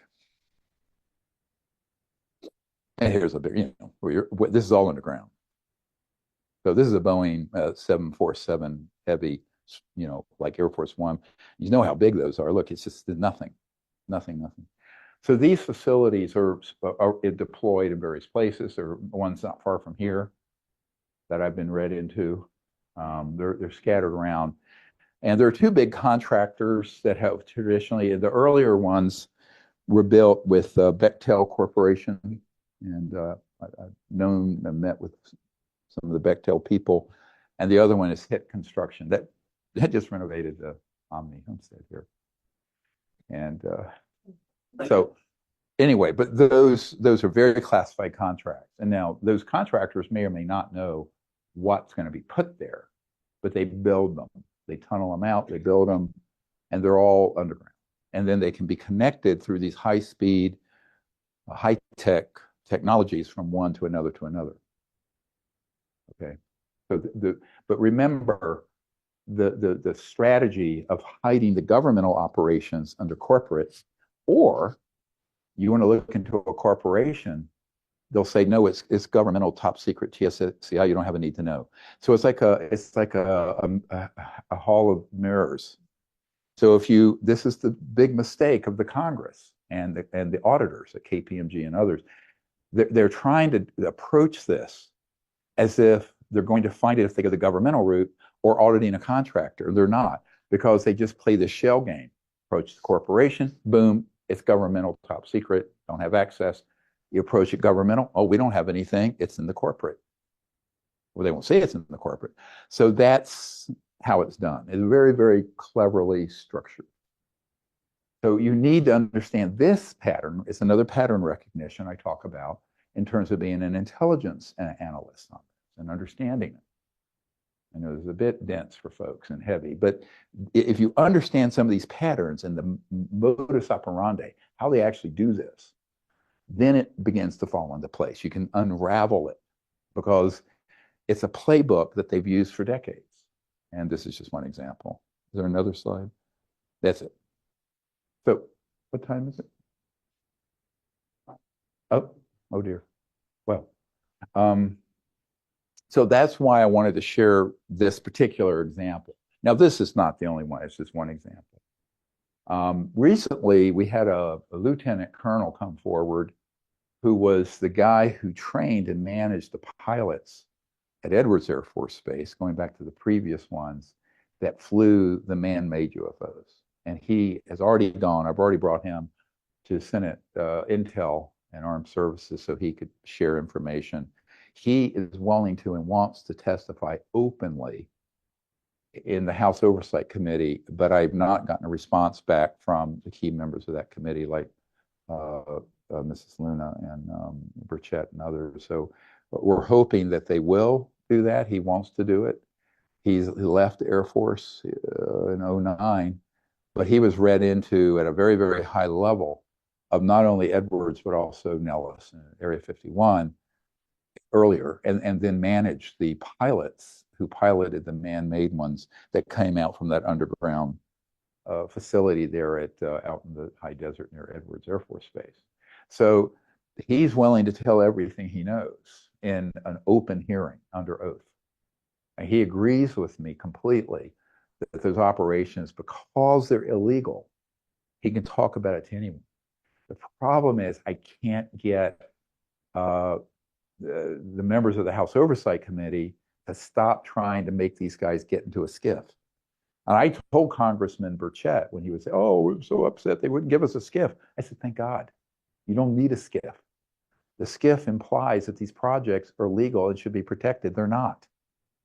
Get out of the skiff. Get in front of C-SPAN. Do it in an open hearing under oath.